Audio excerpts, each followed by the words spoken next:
Yeah, Colt didn't even review the game. He literally is like, oh, let me play this for 15 minutes and just give it a score.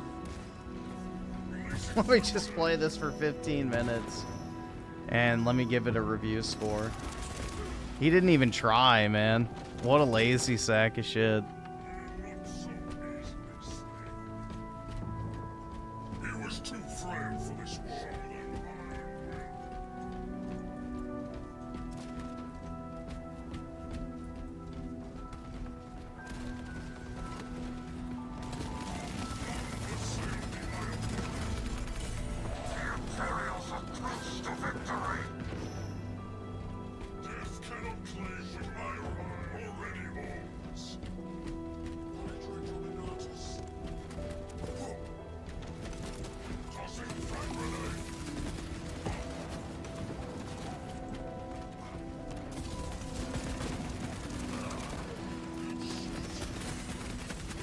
Ah, shit. The true gods have further use of me. Okay, bruh, just wait till you play that gay game. What gay game? No, the new PC will probably ship out tomorrow, so it won't be here till Thursday or Friday. That's my guess.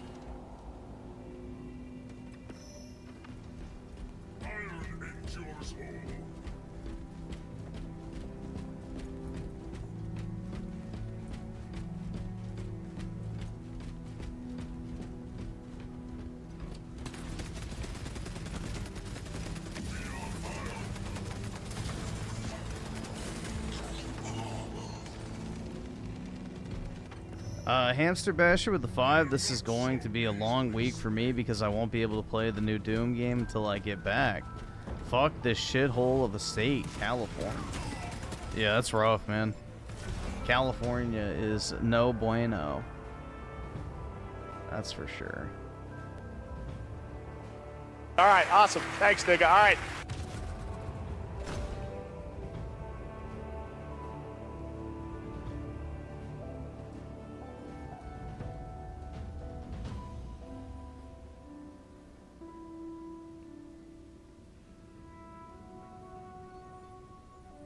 At least Dreamcast guy plays his games on like yeah, that's true. You know, Dreamcast guy finished Expedition 33. I did not. Nor will I.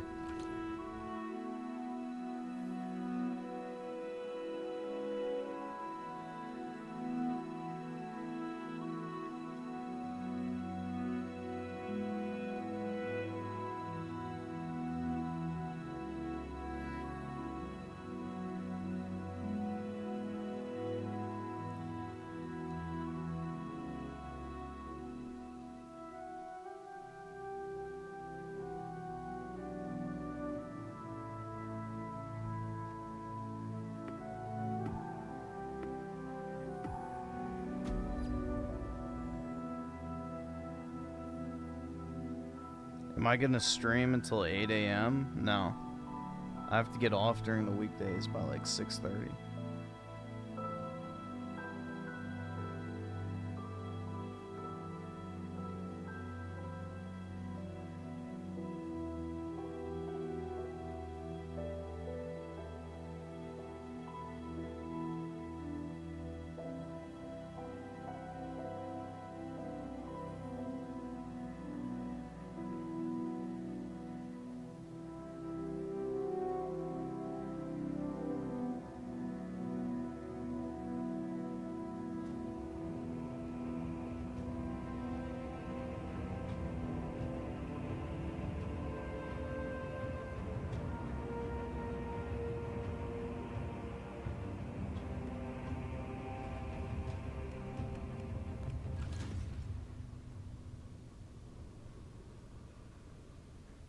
I pretty much just slept all day today. Like, once I finished streaming, I went to the gym, I took my dog out, and then I went to sleep until like probably 3. And then from 3 p.m. to about, I want to say 8, I was going through files on my computer. And then I laid down again and fell asleep and then woke up and started streaming, so. Usually that's all I do on the weekends is just catch up on sleep. The dark gods are watching.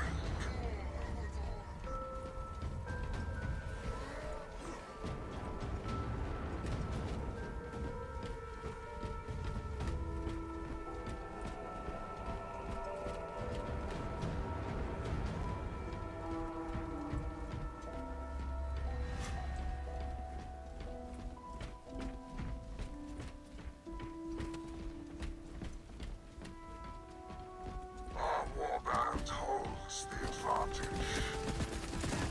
We are six ringers.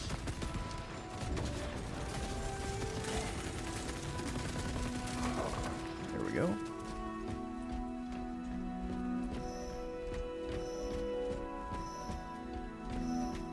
Griff gonna speed run Doom? I don't know what that means. How am I gonna speed run a game I've never played?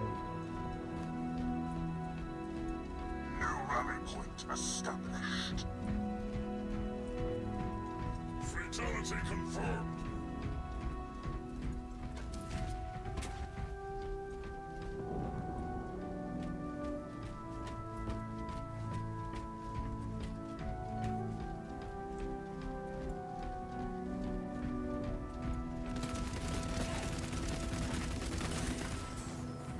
No, it arrives probably by the end of the week.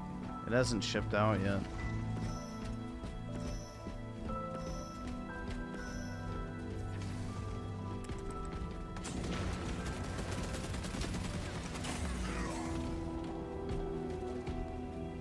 New rally point established.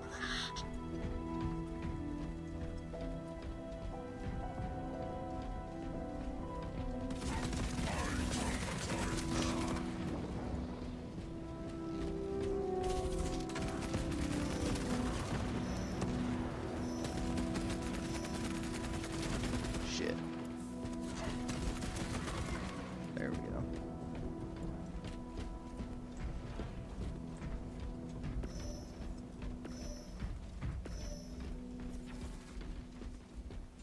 Special deployment ready.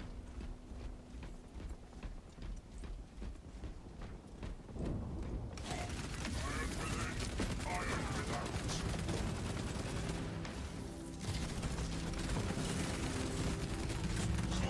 Fuck. Death cannot claim what iron already owns.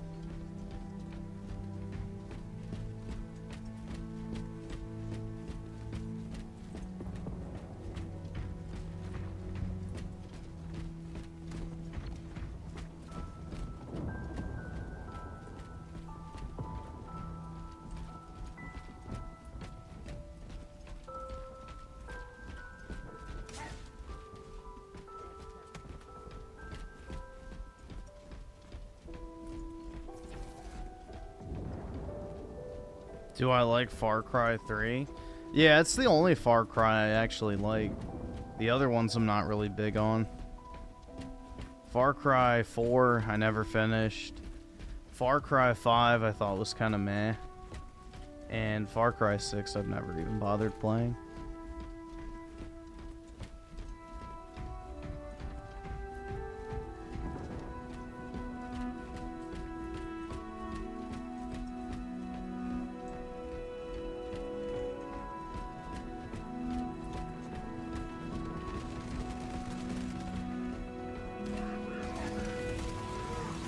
Warband is halfway there. Special deployment ready.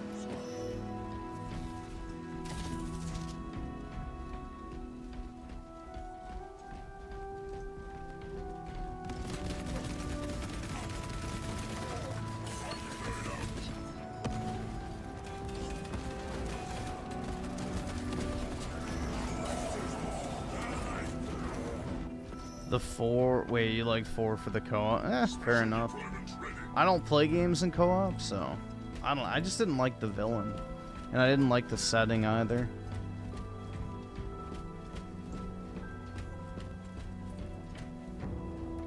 4 to me was such a massive step down from 3. It kind of just didn't really land.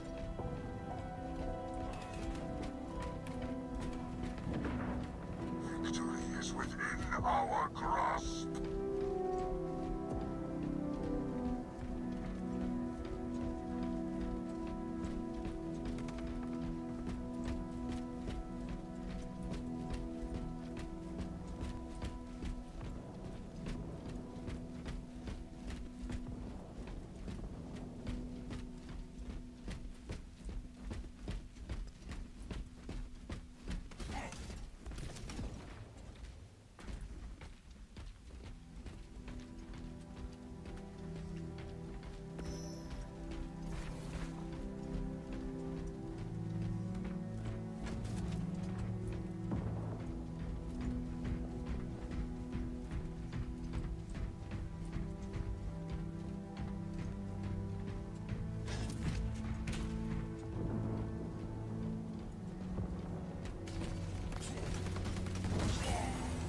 Why are you tired of the potato rig? I barely even use it for anything that would be making it a potato rig.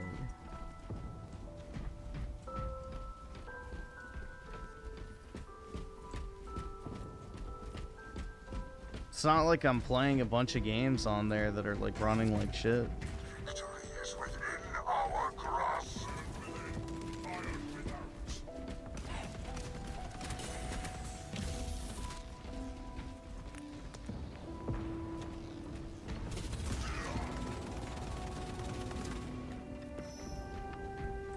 The true gods have further use of me.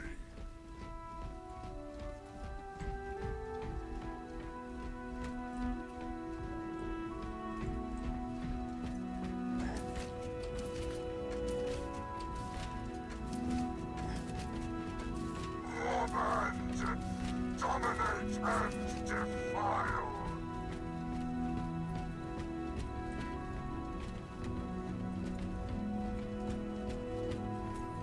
You wish you could afford a budget build also? Maybe someday, man, you know? Maybe someday.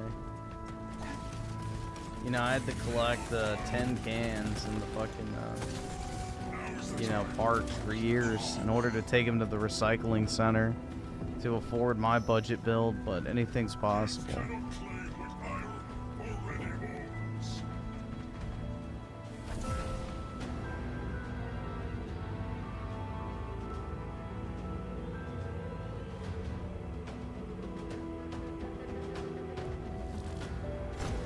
Was your budget build 400? I wish, man.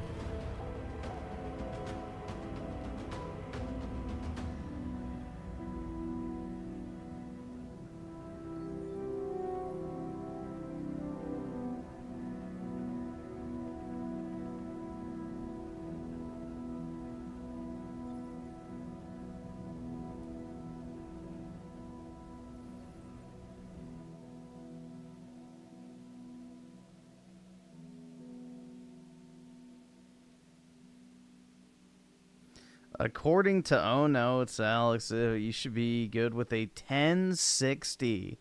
And if games can't run on it, it's the dev's fault. Jesus Christ, dude. What is this PC peasant race shit? These guys are worse than the fucking, you know, console plebs that they love to throw out there. I mean, these guys are like literal fucking paupers. Like, yeah, let me use my fucking decade-old graphics card while I herder laugh at console people for being quote-unquote peasants. It's like, what the fuck, bro? I think they're farming for third world clicks. I wouldn't. The ad rates aren't as good there.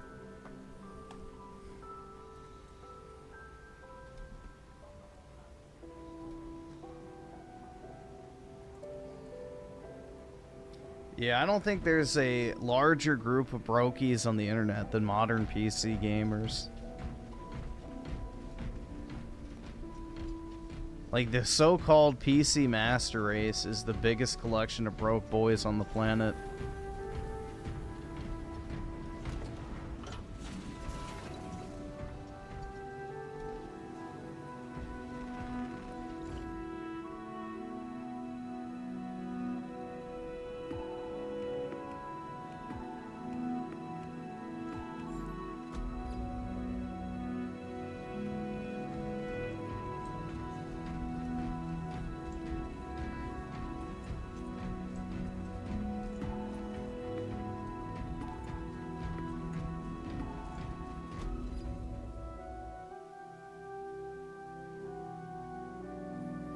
Yeah, I gotta show these plebes what a real budget build looks like.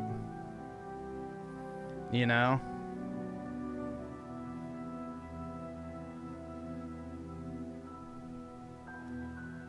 They like to flex on how cheap their PC is instead of how much money they spent on it. It's evolving just back. Yeah, it's like, yeah, guys, I saved so much money with my coupons at the grocery store. It's like, okay, bro, congrats.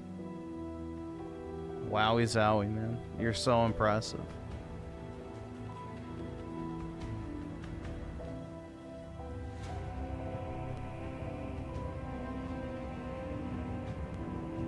There's a lot of broke Indians in the PC Master Race. Yeah, it's like all the guys that watch the tech channels. They're all from India. Son, review Oppo phone.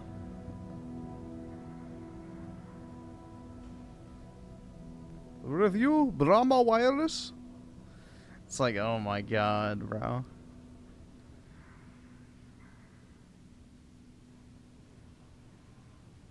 Oh no, it's Alex also said that you were part of the problem when he found out it was either you or someone who bought the 5090. Good. I'm glad to be part of the problem, bro. We need to get these fucking broke tourists out of gaming. Like, the people who actually fucking like gaming should be the ones in it.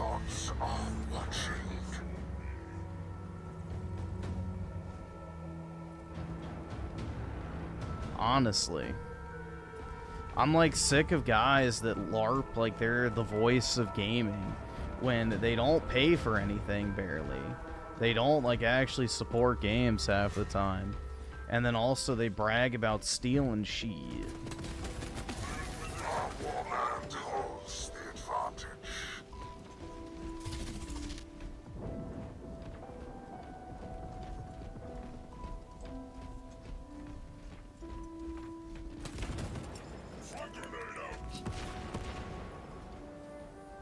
Yeah, Dreamcast guy thinks $300 is an insane amount of money. It's like, bro, you're a 40-year-old man. $300 is what you should be spending to go to like a fucking baseball game or some shit. Like, bro, that's not a lot of money. Like, bro, that's like 2 concert tickets. Like, come on, man. You're 40 fucking years old.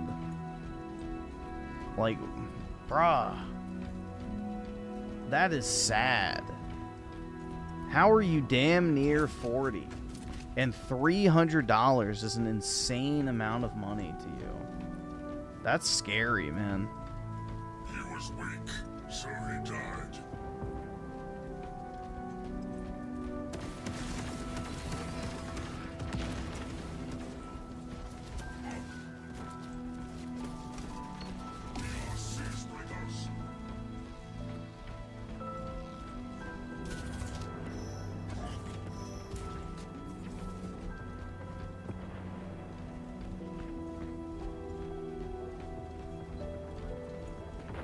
Like, for the average 40-year-old adult, $300 should be something that's, like, seen as expendable fun money. Like, that's not, like, serious money. Like, if you're a 40-year-old man who can't go out and spend, like, $300 in a night doing something, then you have bigger problems.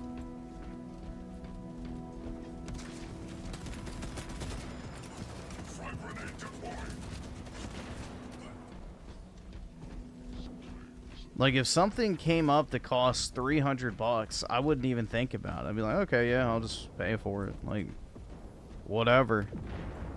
I wouldn't even think twice about it.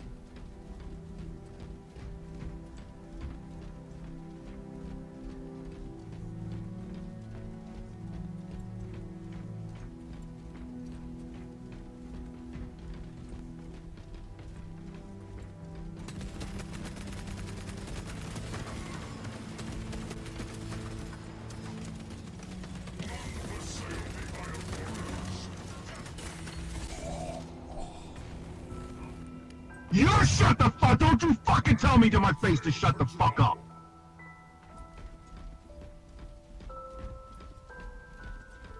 Lord Danielson with the 10, thinking about going back into the fire service, looking for cyber jobs at the moment is almost impossible with the hiring freeze here in DC. Oh yeah, in DC definitely.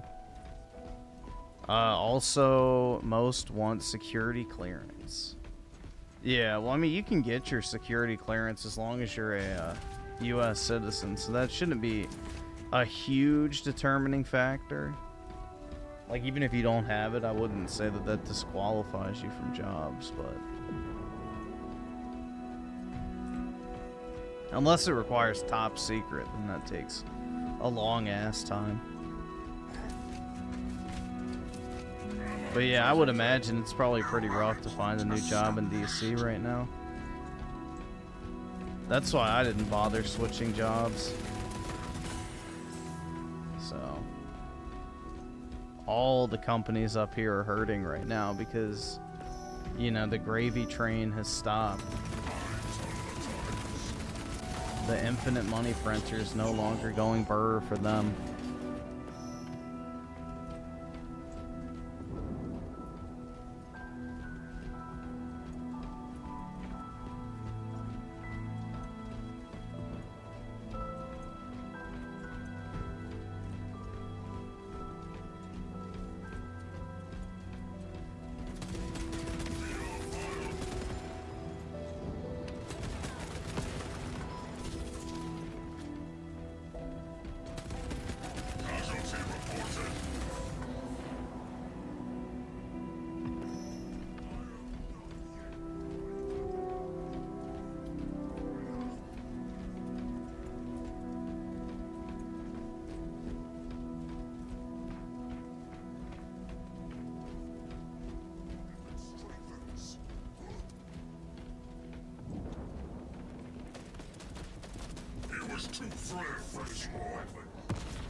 Nero Redwood with the 5. Last of Us 2 would be better if Tommy was the main character, and during Abby's fight, you get to cave her skull in like Kratos did to Hercules. Nah, they should capture Abby, enslave her, and turn her into a breeding mare. Like she's just there to repopulate the earth, and the settlement of Jackson gets to take turns breeding her. There you go. That's the fate she deserves.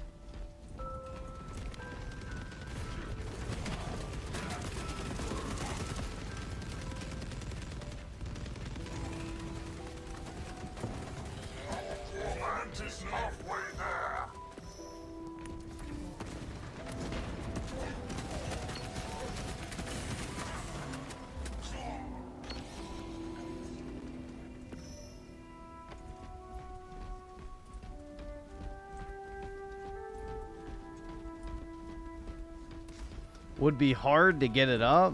Nah, dude. All you'd have to do is keep Abby away from the gym for a while. Her muscles would, you know, start to vanish without her supply of weights and gear in order to maintain her unnatural physique. Let her grow her hair out and, you know, she'd probably look pretty normal.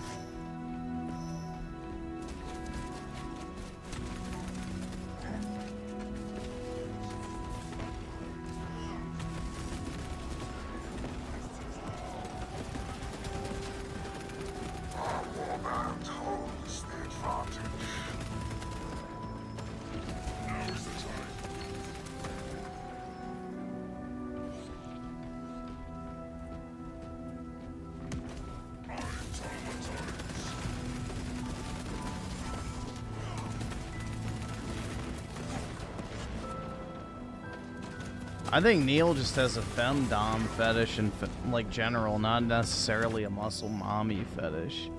I think he just wants to be dominated by a woman.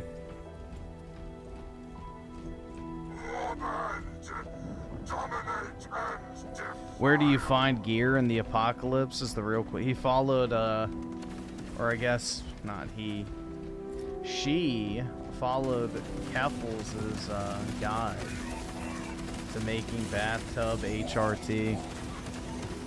So, there you go. Iron endures all. All specs is ready.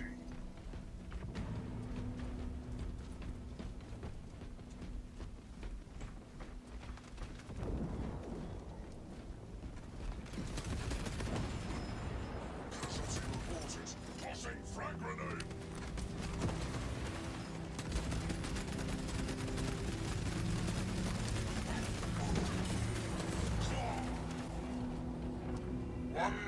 Creators Freedom with the 2 Griffin play Transformers War for Cybertron. That is like an $80 game. I don't know about that.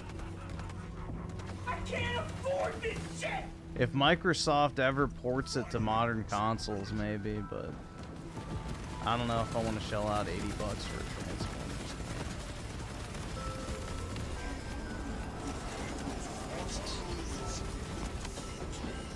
Victory is within our...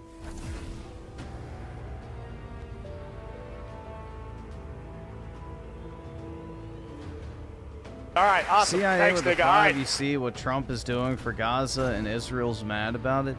Yeah, that's because that Mike Walls guy he had in his administration apparently was spying for Israel. Had like a direct link with Netanyahu. And, you know, Trump and Netanyahu fucking hate each other.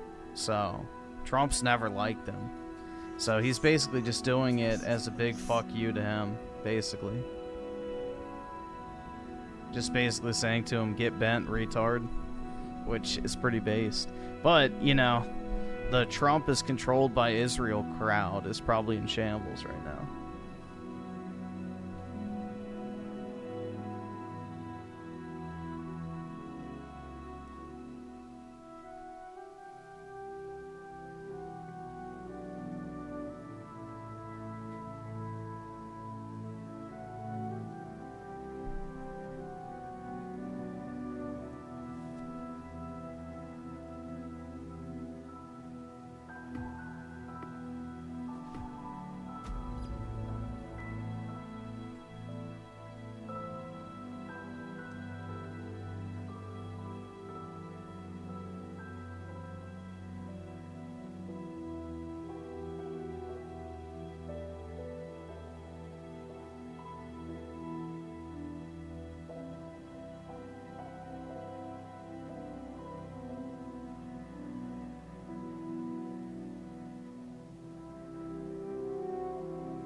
Not everyone is rich.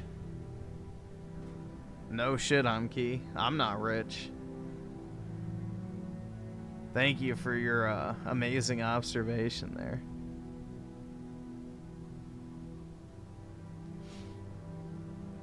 Creators Freedom with the 2. Griffin, look on Etsy for some Aerith statues cake. Oh my god. I can't do it, man. It's not official merch. I get paid twice a month, so bi-weekly.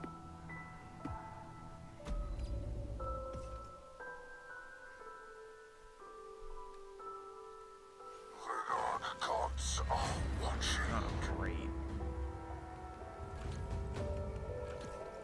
Tossing frag grenade.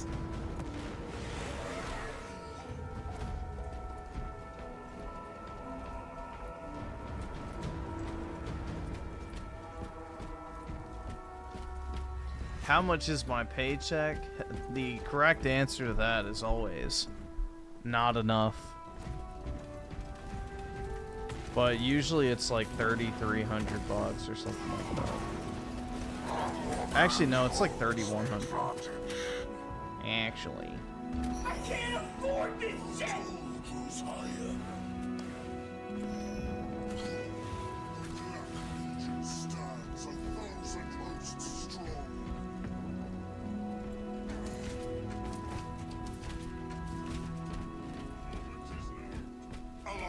specialty.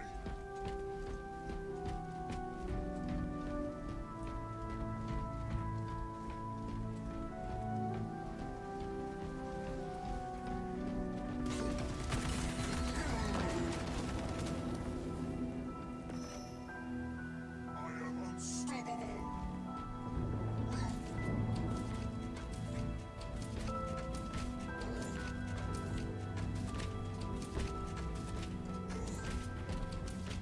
No amount is enough. I agree. You can never have too much money.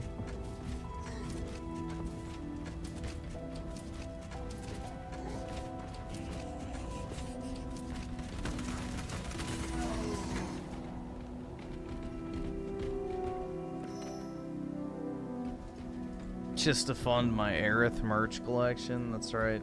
I haven't really bought anything recently, though.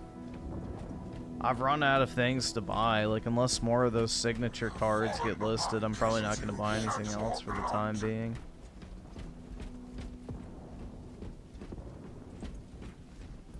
I don't know. There's not really anything I want. That's the issue.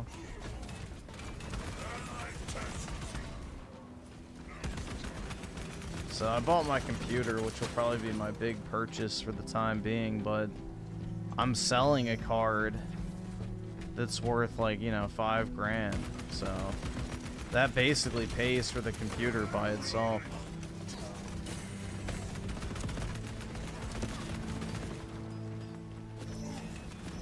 New rally point established. Frag grenades deployed. One of those boost. And I've got, like, now I think $1,300 sitting in eBay. So with the 2 sales of that, that basically pays for my computer. And then also I bought that monitor, which, you know.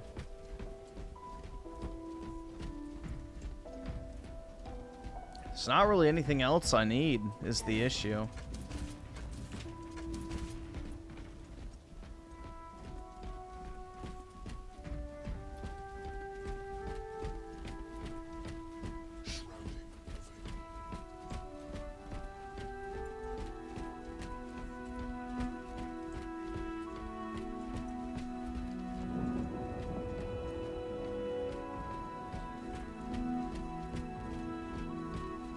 I already have an $1,800 chair, so I'm good. I don't need a gaming chair.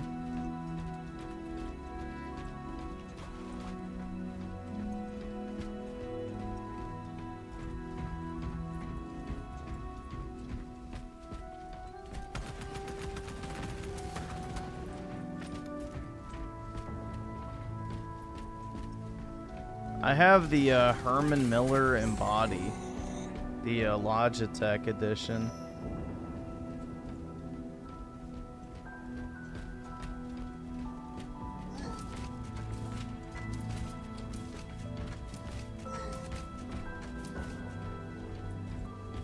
I need an Asian girl. Yeah, absolutely not. No thanks. I do not need an Asian girlfriend.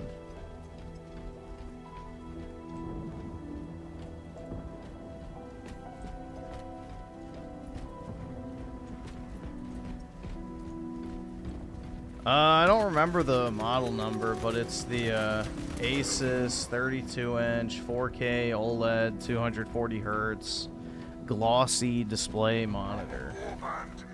So it was like $1,200.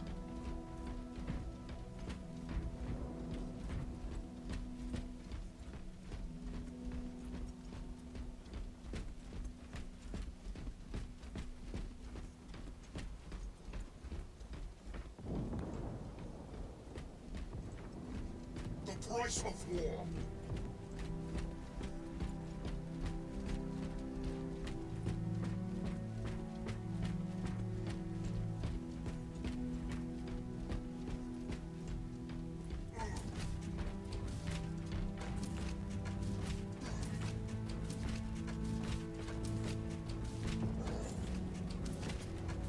Yeah, I figured since I'm getting a 5090, like the whole point of that card is 4K, so I might as well have 4K. Otherwise, it's kind of dumb to buy the card. Is higher.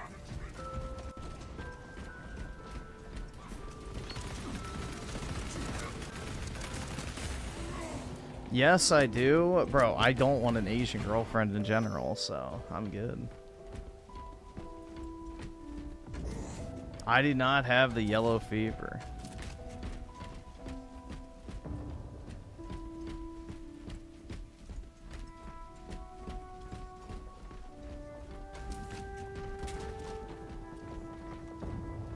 I am not desperate to plow some rice paddies.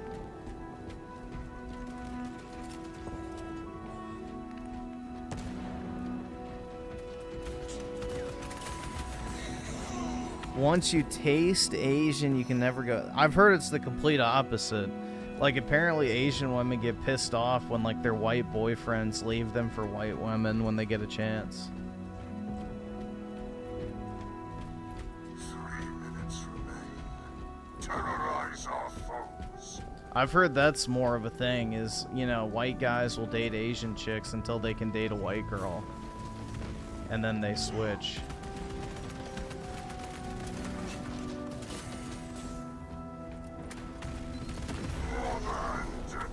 Dominate and defile.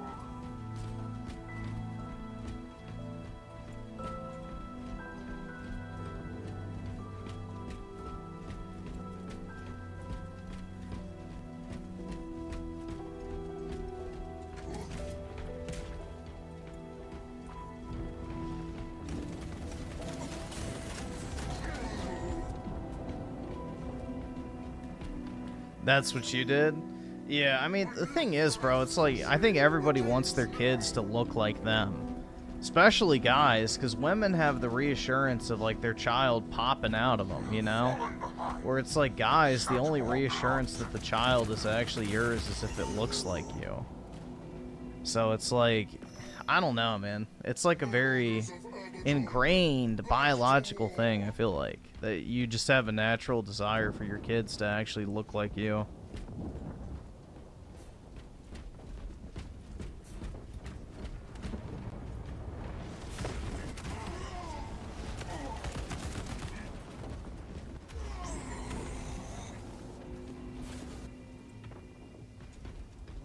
You don't want a kawaii Asian idol. All right, because awesome. VTuber Thanks, nigga. streamers All right. are absolutely fucking nut.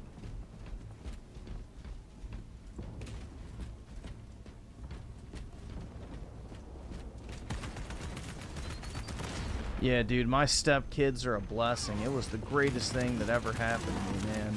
Not only did I get my amazing wife, but she came with 3 amazing kids that I get to raise as my own. And yeah, she doesn't want to have any kids with me, but, you know, it's like I already have some. Yeah, it's an insane cope, bro. It's an absolute... And then all it takes is once, when they get old enough, saying, "You're not my real dad, shut the fuck up." And then all that washes away immediately. All that years and years of effort that you put in trying to raise those kids goes out the fucking window because you'll never be their real father.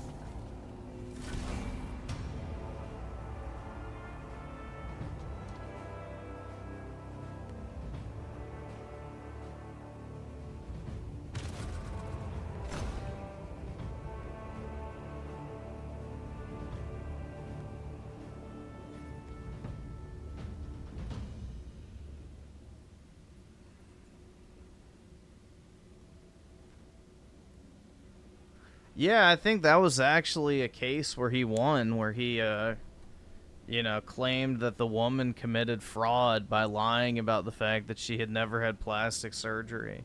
I think he won money from that.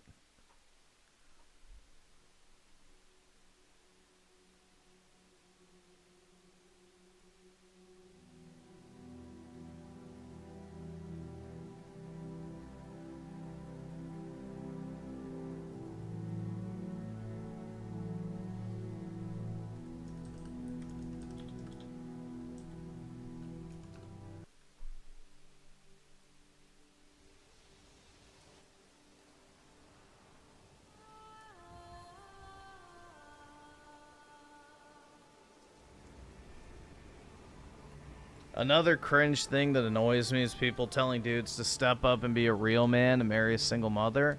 Yeah, and that's when you say, no, she should be a real woman and not spread her legs for some fucking guy that she didn't want to stay with long term. So if you want men to act like real men, then women have to act like real women and not like disgusting sluts who just spread it for any dude that looks their way. So it goes both ways. This whole, you know, men need to step up shit is fucking ironic.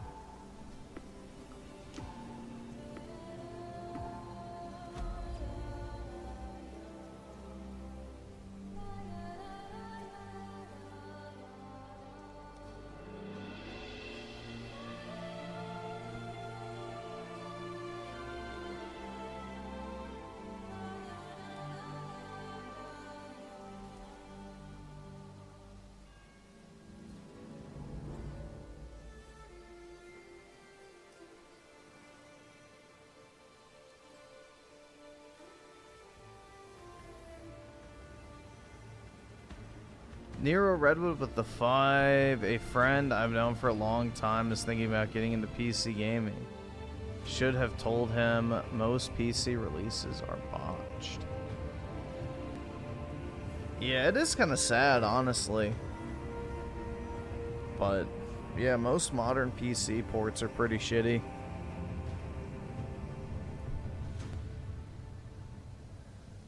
This may be heartless, but I don't want. No one wants to raise anyone else's kids. All right, awesome. Thanks, nigga. All right.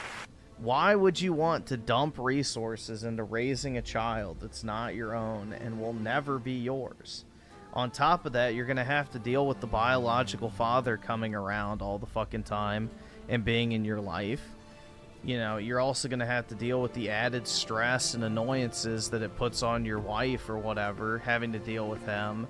Like, basically, you just get the shit end of the stick, basically.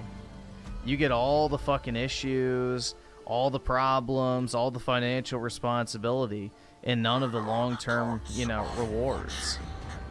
So you will never be the real father. And that's just a fact. You're just, yeah, you're basically like a live-in babysitter and walking wallet for kids that aren't your own.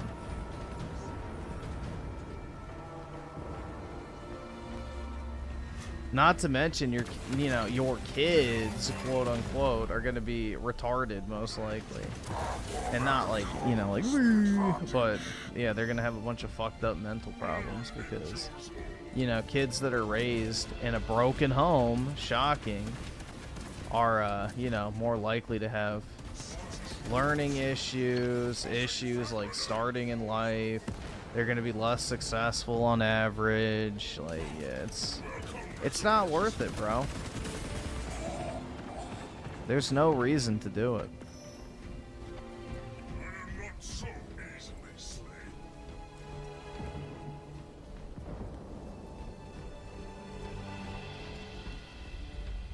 What if it was your brother's kids?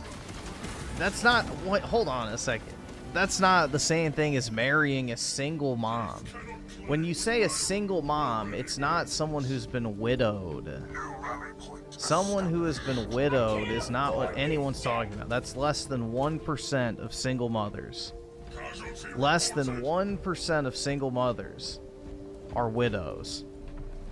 So that is a statistical blip on the radar that nobody fucking should pay attention to. It's like a damn near impossible scenario.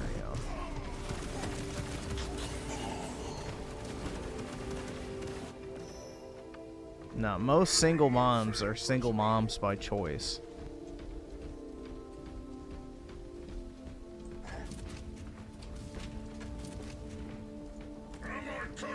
Let's see. So, Tim Marco, the 279. Wait, it feels like Trump has been in office for 2 years.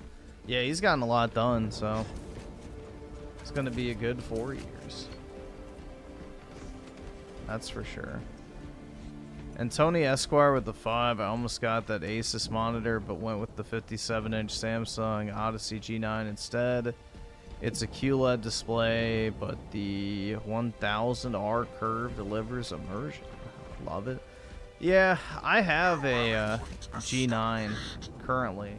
I don't think it's the 57-inch. I think it's the 49-inch, but I can't play on ultra wides because I can't capture footage on an ultra wide, and I can't stream on an ultra wide, so I can't use them for gaming. And everybody said, like, once you start playing on an ultra wide, you'll never want to go back to a normal monitor, so I don't even attempt it.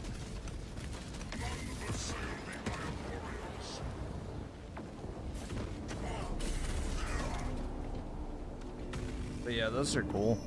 I have one, like, I've been tempted to like fire up a game once or twice and try out like the ultra wide, but I don't know. It'll like ruin it for me because I won't want to go back to like 16:9.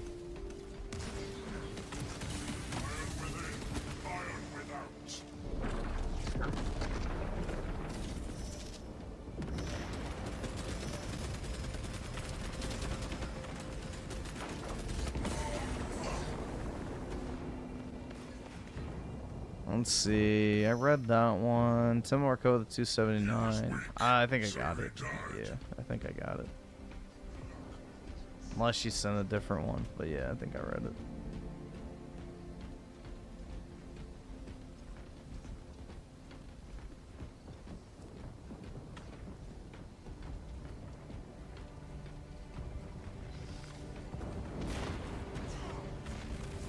That song is stuck in your head? Yeah, it's stuck in my head too. But luckily, I have the high quality audio files on my phone, so.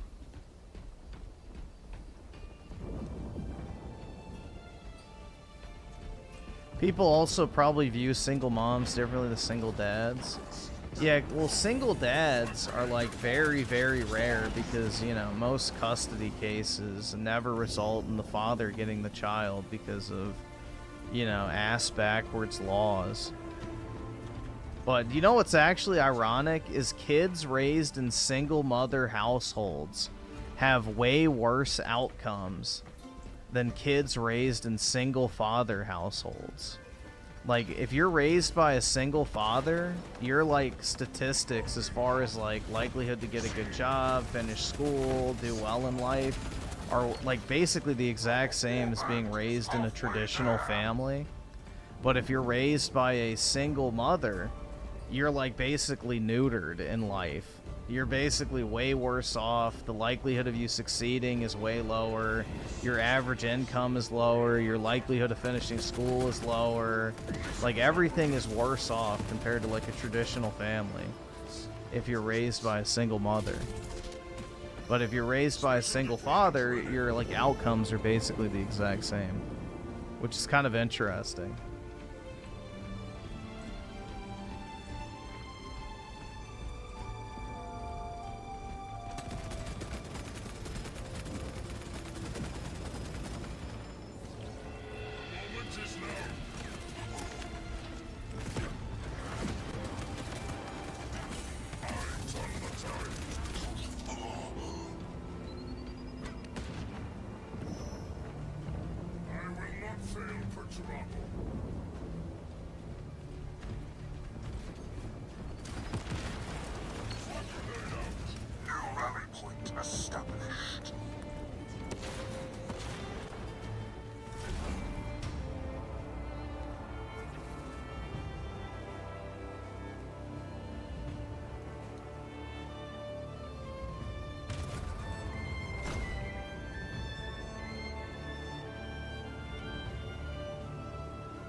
Doom, the Dark Ages is going to be good until you compare it to Eternal, then it's going to be ass. I don't know about that.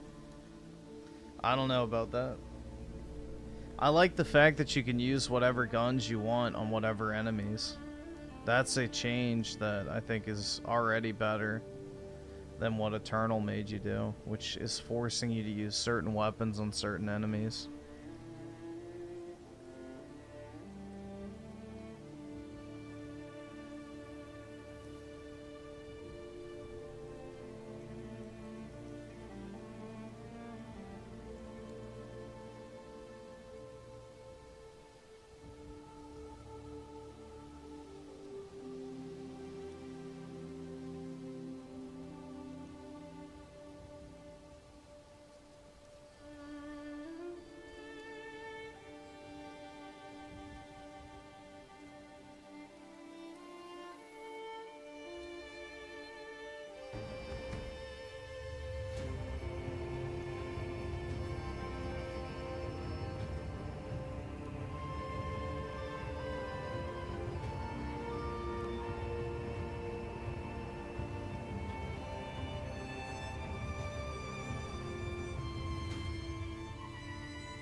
Gods are watching.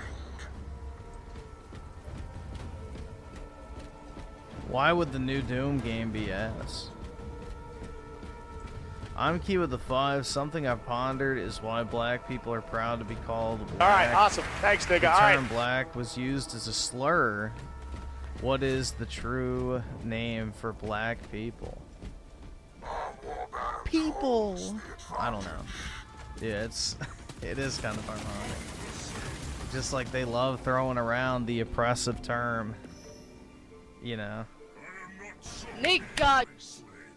Which supposedly is the most racist, disgusting, you know, vile thing you could call someone because it's the name they were called when they were slaves, but, you know, every other fucking word is thrown out towards each other. So, I don't really think there's much thought behind it, to be honest. Or many things, but that's another topic entirely. So he died.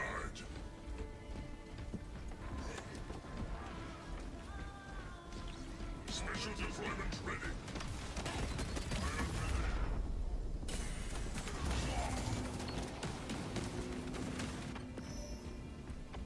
The true gods have further use of me.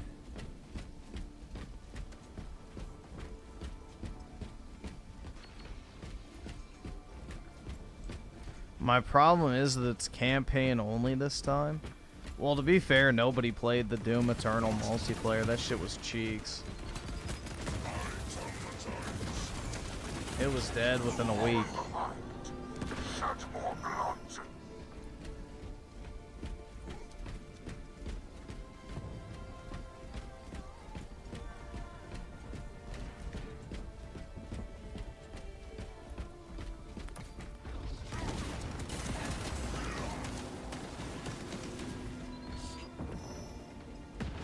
Yeah, I played the Doom 2016 multiplayer, but yeah, I don't think it lasted very long.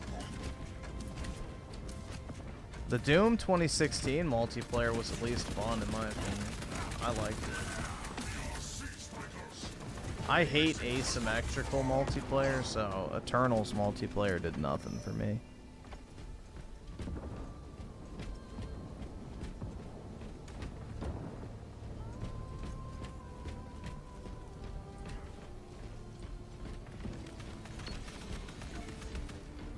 Special deployment ready.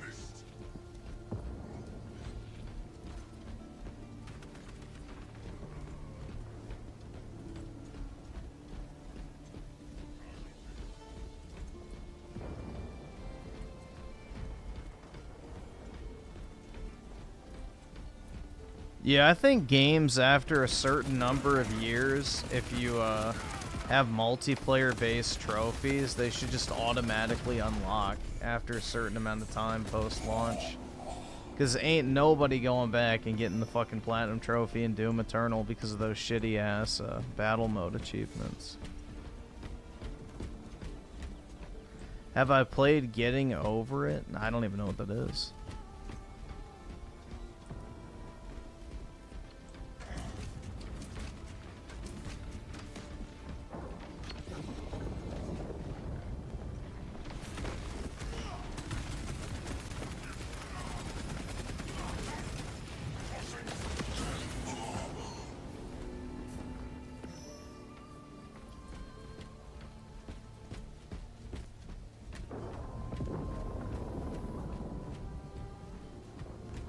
I didn't really like Left 4 Dead at all. I'm not really into those type of games too much. The only, like, I guess, co-op, whatever type shooter game like that I liked, which it's not even a shooter, it's Vermintide. That was it. That's really the only game I like with, like, the Left 4 Dead format.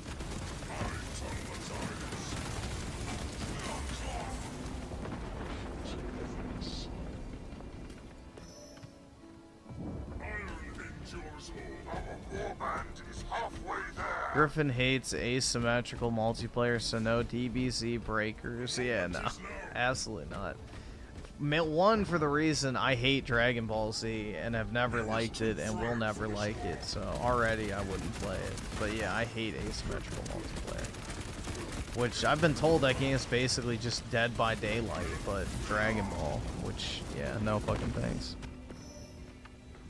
Death cannot claim what iron already owns.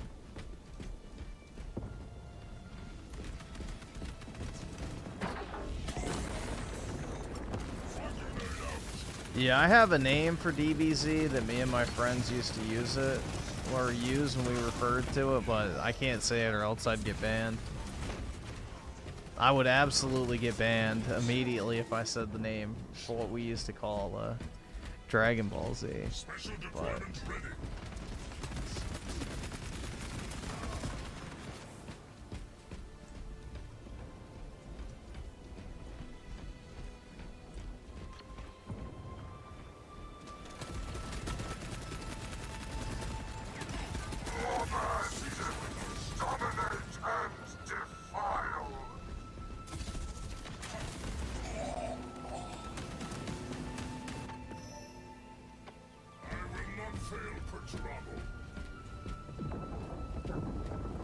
yeah, I liked Naruto and Bleach growing up, but Dragon Ball Z I never liked. I didn't really know anyone that liked Dragon Ball Z, to be honest. None of my friends watched it, so it wasn't until like high school that I like finally met someone who liked Dragon Ball Z. And even then, you know, I still didn't like it.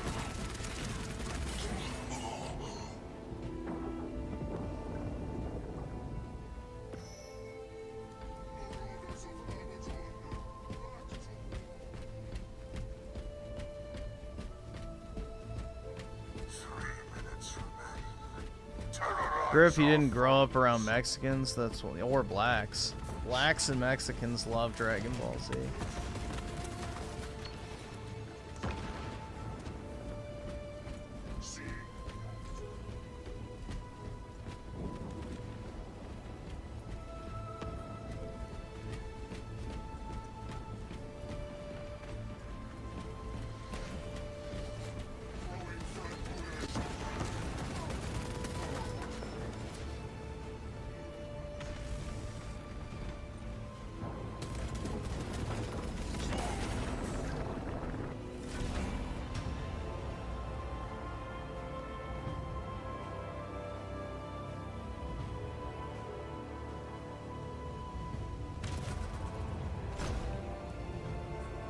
Why people don't season they anime and shit? Yeah, they ain't season they Dragon Balls.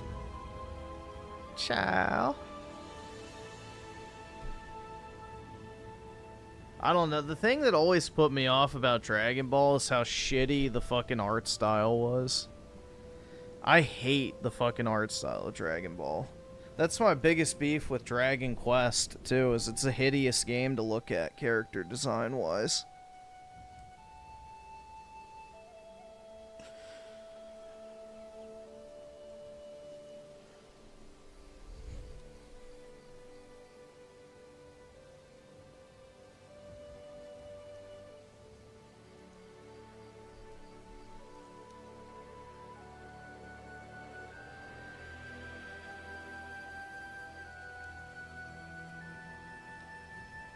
How does Griffin hate Dragon Ball? It has racism in it. Well, in order for there to be racism, there has to be minorities, and anything with minorities in it, I automatically hate. Duh. Come on, Imkey, use your brain.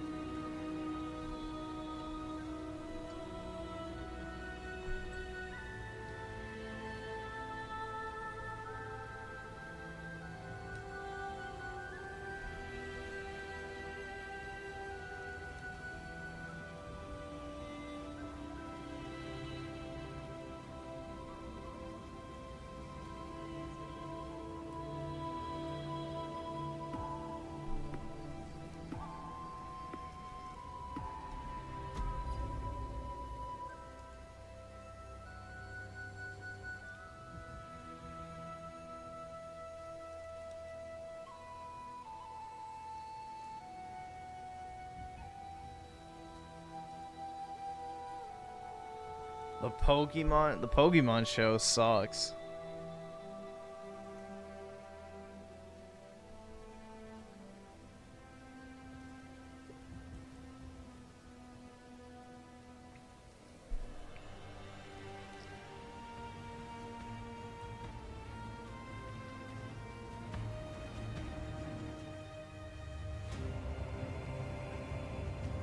Dude, Ash and Brock were spit roasting Misty, if anything.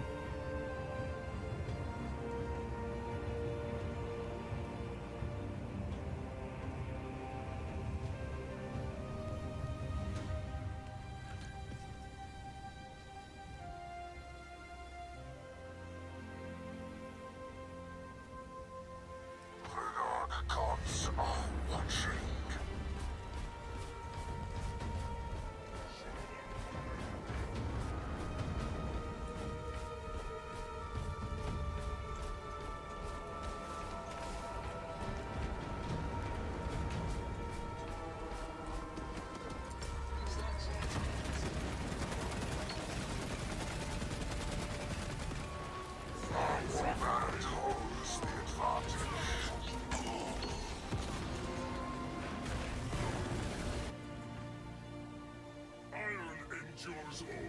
Brit with a 2. Jethro will send link. No, you can send a link, Brit. You can send the link. Nice try. You can send the link.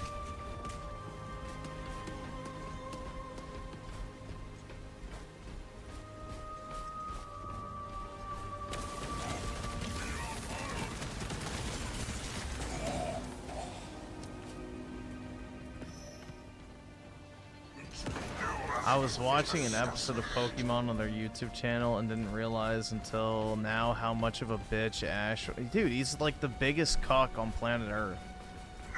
I hated Ash as a child. Like, that fucker was so annoying. Like, dude, why would you let go of all of your good Pokemon? How are you, like, literally the most incompetent retard to ever walk the face of the Earth?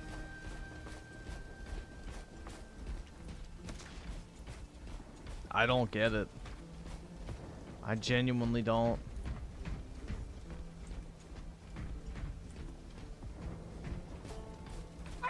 Tim Marco, the 279. Britt thought she could impersonate me. Yeah. Thinking isn't Britt's strong suit.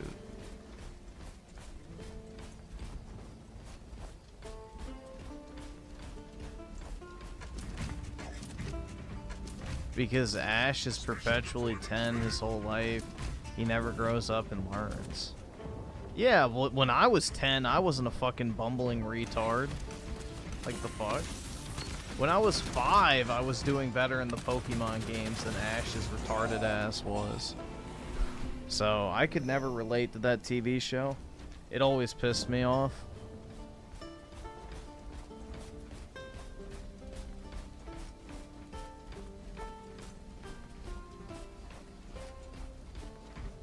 Special deployment ready.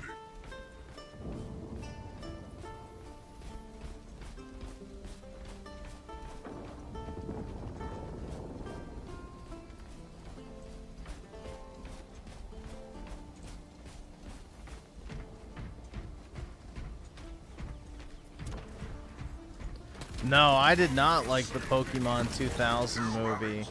Bro, he was around how many legendaries in that movie? 4?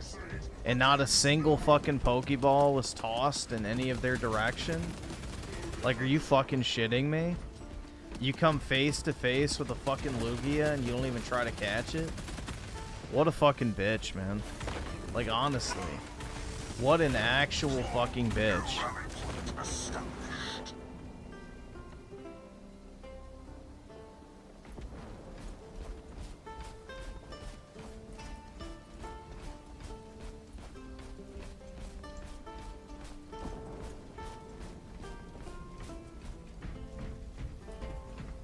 But yeah, that shit used to drive me up the wall watching that fucking dumbass.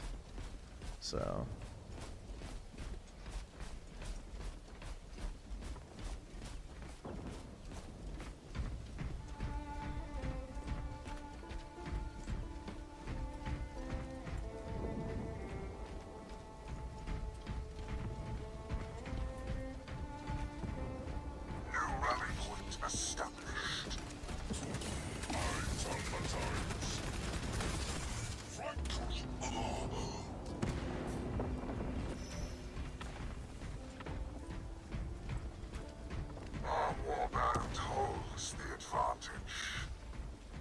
Bro with the 2, here's the link.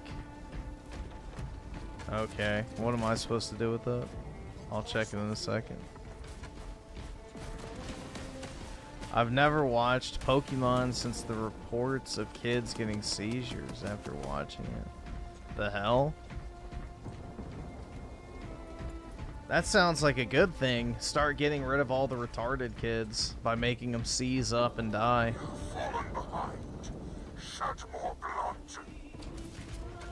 Nero Redwood with the 5. Yu-Gi-Oh! Was the only anime I liked growing up, and I got into the TCG through a cousin of mine. I always found it funny how Yu-Gi was OP.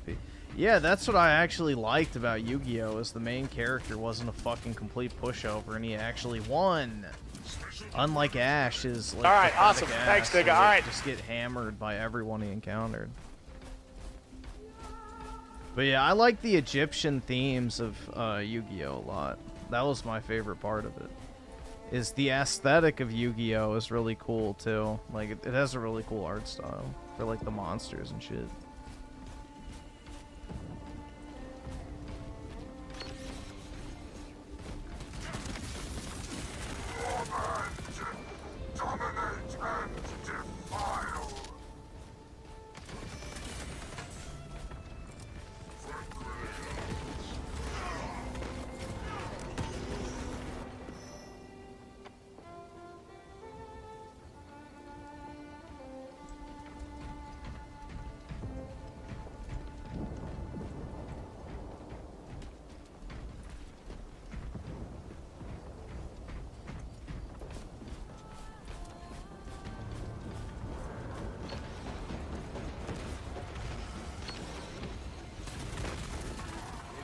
Is now. None but sanity by our warriors.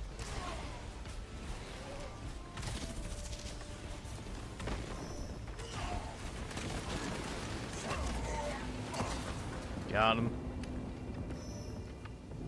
I am not so easily slain. 3 minutes. Easy, dude. Terrorize our foes. I always like GX over DM. Yeah, Yu-Gi-Oh! GX was fine. I don't think it was as good as the original, but, you know, it was fine. 5Ds is where the card game started to go downhill with all the fucking synchro summons and all that type of shit. And then after that, I just completely stopped following the card game because it just became way too complicated.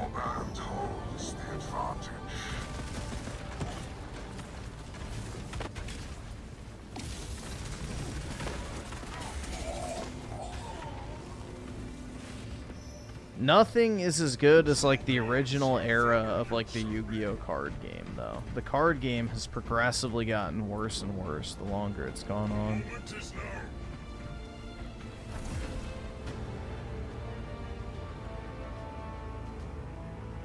He's probably talking about the Porygon episode, Kids Legit Got Seizures. Here's a link.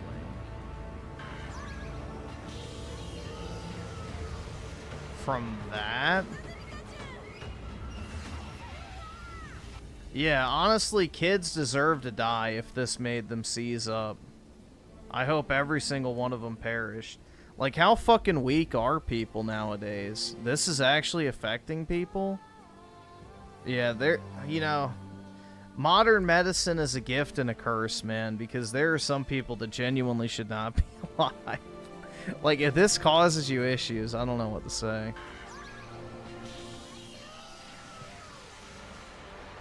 That's it? That's like literally a fucking cop car light. That's like nothing. That's it? Yeah, honestly, that's one of those test tube kids that's like a premature birth that really shouldn't be alive, but it is, you know.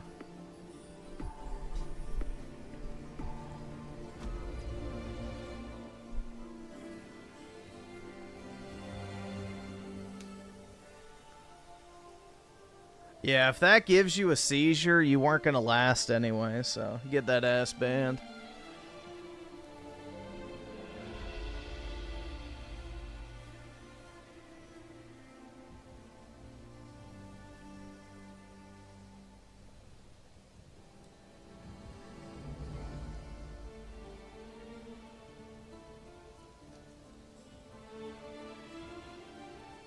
Yeah, from hunting mammoths and killing saber-toothed tigers with bare hands to getting seizures from a Pokemon TV. Exactly. Yup.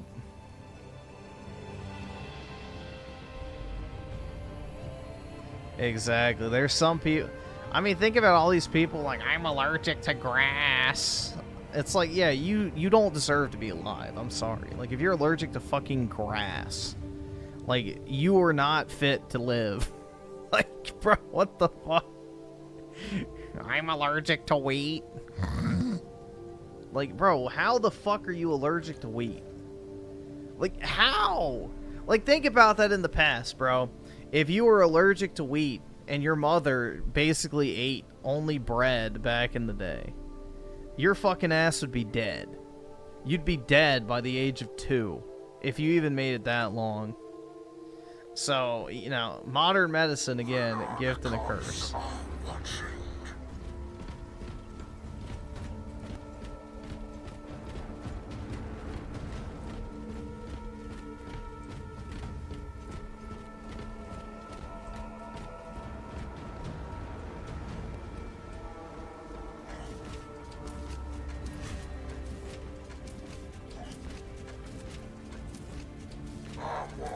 Yeah, I remember the allergic to sunlight person. It's like, yeah, you have no business being alive at that point. Like, come on.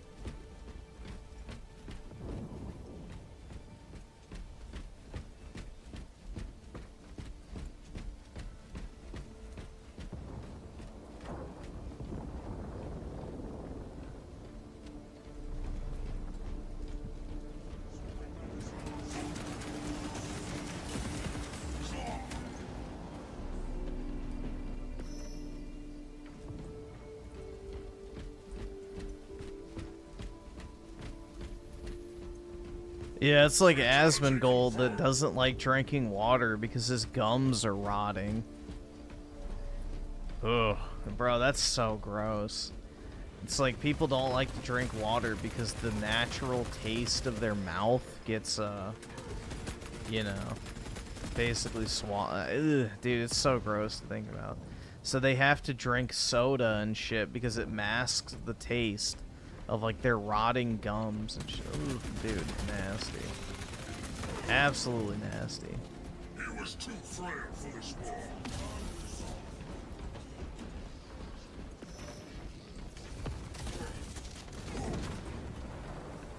Frag grenade out.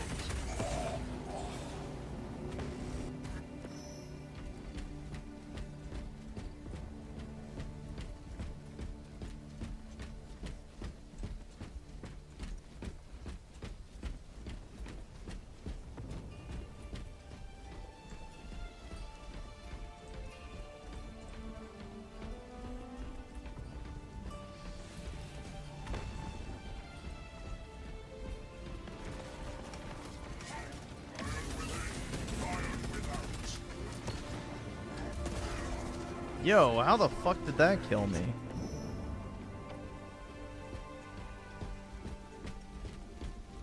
That's probably why no, Dreamcast guy had to replace his teeth because somebody like beat his fucking jaw with like a metal pipe.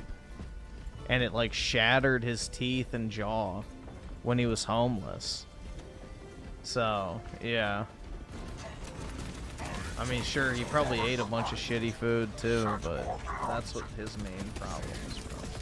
Boogies is just from being a fucking fat, disgusting slob, eating sugar and drinking soda.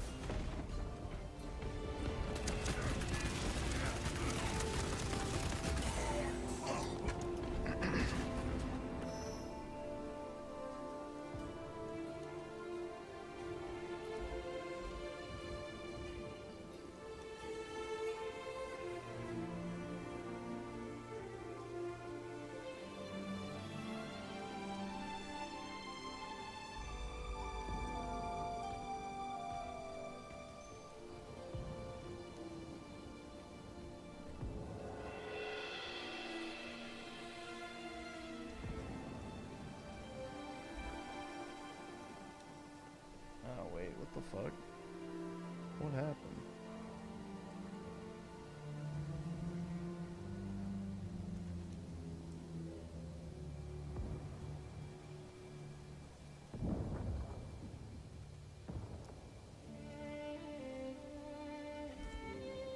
Our warband is halfway there.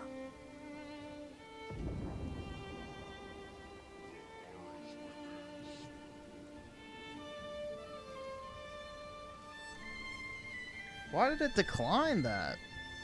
The fuck? Maybe he retracted. I don't know.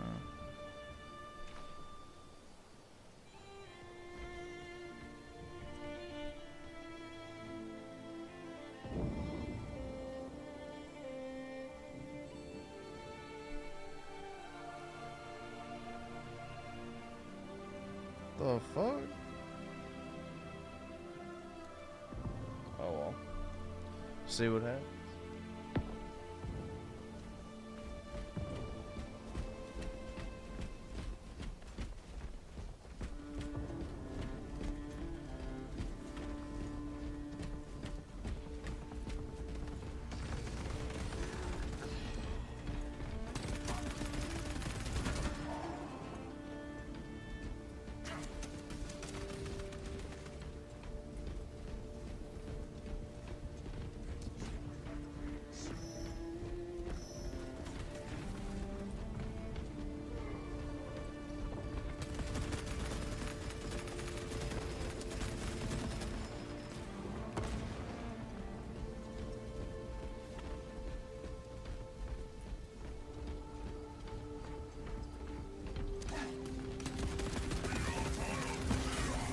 I think you're supposed to drink an ounce of water per pound of body weight. I think that's the number.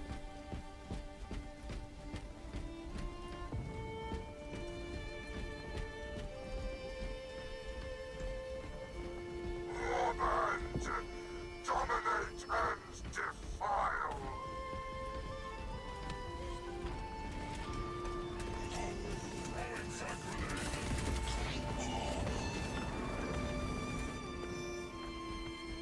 The true gods have further use of me. So yeah, I think it's an ounce of water. I mean, you can technically do half an ounce, but yeah, an ounce of water per pound of body weight. So yeah, if you're a fatty, you gotta drink more water.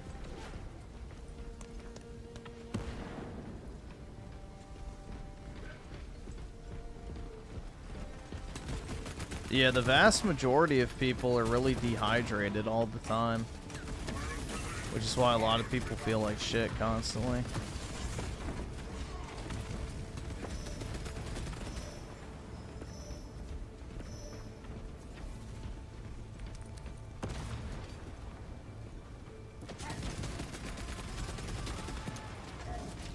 Special deployment ready.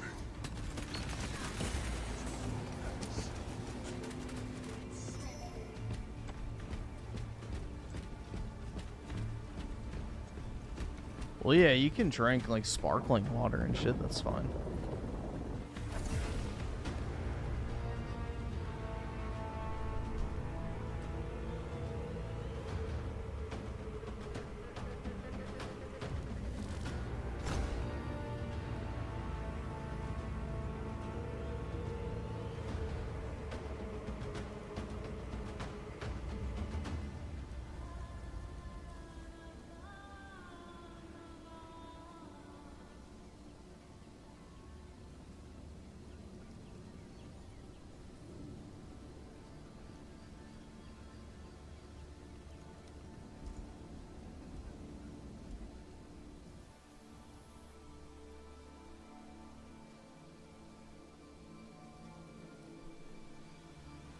Well, sugary drinks are still water. That's the thing, is any fluid other than alcohol is basically water.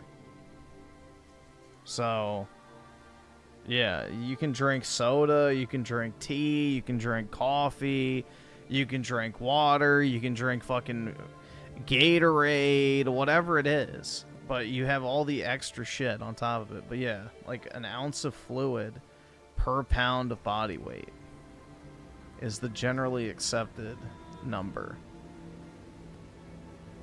to be properly hydrated.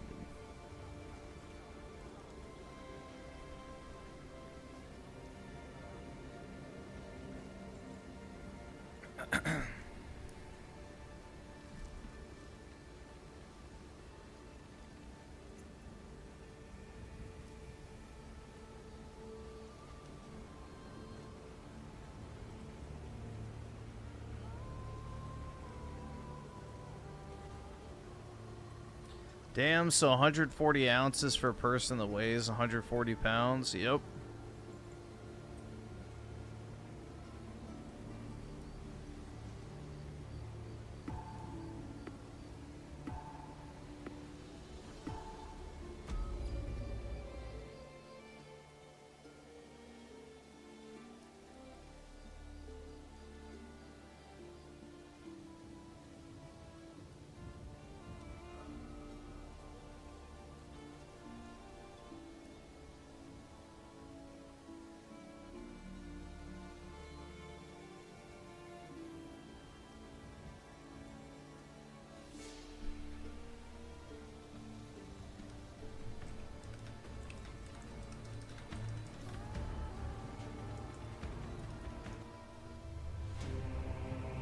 Yep, the general recommendation for water intake is 0.5 to 1 ounce of water per pound of body weight per day. This translates to about, half, whatever. So yeah, a 160 pound person should drink between 80 ounces and 160 ounces of water daily. So, yeah. You want to be on the higher end. You definitely want to be on the higher end. The thing is, too, is if you drink a lot of water, it burns calories. Because your body has to process the water. So it actually burns fat just from drinking water. Shut the fuck! Don't you fucking tell me to my face to shut the fuck up! And also, how you lose weight, too, is by pissing. Which a lot of people don't know. Like, when you lose weight, what you're doing is pissing out the dead fat cells, basically. So the more water you drink, the faster you'll lose weight if you're drinking the proper amount of water every single day. Because your body will be flushing out the fat cells constantly. Also, the more water you drink, the less water your body retains. So when you're dehydrated, your body retains water, which makes you bloated and heavier and look more like pudgy and shit. But if you're drinking the proper amount of water, your body doesn't feel dehydrated, so it doesn't retain as much water. So you appear slimmer and don't, have that extra weight on you. So, yeah. Drinking a lot of water is good for you. I mean, our bodies are mostly made up of water, so not really too surprising, but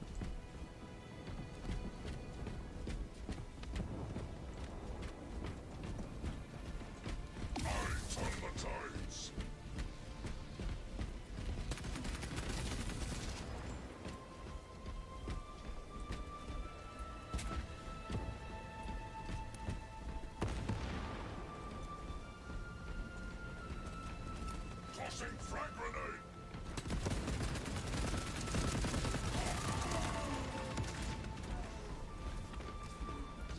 Special deployment ready.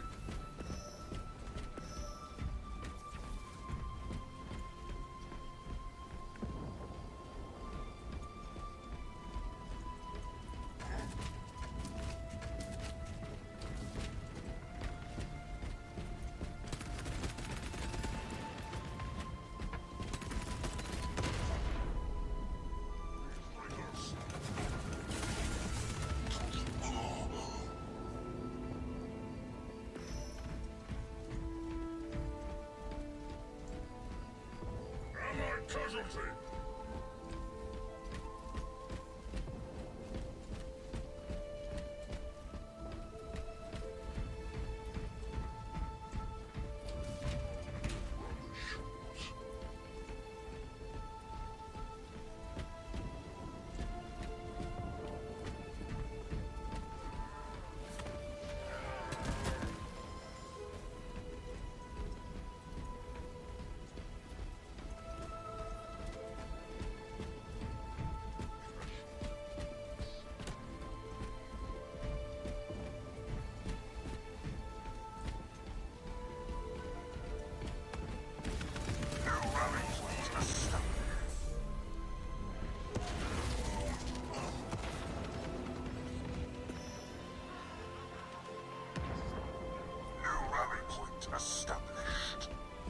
Let's see. 2023 perfect arc with a 10. Well, since the DBZ creator is dead, let's see if the franchise gets any better now. Who knew that a guy with memory issues would make dog shit after DBZ?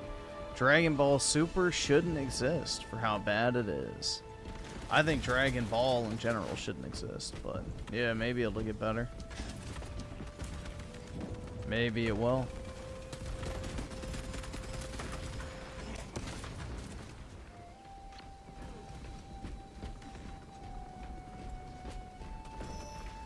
Who knows? Anything's possible, right? I don't know who they're gonna get to write it now, but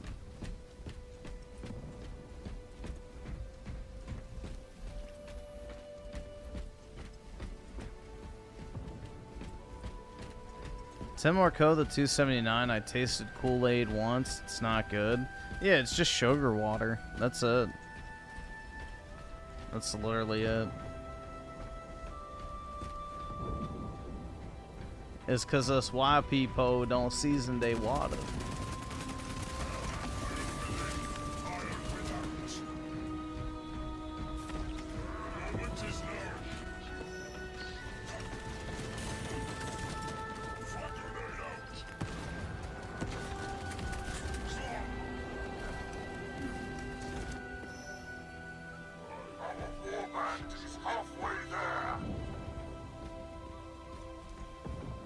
Us white people ain't seasoned they water, so we had to make Kool-Aid.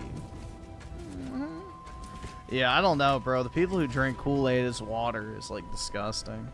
It's actually fucking gross. No onion, no garlic powder, no Laurus. Jeez. No MSG. No fryer grease.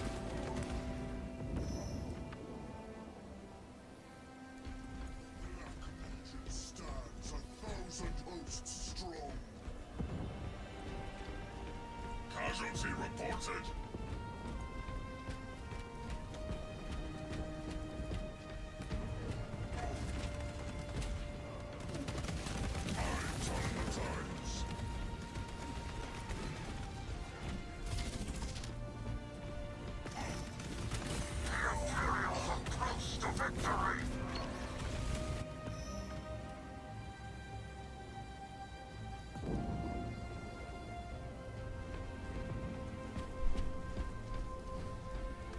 No chili pepper.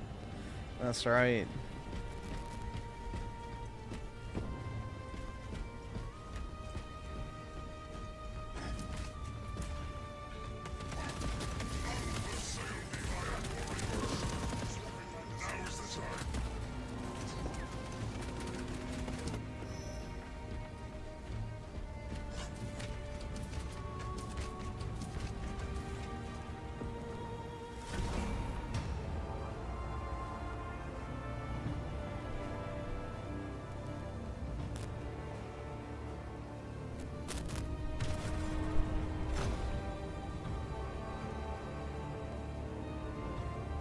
Griff, is it true that Latin people hate us more than black people?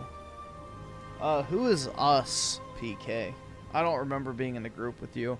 But second, no.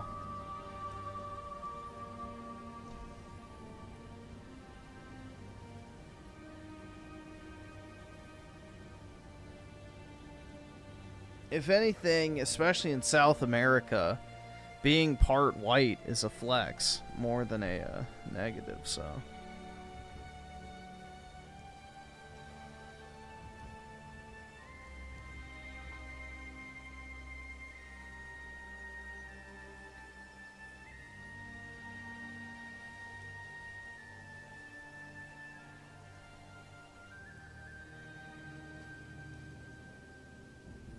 Let's see, Logic Bender with the 14 either months. Subscribe, donate, or get the fuck out. White women are what white people claim white men. Oh wait, white women are what people claim white men to be. What do you mean by that? Like as far as the stereotypes and stuff?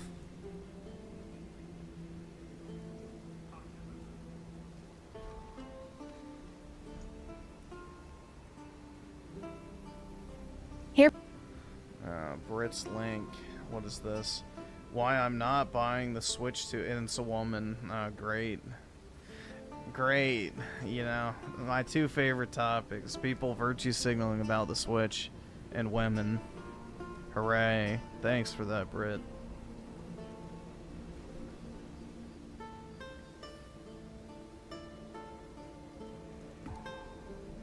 Does anyone actually care why you're not buying? Like, I don't know, bro. Like, why are people watching that type of... Why I'm not buying something? When the fuck did I ask? Shit's kind of crazy, man.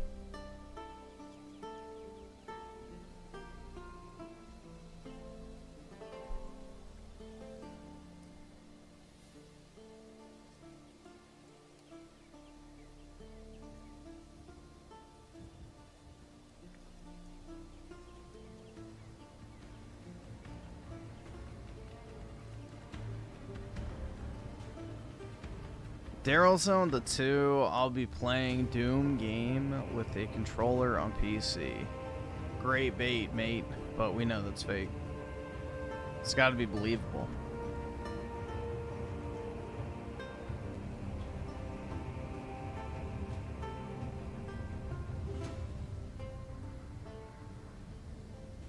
I can't afford this shit!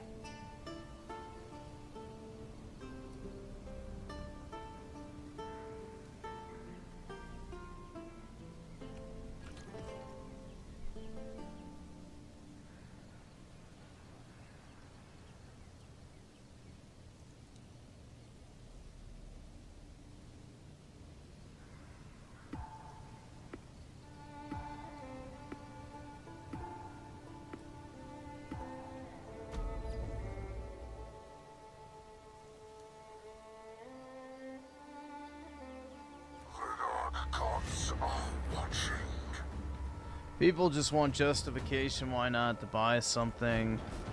I don't even know if it's that they need justification. It's they want a circle jerk. You know, they want, you know, pats on back, essentially.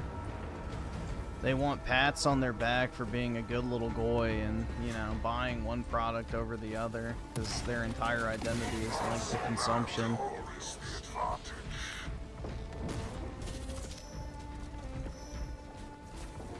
Casualty reported. We have fallen behind. Shed more blood.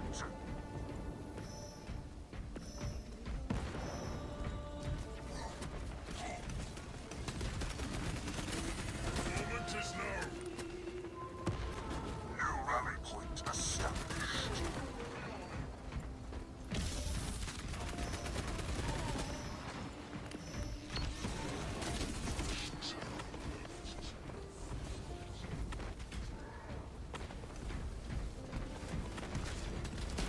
I don't know, Dark Ages looks like it might be playable with a controller, but I don't really want to play it with a controller.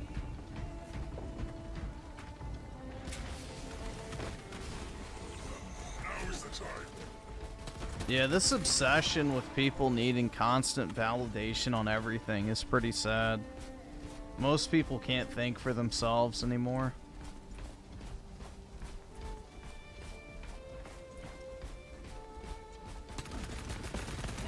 They need other people to tell them, like, yeah, that's so worth your money, dude.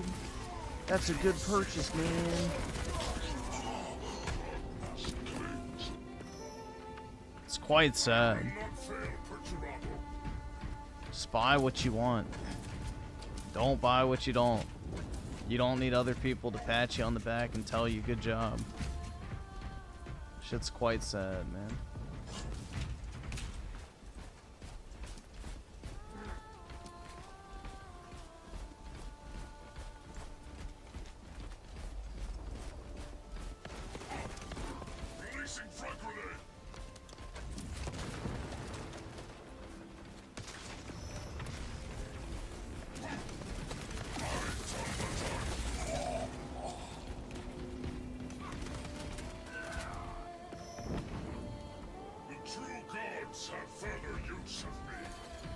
Validate my decision, that's right. There's a YouTube video that says they did the same thing as me, man. Now I know I made the right decision. Oh my god, there's a review on YouTube that has the same opinion as me. Now I know my opinion's valid. It's pitiful, bro. The Metacritic score is high, just like I thought it would be. Now I know I was right to be interested. It's just like so gay, man. Everyone needs constant validation.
I'm the ultimate consumer and conformist. Yeah, I'm definitely the biggest conformist for sure.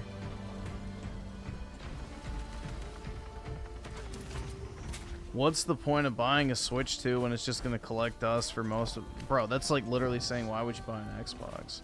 But, I mean, if you don't like Nintendo games, why would you even buy a Switch in the first place? Nintendo's gonna have a steady flow of games the entire generation. They always do. So, I don't know why it would be collecting dust, unless you just choose to not play it. Death cannot claim what iron already owns.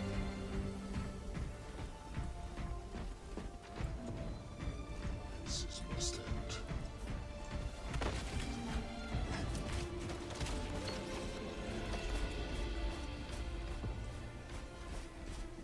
You don't care for kids games, yet you were just shilling for South of Midnight. Okay, buddy.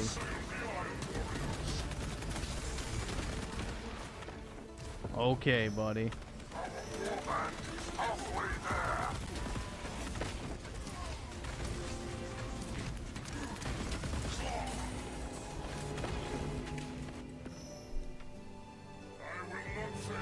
South of Midnight is definitely a children's game. It has gay-ass musical shit in it. It's basically a PS2 era platformer. And, yeah. Like, literally, it's just basically Disney's The Princess and the Frog, but she's poor. And it's not like a princess story. It's literally a fucking playable Disney slop.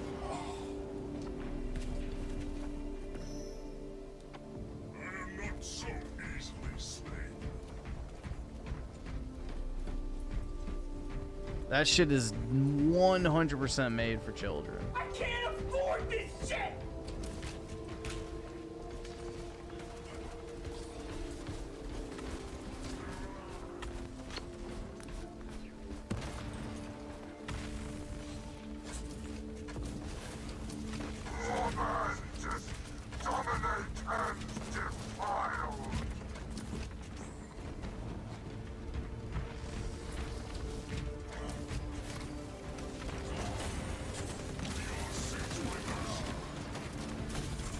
The game is not woke. Yeah, and I'm not white. See, we both can lie.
Griffin, when I said us earlier, I meant us white. I don't think you're white, PK. You don't type like a white person.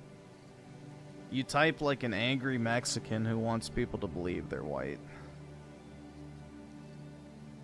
If I'm being completely honest.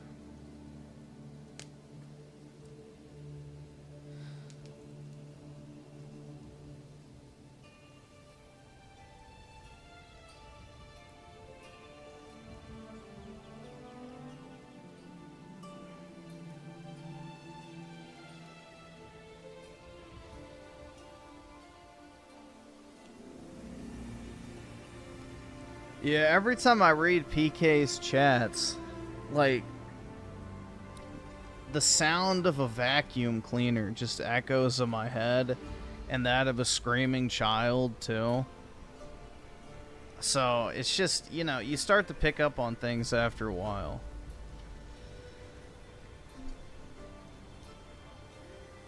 If that was true, then why do I have a Trump profile picture?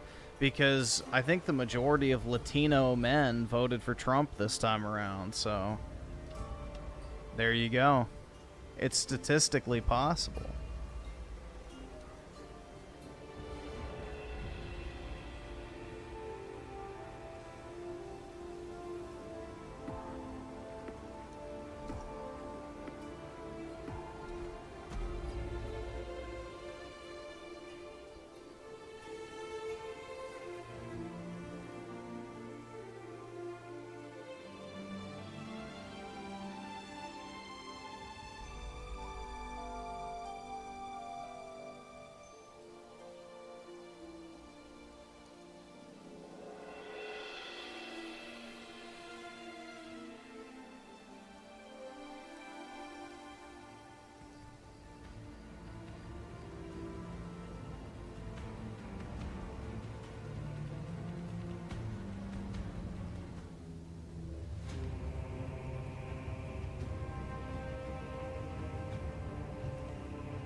Mexican in disguise exposed by Griffin's Talmudic Jewish facts and law. Exactly.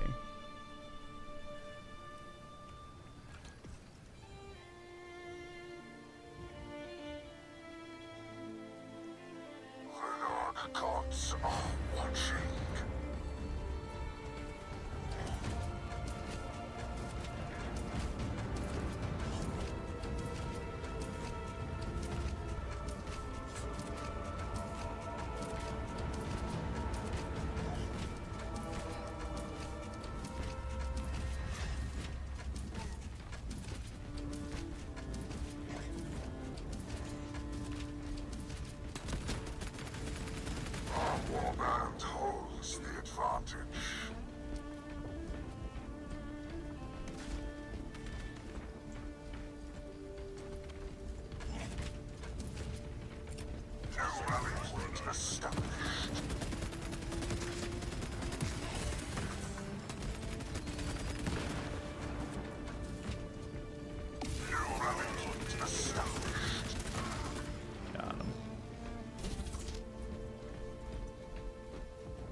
Sealenberg, that's right.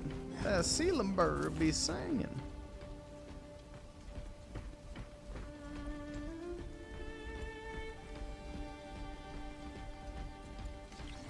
The moment is now.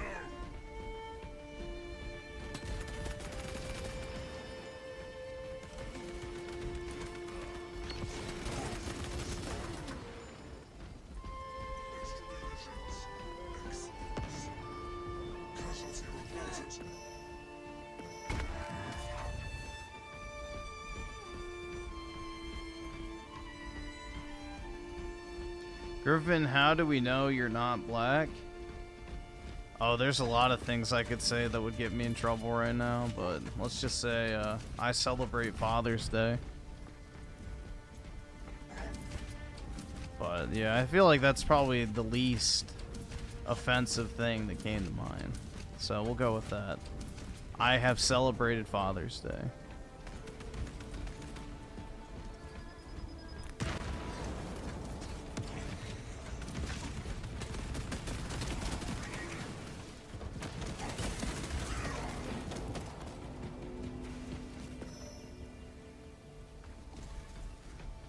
When you get with Zendaya, you're gonna come. Yeah, I bet, bro. I bet.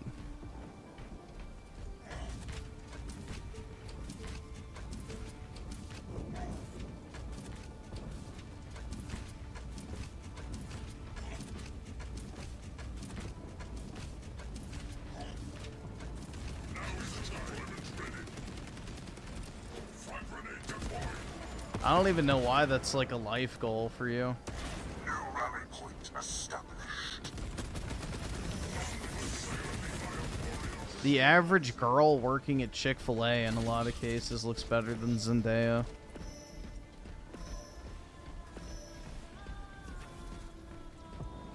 Fatality confirmed.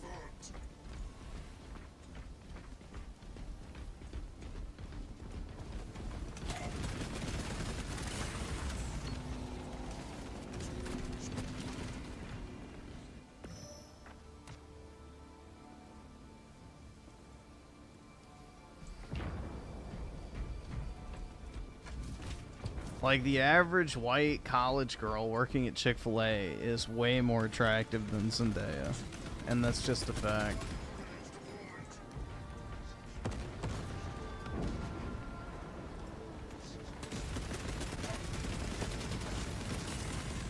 Our warband is halfway there. Your siege breakers.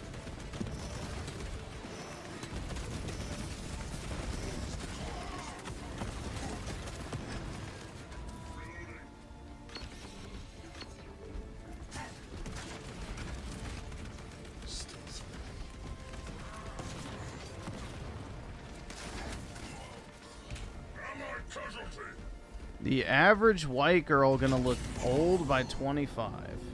Yeah, and the average black girl is gonna be obese by age 25. What the fuck is your point? If you want to go pork the piggy, then go for it. But, you know, not everybody wants to go fucking cow tipping.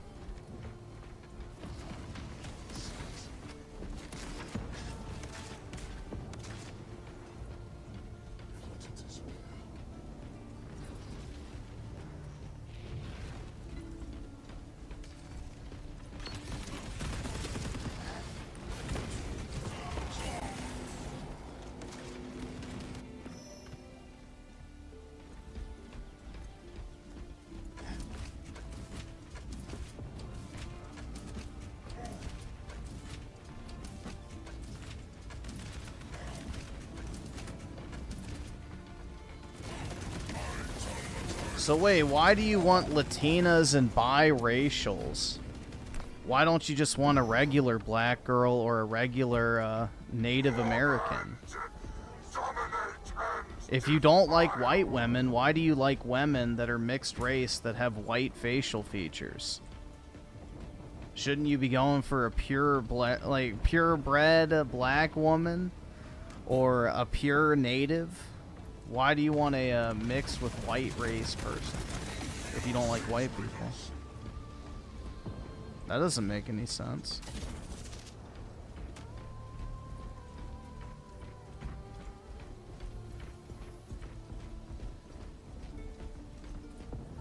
Average white woman is also obese by 25. No, they're not.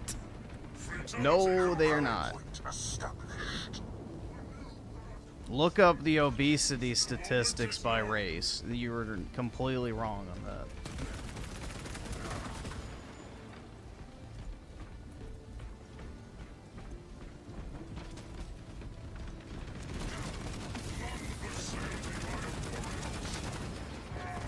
Yeah, he wants them mixed with white because they pick up white facial features. He's not actually attracted. It's just pathetic. I don't know. Delusion. 3 minutes remain. Terrorize our foes.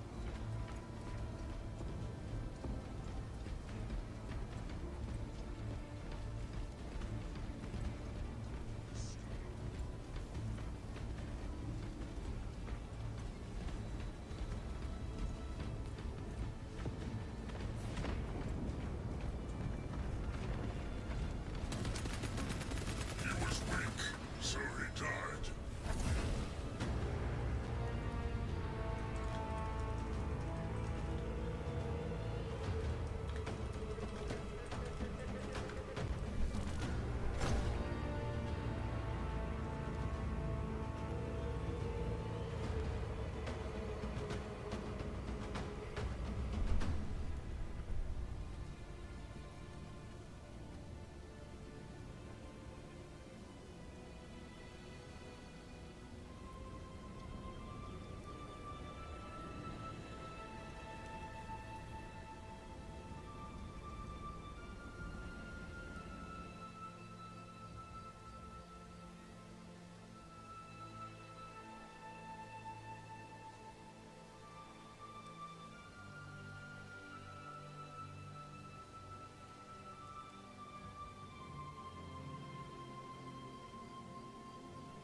Griffin's chat ages like milk. What do you mean?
Who's leading the charge for the women?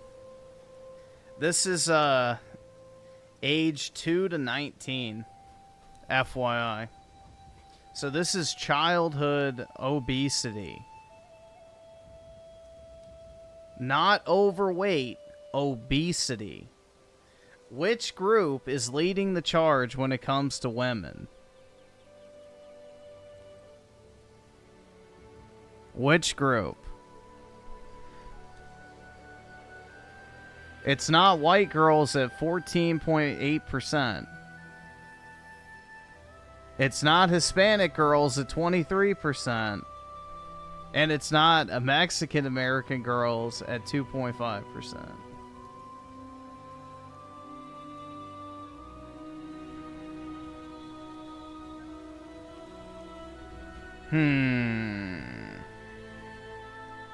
Which group of women is the most obese by age 19?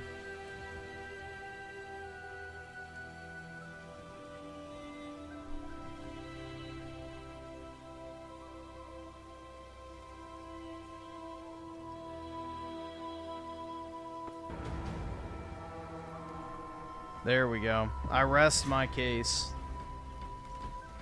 I can't afford this shit!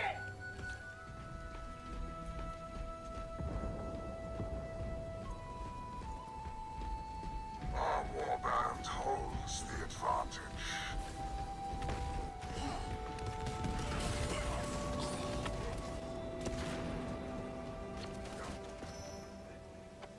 I am not so easy. Our warband holds the advantage.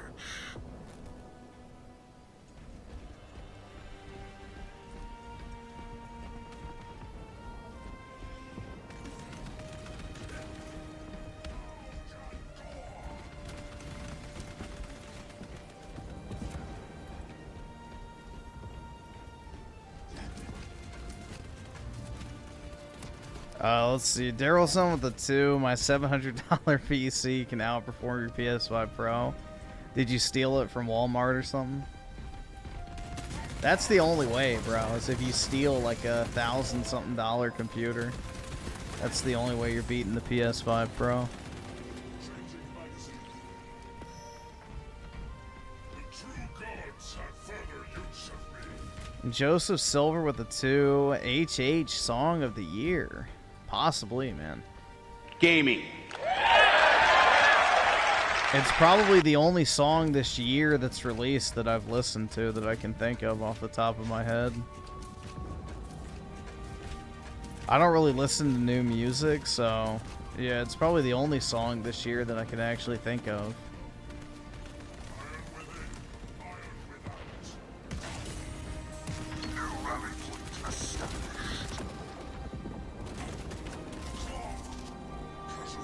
Where can I download? Right here. There you go. If you want it.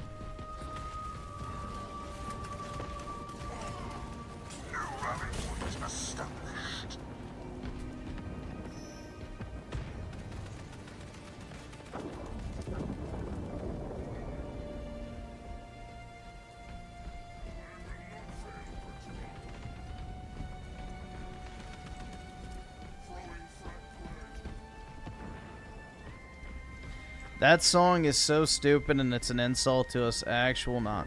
See, that's how I know, PK, that you're Mexican, bro. Because the only group of people that actually identifies as Nazis is Mexicans LARPing as whites. Like Nick Fuentes. So that's how I know you're a Mexican Catboy enthusiast. See, you're giving away all the tells, bro. You're giving away all the tells. The only people on the internet that actually claim to be Nazis are like Mexicans trying to be white.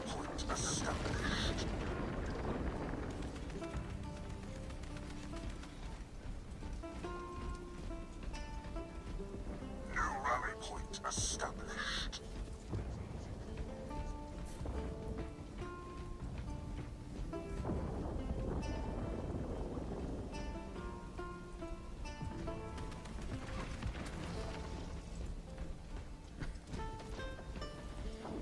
He was weak, so he died. Yeah, the stock market will be up because of that China trade deal. You know, all the fear-mongering can stop now. Shocker.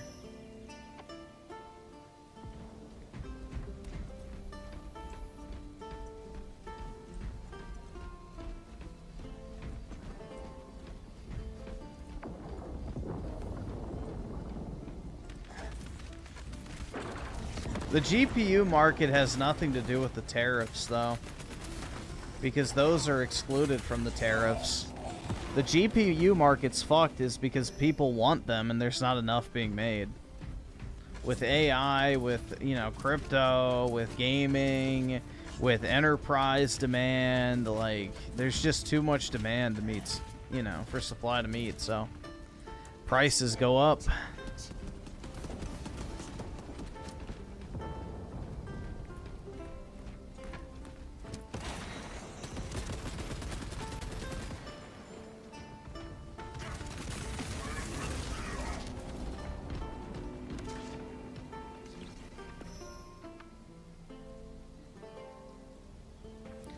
Chaka Shaka Gaming with the 5. Did you hear Fred hates Nintendo? He says they're evil. Oh my god, yeah. The makers of Bing Bing Wahoo are the face of evil. You know, damn Mario for corrupting the minds of children everywhere. How the fuck is Nintendo evil? Dude, these fucking Reddit retards need to get a grasp on reality. Like, fucking Jesus Christ, bro. Terminally online, weed brain rot behavior. If you think the genuine face of evil is the makers of Mario, you are literally too far gone. You're just a brain rotted dipshit at that point.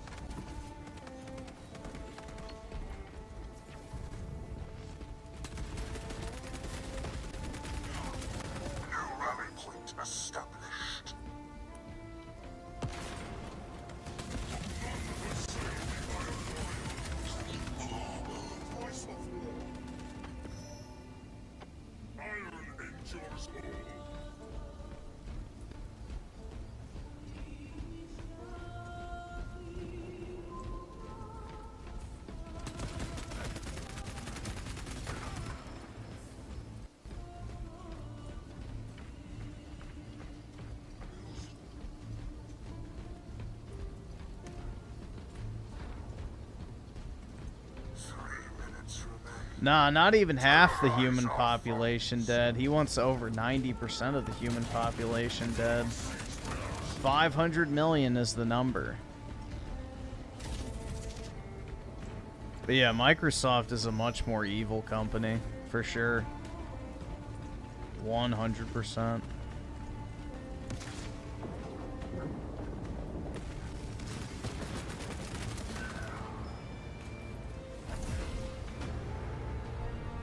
I mean, he's literally a self-admitted Epstein client. The guy who started the company, so definitely.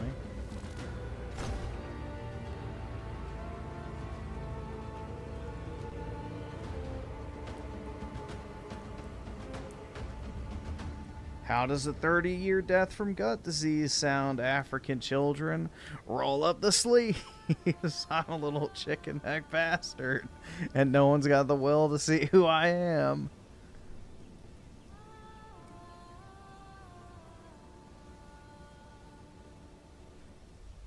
I'm an Ellie. Yeah. Daniel with the 5. Griff, did you hear about Trump capping drug prices to right, the awesome. lowest Thanks, price nigga. that All it right. sells for internationally? That's pretty based, in my opinion. Yeah, and guess who got rid of it the first time around when he did it in his first term? Brandino. So, yeah, it is good.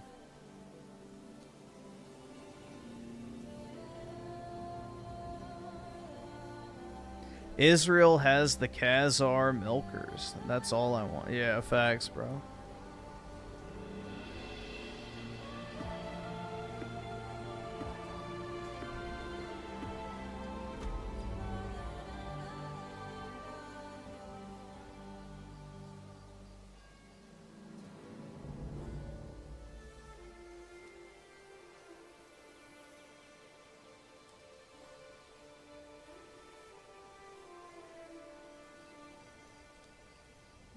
Yeah, Trump and Netanyahu don't like each other at all. So, yeah. Look at this thing Rich got offended over. Did someone call a man or something?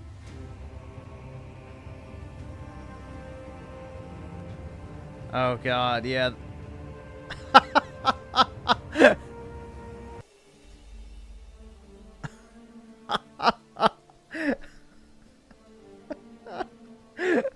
Bro. Weak as fuck. What's wrong with that, Rich? Are you implying that you have to be black in order to enjoy fried chicken and watermelon? Why can't a good old white boy eat his fried chicken and watermelon? What's wrong with that, Rich? Am I a racist because I eat fried chicken and watermelon? Come on now. It's not very inclusive of you. But yeah, I remember Rich said that Gordon saying saying the N-word was as bad as trying to rape a child. I mean, that's how mind-cucked leftists are, guys. That's how absolutely mind-cucked lefties are. They actually think raping a child is on the same level as saying the N-word.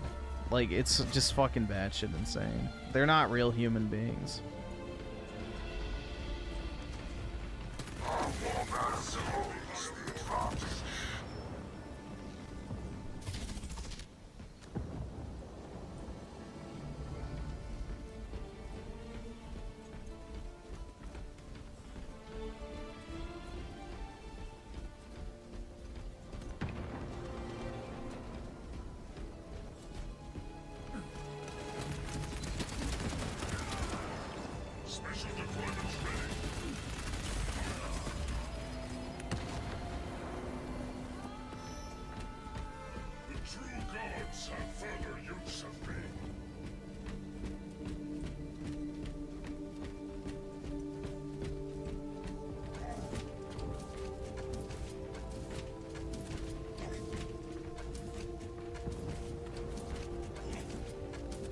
You live your life vicariously through that's a pretty boring life, man.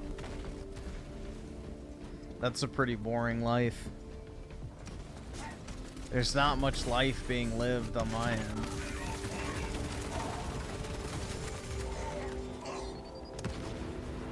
Chalky Shocky Gaming with the 2. Rich makes Jabba look like a male supermodel. Yeah, Rich is just such a miserable bastard, bro. It's so obvious to see. He's a self-hating leftoid that just is miserable. You know, he fucked, you know, this woman who was already like 3 other guys' baby mama. He had 3 kids with her. He raises his children in a broken home. You know, he destroyed his entire YouTube career for the most part. He's burned almost every single bridge he's ever had. He's obese as fuck. Like, it's just pitiful. Yeah, lives in his mom's basement. It's just a sad fucking story of the dangers of becoming a full-time YouTuber. It's pretty pitiful. Yeah, and he's a stoner, too. To cope with his crippling anxiety. What a... Dude, honestly, if you're a grown-ass man and you have that level of anxiety, then you're just, you know... Skip it up! Fucking loser faggot! Like, that's it, bro. Honestly. I need to pop edibles in order to cope with my anxiety. Yeah, fuck off, bro. Lead is cheaper.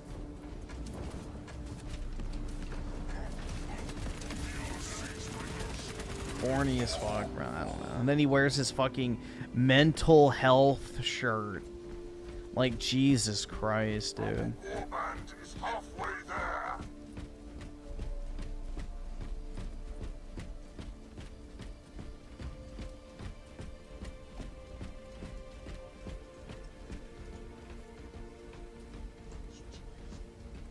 Yeah, bro. Weed makes you paranoid. That's like one of the side effects. Yup. One of my friends, when he used to get high in fucking high school, he used to get paranoid off his fucking tits, bro. Like, he used to message people like schizo shit. One time he was driving while high and he sat at a red light for like 5 minutes after it turned to green. Because he was worried a cop wasn't like it, dude, yeah.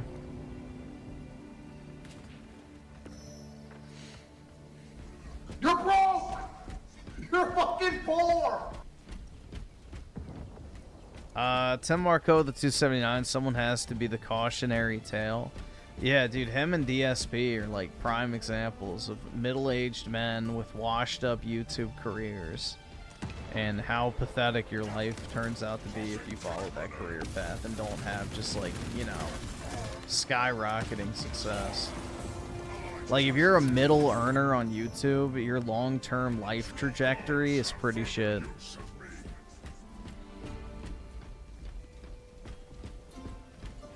Like, think about it. Most YouTubers probably don't have savings. They don't have a retirement fund. They don't have benefits. You know, there's no job security. So it's just quite sad, man. Unless you're making like $1 million a year, it's very hard to justify.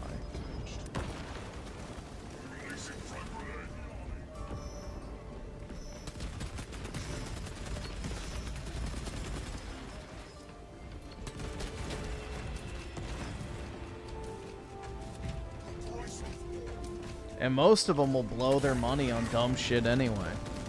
Like Rich spending tens of thousands of dollars on fucking audio production equipment he's gonna do fuck all with.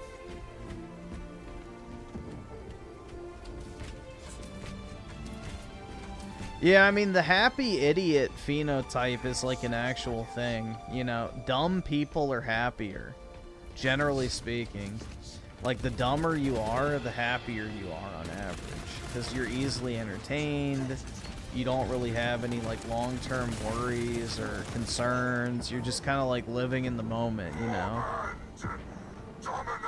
So, yeah, that's what they say, is, like, the dumber you are, the more fun you have, typically. Which, you know, based on my life experience, I could definitely say that, because I'd like to think I'm at least above average intelligence.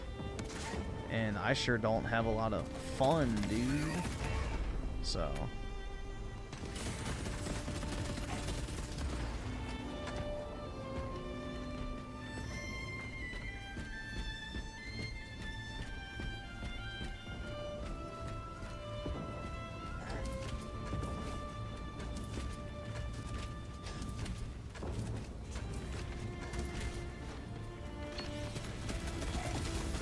You know, think about it. If you're like an idiot, you could just enjoy all the slop entertainment.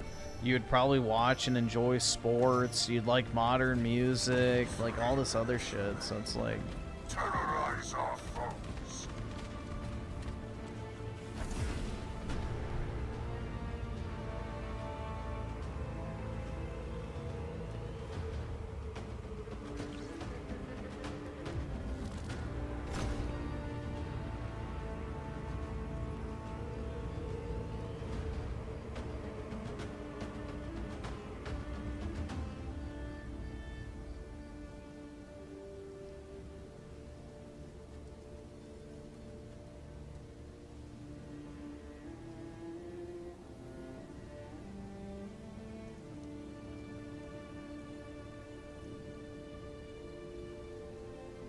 Then again, you don't do anything outside of your normal schedule, so of course life wouldn't be fun. Yeah, there's just not anything I want to do, though. That's the thing. I don't really feel like I'm missing out on anything. I don't have a desire to go to like a fucking, you know, sports ball game or go see a movie or whatever, or travel. So there's not really anything, you know, I feel like I'm not doing that I otherwise would want to that would be fun, or whatever you call it.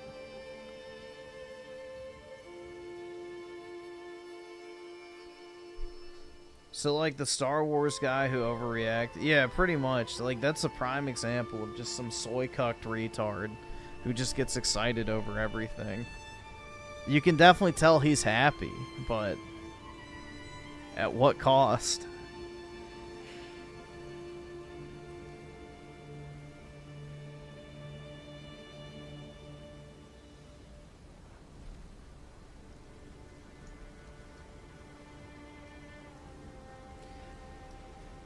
Chaka Shaka Gaming with the 2. Who's more sad, Frit or Rich? Definitely Frit, because at least Rich can have genuine opinions. At least Rich, despite all of his failings, can be himself and actually say what he thinks. The other, not so much. And also, Rich at one point was successful. So.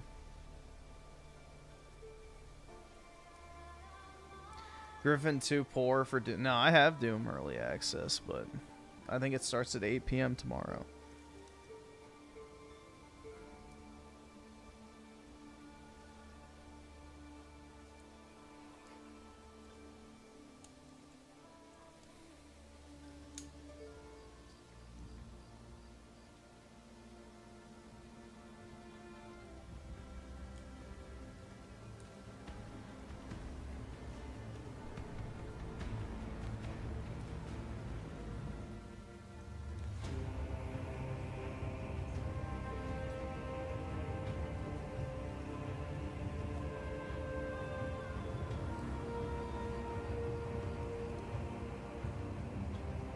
No, early access is not available on Xbox. You can download the game, but it goes live at 8 p.m. tonight. So in 17 hours.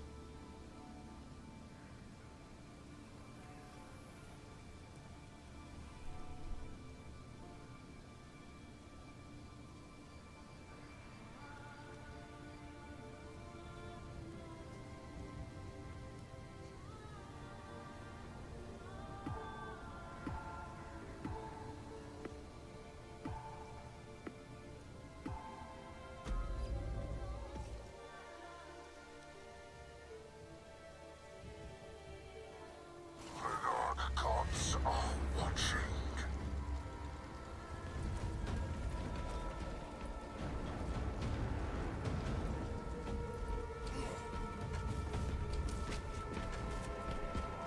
Rit's a home wrecker? That's not surprising.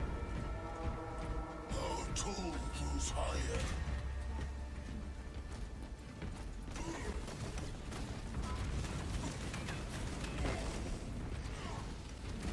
Our warband holds the advantage.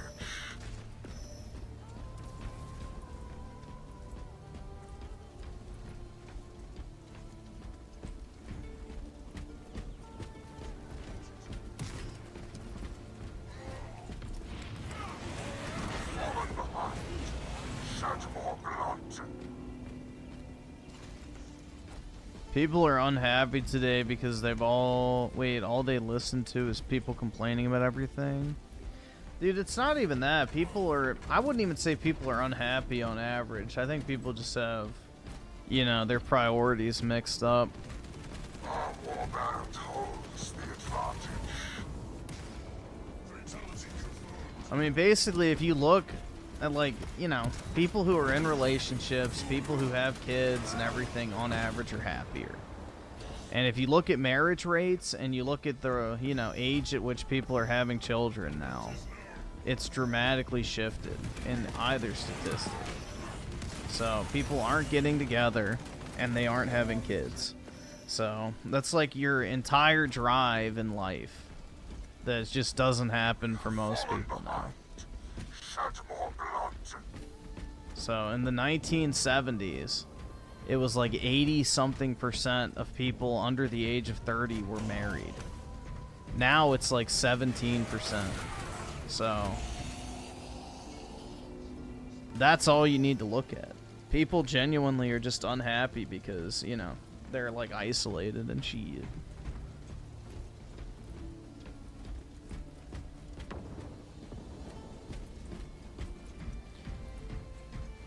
They think, buying clothes or going on vacations or getting fucking slammed at the fucking bar or whatever, having a one-night stand, all this type of shit is gonna make them happy. So I don't know, bro.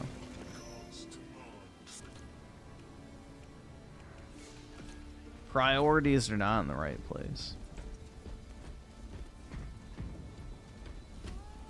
Like, Griffin, I'm guessing you meant isolated. But, yeah, I mean, I don't interact with anybody.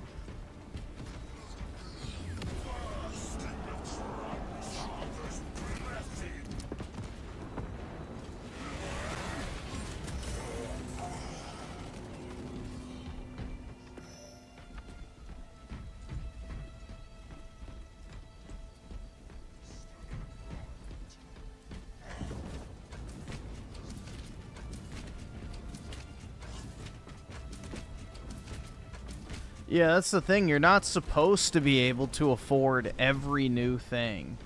Like, it's idiotic to assume that you can just consume endlessly and keep buying every fucking thing that comes out.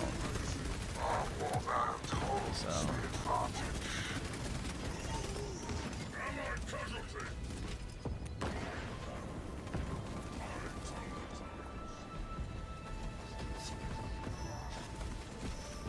Buying children's games and cards will make you happy. Oh wait, make me happy. I mean, not really. I mean, buying cards and games doesn't really make me happy. It's more so of a financial thing.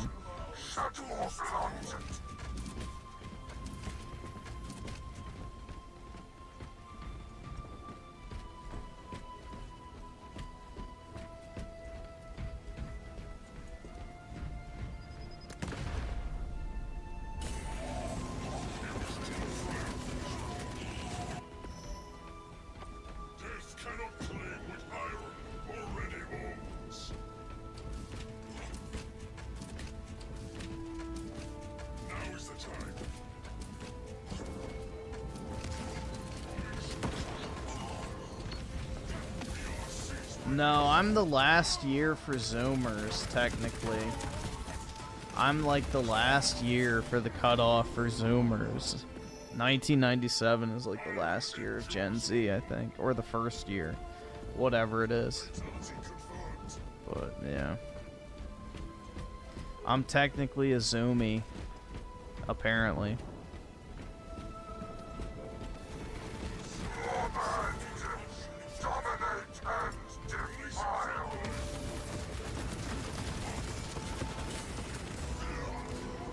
One of the good ones, exactly.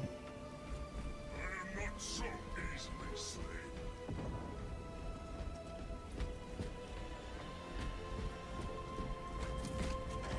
Casualty reported.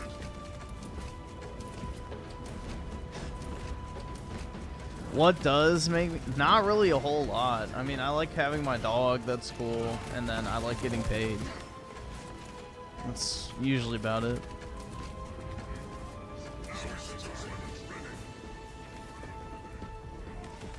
I hate Zoomers. I guess that explains my hatred for you. Yeah, pretty much. Understandable.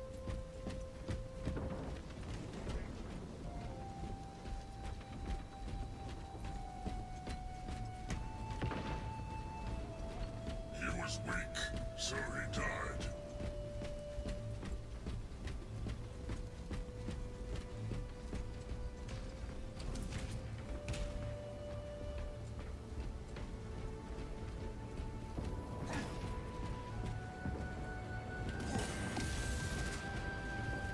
Tossing frag grenade.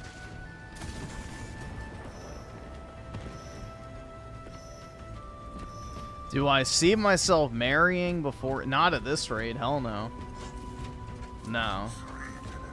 I have like, what, a little over 2 years at that point to get married? So yeah, no. Definitely not. There's like a 0% chance I would get married within the next 2 years. So I'm not even actively seeking out dates at this point. So yeah, no. Would not happen.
Worst age to get married? Probably anything over 35 for women, because you genuinely can't have kids at that point. So, I don't know. For guys, I guess it doesn't really matter as much. I mean, ideally, you want to have your kids as young as possible, so you're not a, you know, decrepit old fuck by the time they're fully grown up, and then you can, like, you know, help raise your grandkids and shit, but...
Wait, so millennials voted for Trump in 2016, then Zoomers voted for Biden?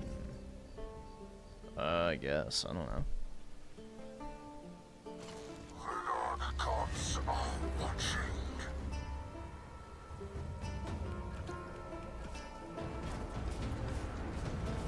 The Zoomers are probably too concerned about being called racist, man. Oh my god. BLM, bro. The most important political movement of our generation. I don't like white people, so I'm gonna steal they shit.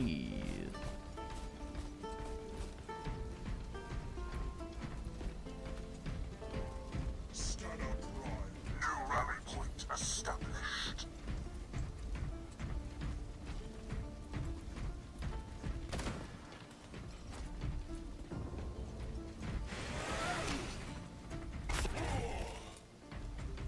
Decay claims one of our own.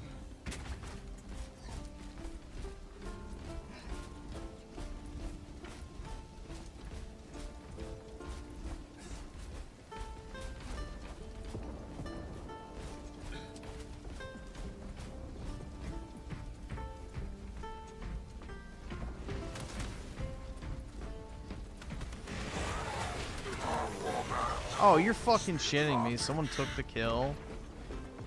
What a fanook.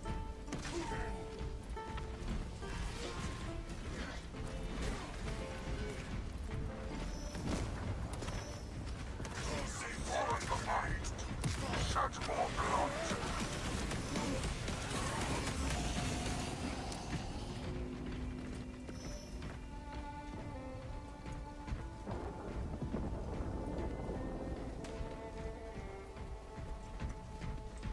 Don't women become infertile? No, much earlier than that in a lot of cases. You have to pay a shit ton of money for, like, fertility clinics and shit past 30-something, usually. Like, mid-30s, women basically lose the natural ability to have children normally. So not only does the chances of, like, miscarriages go up dramatically, but also the likelihood of them actually taking to a pregnancy at all goes down dramatically too. And then you have to pay for all the, like, pregnancy health care to make sure, like, the fetus stays healthy, and usually they recommend that you have a C-section instead of giving natural, like, yeah, there's a lot of complications that come with it. So, yeah, women are supposed to have children early in life. This mid-30s to 40s pregnancy trend is, you know, what I think is definitely considering a lot to, like, the autism shit. Because they're having weak kids.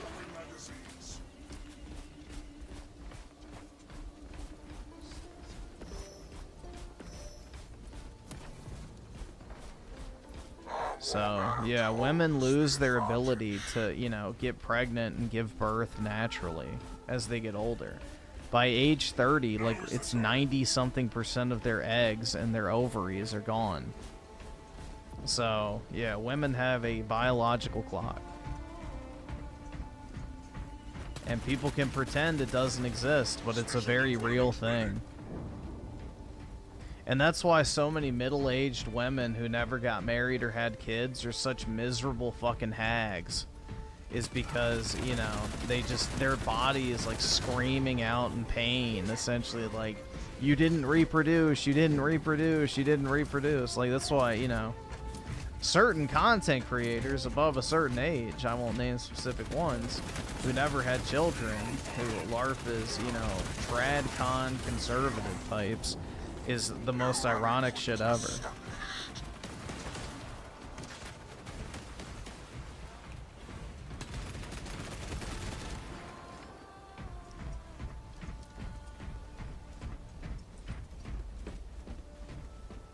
What age was my mom?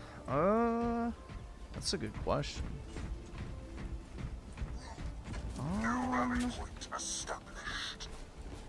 I want to say like 31 or 2? Yeah, because my parents got married like late back in their day. You know, they were like in their, I think, late 20s, early 30s when they started dating.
And yeah, that was like seen as taboo back then because all their friends and stuff had already been married or whatever. So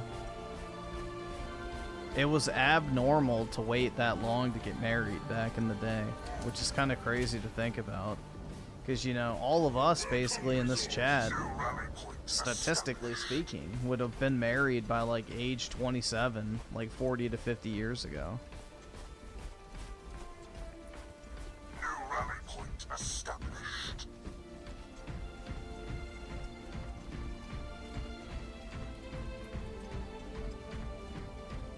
New rally point established.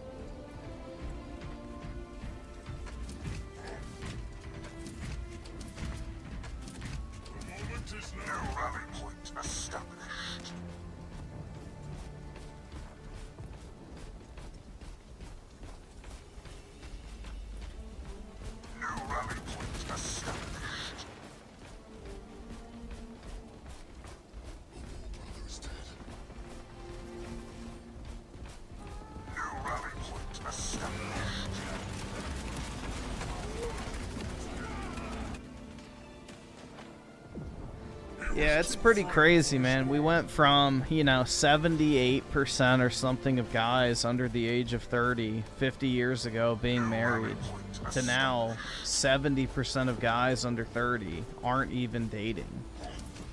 So, pretty wild. It's like a literal flip. 70% married to now 70% single. But dude, nothing's changed at all. It's just your fault, bro. Go to the gym. Go to the gym, dude.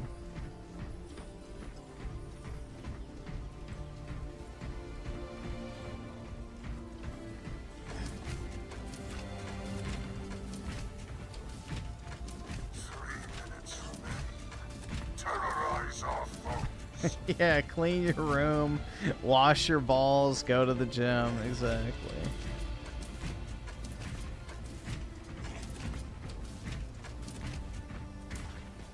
Join a club, dude. Join a club.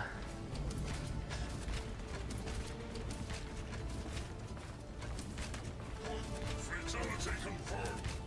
Now is the time. What truths?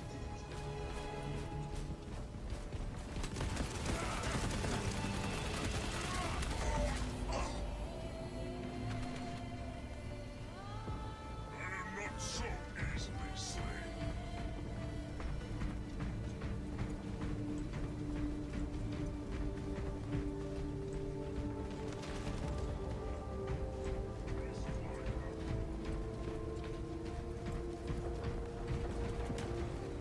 The moment is.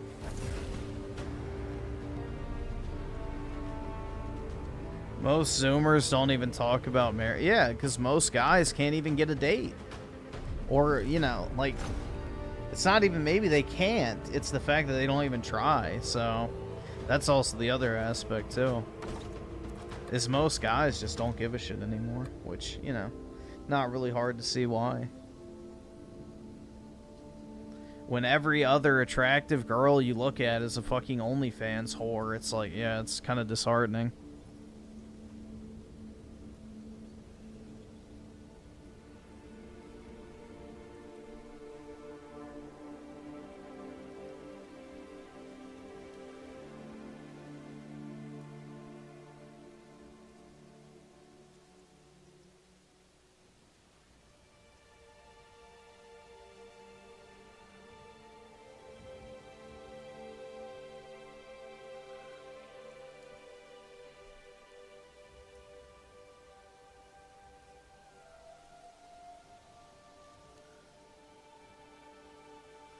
They care more about buying cards, dude. That's right.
My mom called me a fanook because I didn't have a girlfriend like 2 years ago. Yeah, my parents haven't ever said anything like that to me, but maybe they will eventually. Who knows? Although I don't think they would ever be under the impression that I could possibly ever be fucking gay. Given the private conversations. But yeah, I don't think that's a possibility for them to even consider. Luckily.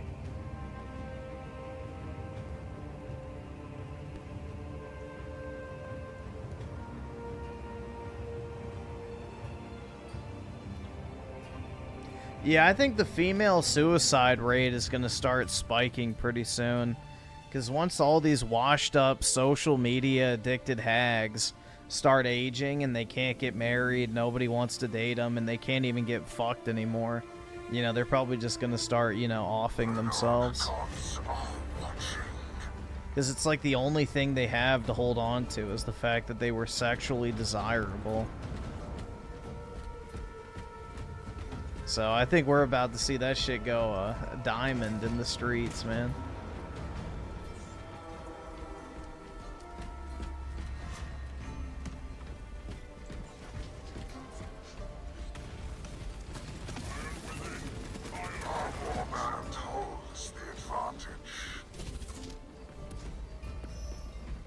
Female suicide rates is starting to spike now.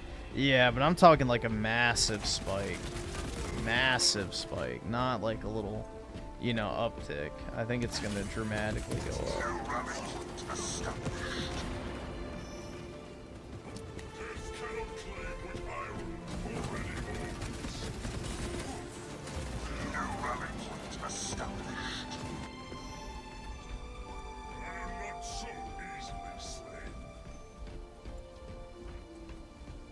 Yeah, have you guys seen that video of that fucking Asian chick on Twitter where she's like, all my friends, including me, are like 9 out of 10s, and we're all single as a Pringle.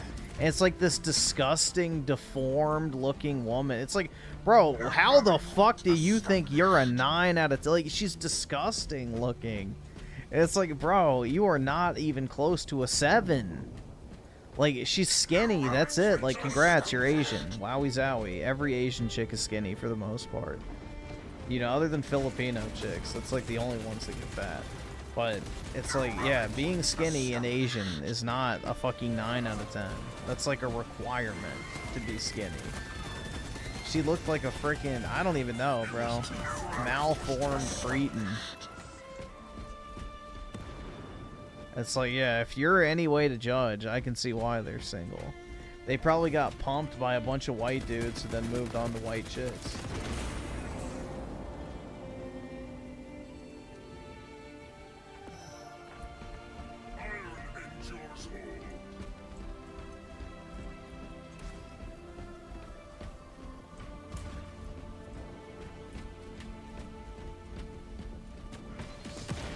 Yeah, but that's where the main appeal for Asian chicks comes from, is the fact that they're skinny.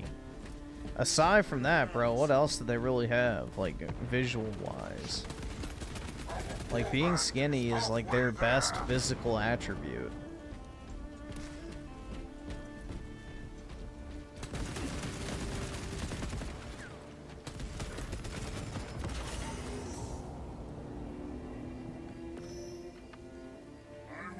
Here, let me see if I can find it.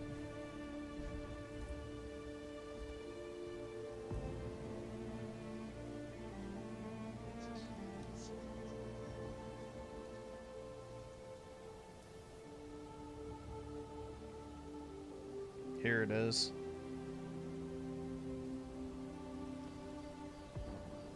Twitter's been getting better about the search lately.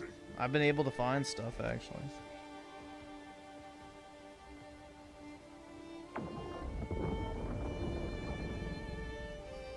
Alright, I'll send it in a second. Once this match ends, and then I'll pull it up.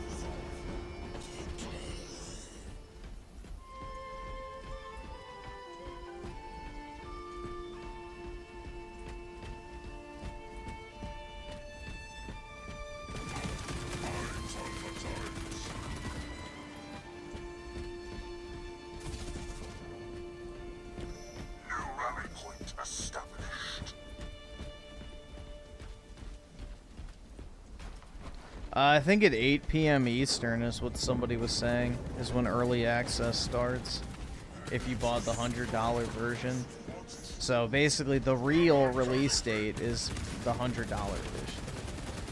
Because Microsoft now paywalls the actual release date in order to get Goy Pass customers to actually pay something for their games.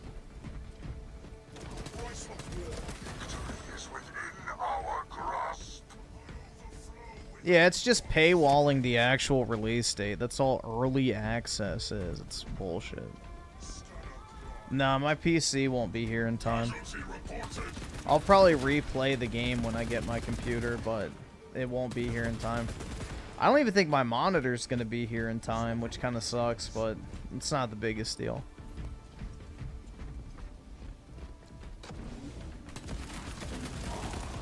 But yeah, the PC should be here sometime this week, and then I think my monitor comes on Tuesday from Best Buy.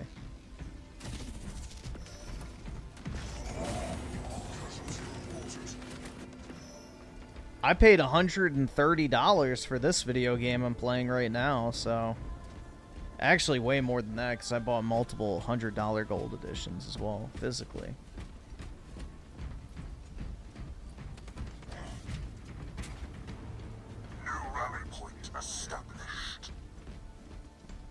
So I paid $130 for this particular game.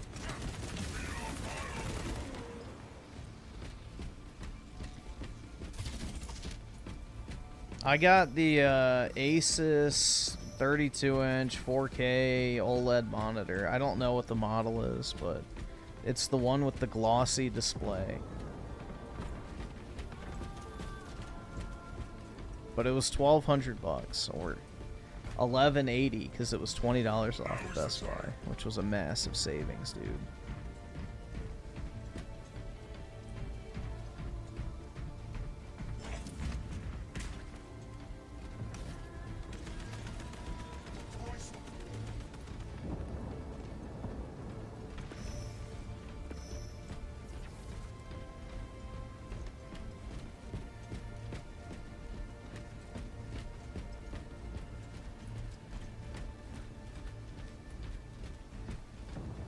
Yeah, Griffin really needs to stop spending his money in a way I disapprove of. Yeah, exactly. I need to start taking whores on dates, dude. That's a much better use of my money. I should need to contact my favorite OnlyFans whores and offer to pay for their dinners. There you go.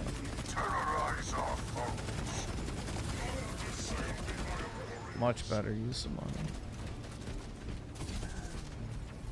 Or, in fact, I could just donate it to my favorite female streamer as well. Oh, shit. I looked away for a second. Oops. Either subscribe, donate, or get the fuck out. Women love money, not you. That's true to a degree, yeah. Well, it's a known fact that, you know, men love more deeply than women do. And men love women for who they are, not what they provide. So, yeah.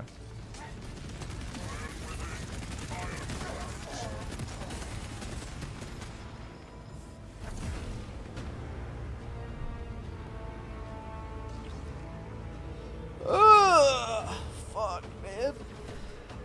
I'm tired. Let's see. Oski Wasku, 34 months. Hey, Griffin, I'm curious. Would you be interested in joining me and a buddy in operations? We know practically everything in now, so it'll be a breeze for you. I guess. Like right now. Or like a different night. Hold on, let me pull up this thing real quick. It's probably not tonight, because we'll probably do videos in a few minutes. Did that not send? What the fuck? Oh my god. Stupid fucking YouTube filter. Did it work now?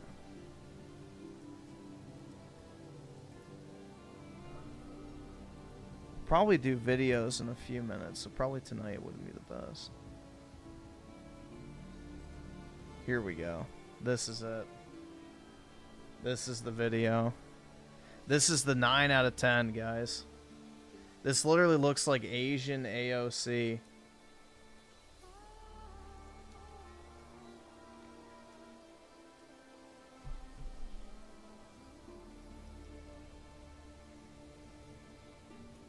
This is your 9 out of 10, everybody.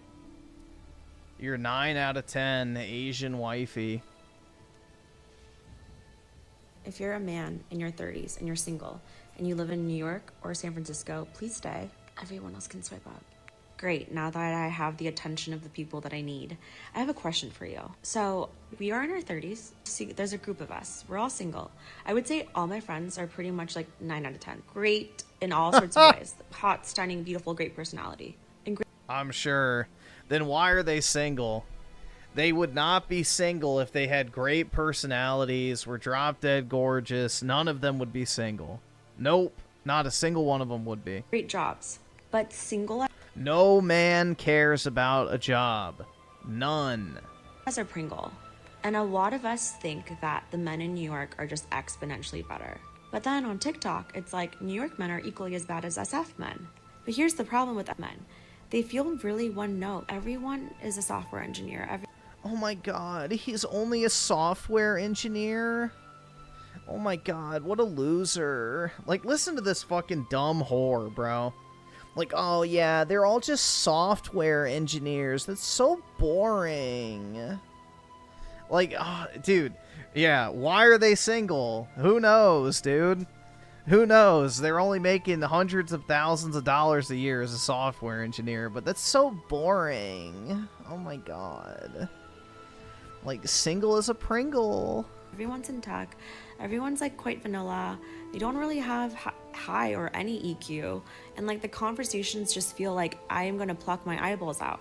It's either like these men want to get married tomorrow or like don't know how to date. And it's just like, well, where's the normal people? The normal men. So I know I'm going to get a lot of hate in the comments. Oh my god. But I am curious. Are the men in New York better? Is this true? And if so, what are the pros and cons of dating in either of those? Dude, no New York man is gonna want her. Because the thing is, bro, is New York men who make a lot of money go for the 20-something-year-olds that are in college. So she's in her 30s, same with her friends. Like, no multi-millionaire guy is like, oh yeah, dude, I can't wait to wife up some 30-something-year-old hag that's already been run through. Like, you're not going to get anything. If you think a software engineer's boring, do you really think the fucking, you know, high finance, like, multi-millionaire, you know, finance bros are going to be, you know, lining up at the fucking door? No. Maybe the 60 and 50-year-old ones will. But it sure as shit ain't gonna be the ones your own age. Cities. It's just been unsuccessful, for lack of better words. It's been a minus out here. And as someone who's lived in many cities, I lived in Boston, Chicago, Kansas City, LA. I feel like there should be like the biggest... She lived in all of those cities, but is still single, by the way. Highest percentage of success in SF. But it's been the opposite. So, tell me more. Yeah. 1, she is not a 9 out of 10. 2, if you were such a catch and all your friends were such catches too, which when women talk about their friend, they're actually referring to themselves. You know, if you have such a great personality, again, why are you still single? And 3, you're not going to get anyone that you think is exciting as a 30-something-year-old woman when you think a software engineer making hundreds of thousands of dollars, like 300,000 plus a year, is boring. Like, you're cooked at that point. Sorry. You're absolutely cooked at that point. There is no recovery.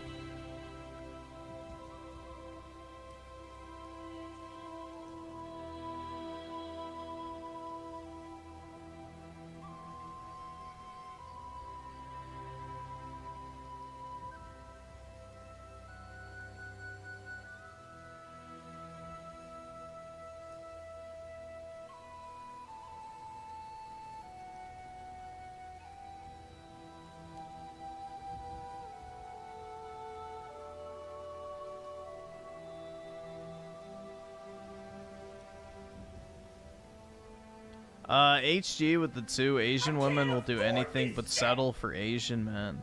That is true, yeah. They like their white boys.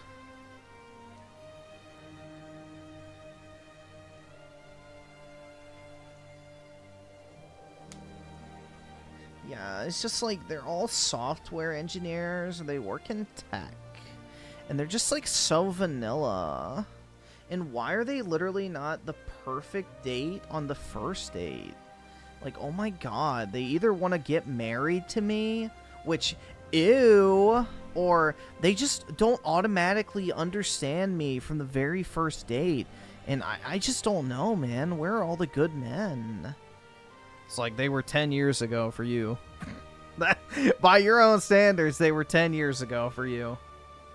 You're done at this point. Because you obviously don't want an actual, you know, date or relationship. You want some fucking 30-something-year-old Giga Chad to come sweep you off your feet and, you know, blow out your back and then take you shopping, essentially. That's what she wants.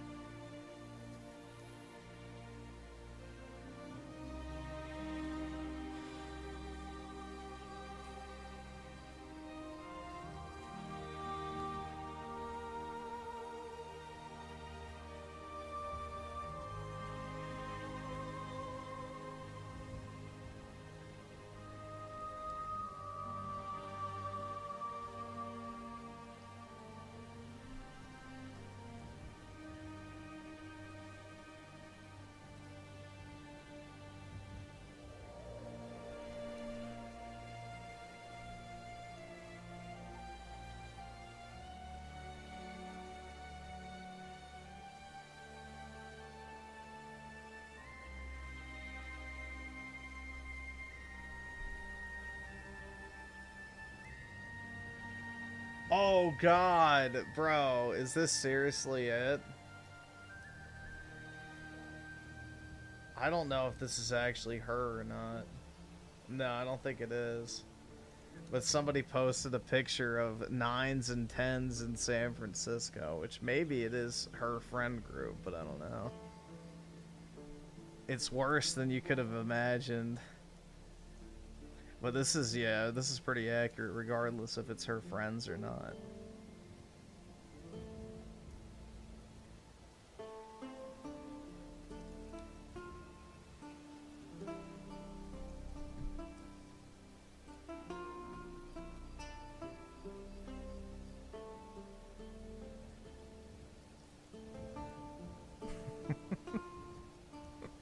The San Francisco, yeah, this is actually really accurate. The San Francisco 9s and 10s special.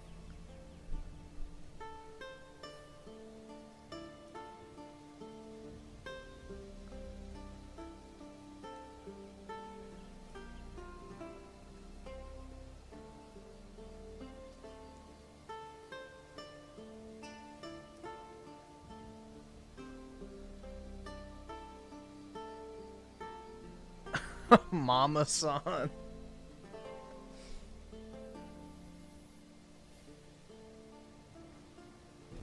But yeah, that is pretty accurate. That's probably exactly what the case is.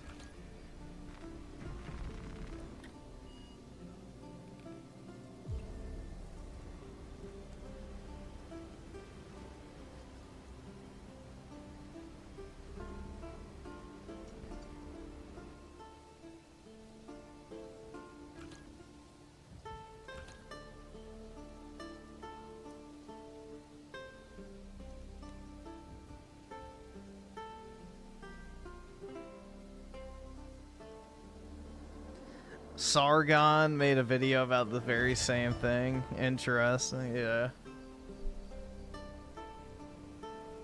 Yeah, but if she was such a catch, she would already be married by now. There's no scenario where a true 9 out of 10 with a great personality who is actively looking for a real relationship is still single. Like, sorry, that just doesn't fucking happen.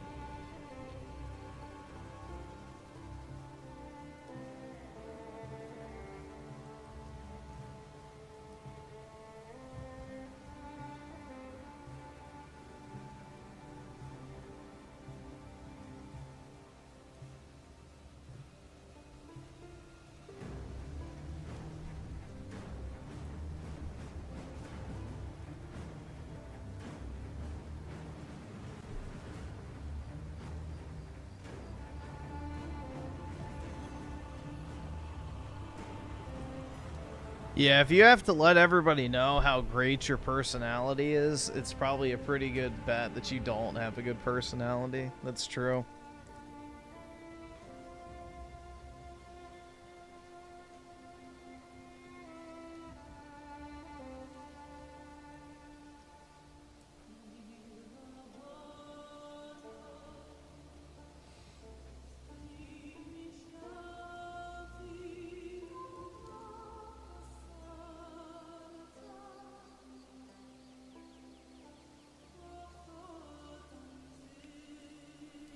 So what's your personality? Pretty boring, in all honesty.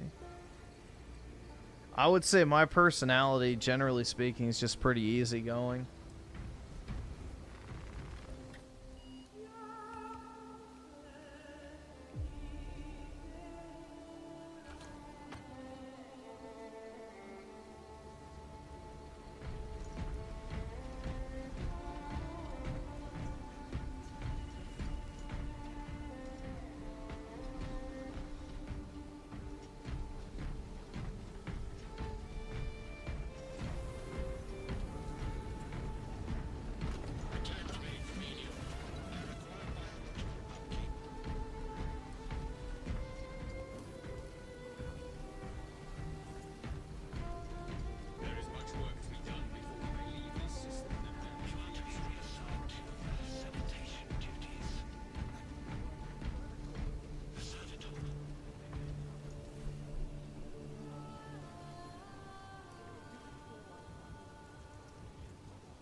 Don't worry, Griffin. That new PC will fix... Or wait, fill the void with... I don't know, bro. I don't think so.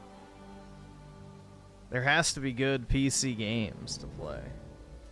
Oh, I need to order another computer stand while I'm thinking about it. Because this other one, they never gave me the feet for it.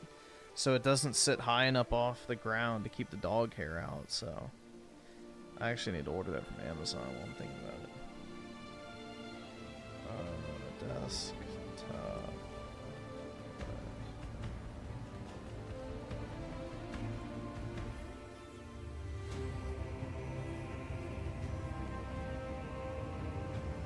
I don't need a 2-pack. I just need one.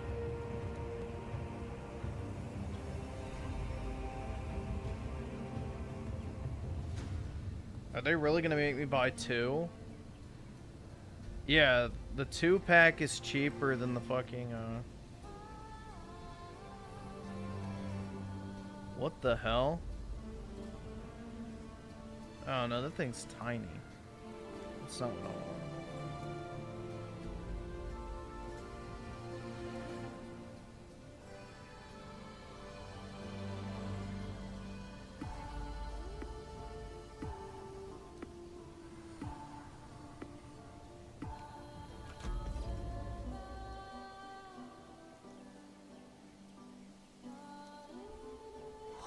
The gods are watching.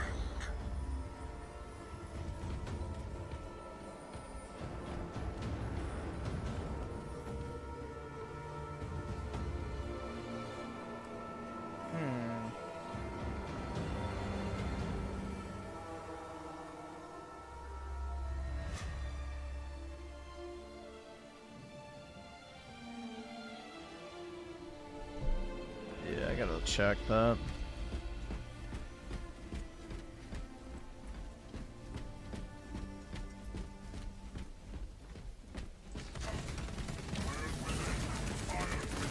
Warband holds yours whole. Bruh, dogs with wire coats are goated. No shedding at all. I don't really care about the shedding, to be honest. Like, I've kind of gotten over that. It doesn't really bother me.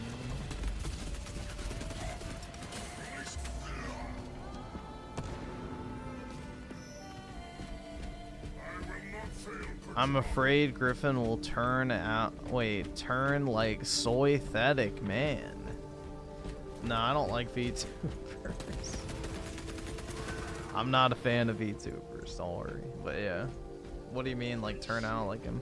I already don't I'm already living on my own and shit, so I'm good. I have a job and all that other shit, so I'm fine. Isn't the hair on your clothes annoying? I don't care. I just leave it on there. I don't give a shit if I'm covered in dog hair. Like, oh no, someone will find out I have a dog.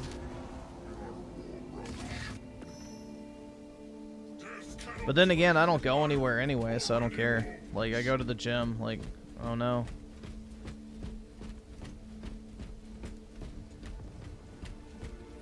Like, oh no, dude, there's dog hair on my shirt. Like, that doesn't really bother me.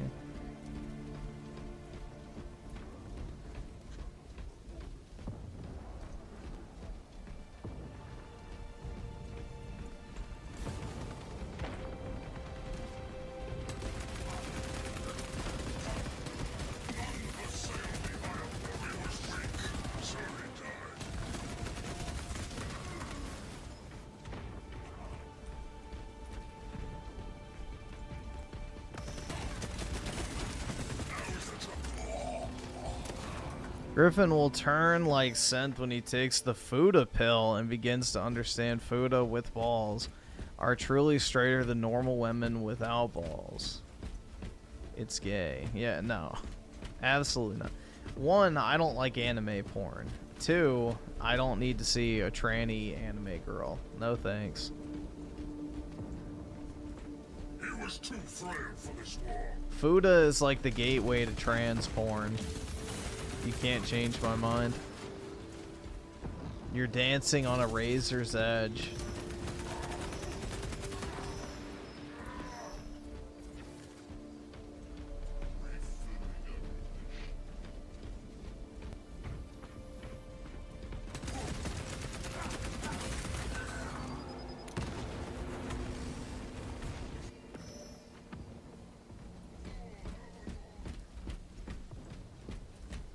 Gotta get a lint roller? I don't use one of those. I don't care if I have dog hair on me. Like, what's somebody gonna say? Like, oh, you have dog hair on you. It's like, yeah, I have a dog. Like, what is anyone gonna do about it? Who cares?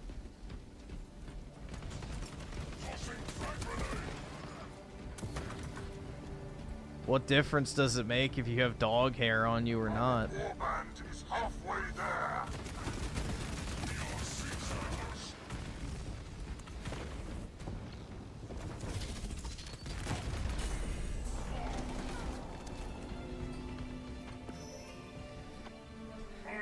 Looks gross, then I don't care.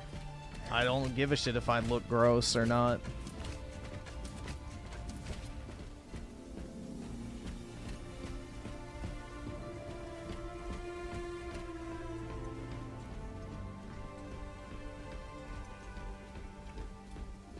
It gets in the eyes? I've never gotten dog hair in my eyes.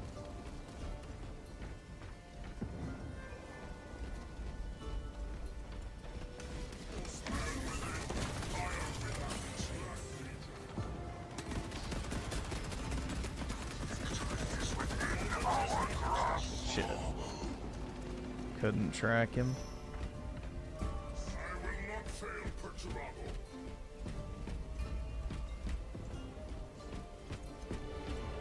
The cope for Fuda is wild. Yeah, it's... That's a dark hole of the internet. Let's be honest here. Who is Griffin trying to impress other than us, of course? Exactly. You know, I'm not going to the gym to be like, hey, look how nice and crisp and clean my clothes look. Like, Nah, usually I'm wearing a baggy hoodie and like some fucking gym shorts, and that's it. So, I literally don't fucking care. So, it doesn't matter to me.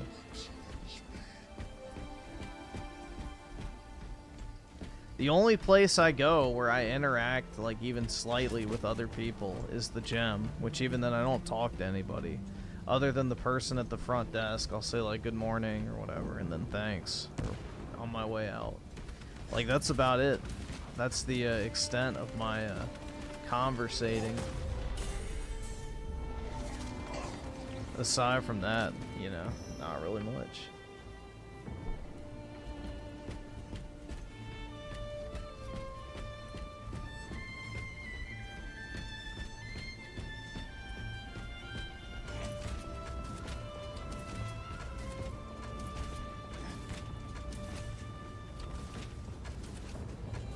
Yeah, that's the thing, is people who say like, oh, if you want to make friends, go to the gym. It's like, bro, nobody wants to talk to you at the gym.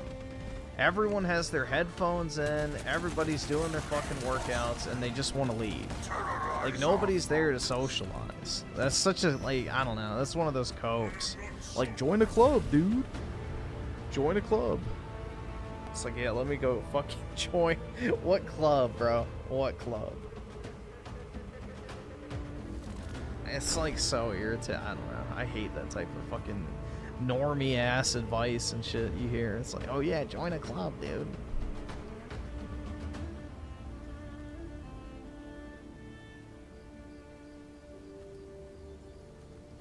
Nah, you never want to join a gym with a basketball court, and I will not be further explaining why. Yeah, never join a gym with a basketball court. Unless it's extremely expensive.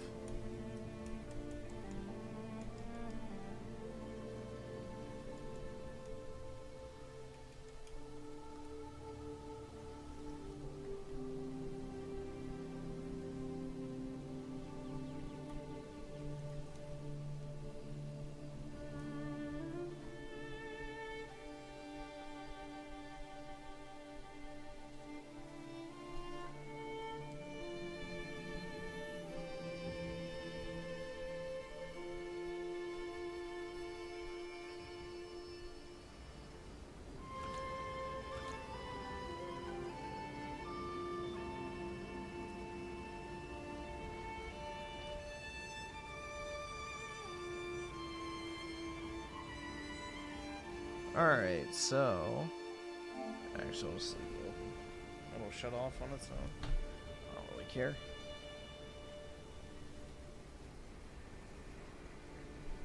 Join Hustlers University. Oh boy.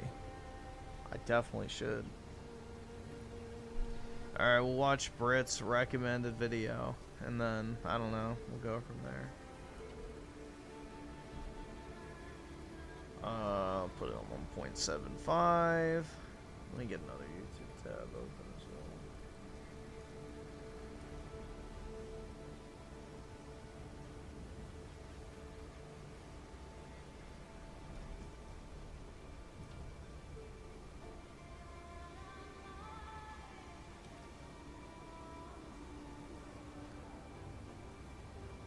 Join your alpha male program. Don't you have to be an alpha male to run one of those?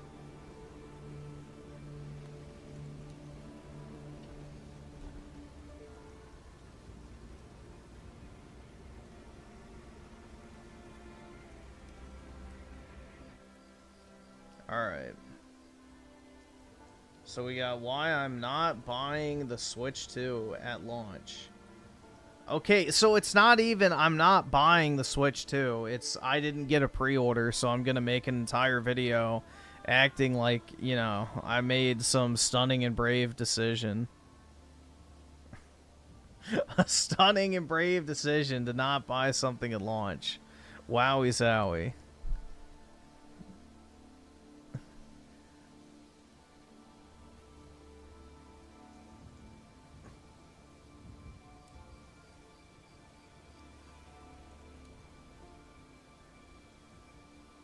More like Oofy Doofy Beta Bucks Deluxe. Exactly. That's more PK. He walks up and calls every woman Senorita as he casually adjusts his Carhartt fucking work pants. You know, his dirty construction pants, he slightly lifts them up as he goes to approach a woman and calls them a Senorita. And while he's talking, he lifts one work boot up and taps it against the other, knocking the dirt off to show that he actually does, you know, work in those boots.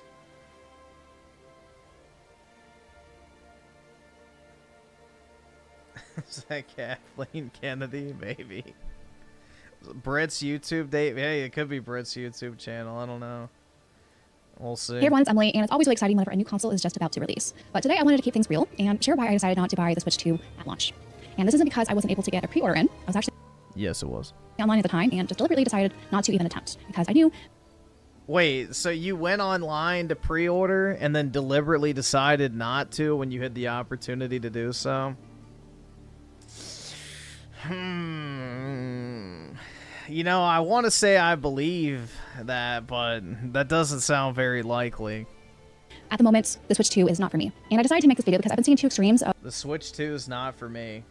800 fucking Switch games in the background. Okay. I have competition. Yeah, no, I'm not touching this statue shit at all. But I probably have more games than this. I've got more games. Easily. of how people are going about the Switch 2 launch cycle on YouTube. Either there's the boycott camp where they're kind of anti-Nintendo and want nothing to do with the console at all. There's the other camp that are super hyped and excited for it. Now, I don't think any of these camps are wrong, but I wanted to have a more nuanced approach of why I deliberately decided not to pre-order the Switch 2. I also had a few of you guys ask me whether or not I'm planning to buy the Switch 2 in my comment section, as well as my upcoming Q&A video where I was gathering questions to answer for my 40K sub milestone. But I figured this topic really needed its own dedicated video because there's some things that I'm just not seeing a lot of people talk about online that I think is important to any sort of consumer buying process. So to start off with, I've never actually purchased any console at launch, and I think I usually wait a year or... Then why, dude? This is what I mean. It's just pointless slop content. This didn't need to be made. even longer before I finally adopt a new system. And a lot of this is due to just practicality. I have a huge backlog of games behind me that I purchased intentionally to play, and so Yeah, well, every single one of these Switch games is going to play better on the Switch too, so it's kind of dumb to say my back catalog is the reason why I don't want to buy the Switch 2 when you could literally just sell your existing Switch, get some money for it while it's still worth something, and then play every single one of these games on the Nintendo Switch 2 with better performance. That just seems very idiotic to me, but hey, you know, not everyone thinks everything through, I guess. adopting a new system with its own set of new games just kind of distracts me from playing those games that I want to experience. Most of the new games that are launching with a brand new console are often games that I don't really need to play right on day one.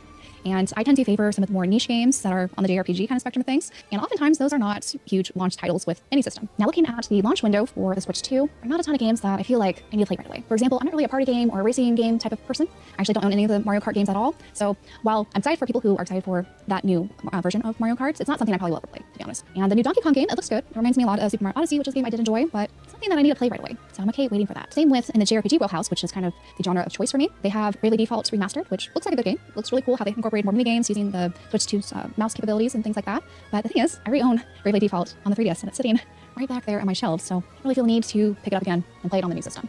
Especially if there's not going to be any major story revisions or things like that that would kind of drive me to pick it up again sooner rather than later. Yeah, other than that, there's a lot of third-party games that are coming on the Switch 2, but the thing is, I either own a lot of Yeah, I'm not buying the Switch 2 because it has no games. Meanwhile, behind her, hundreds of games that could be played on the Switch 2.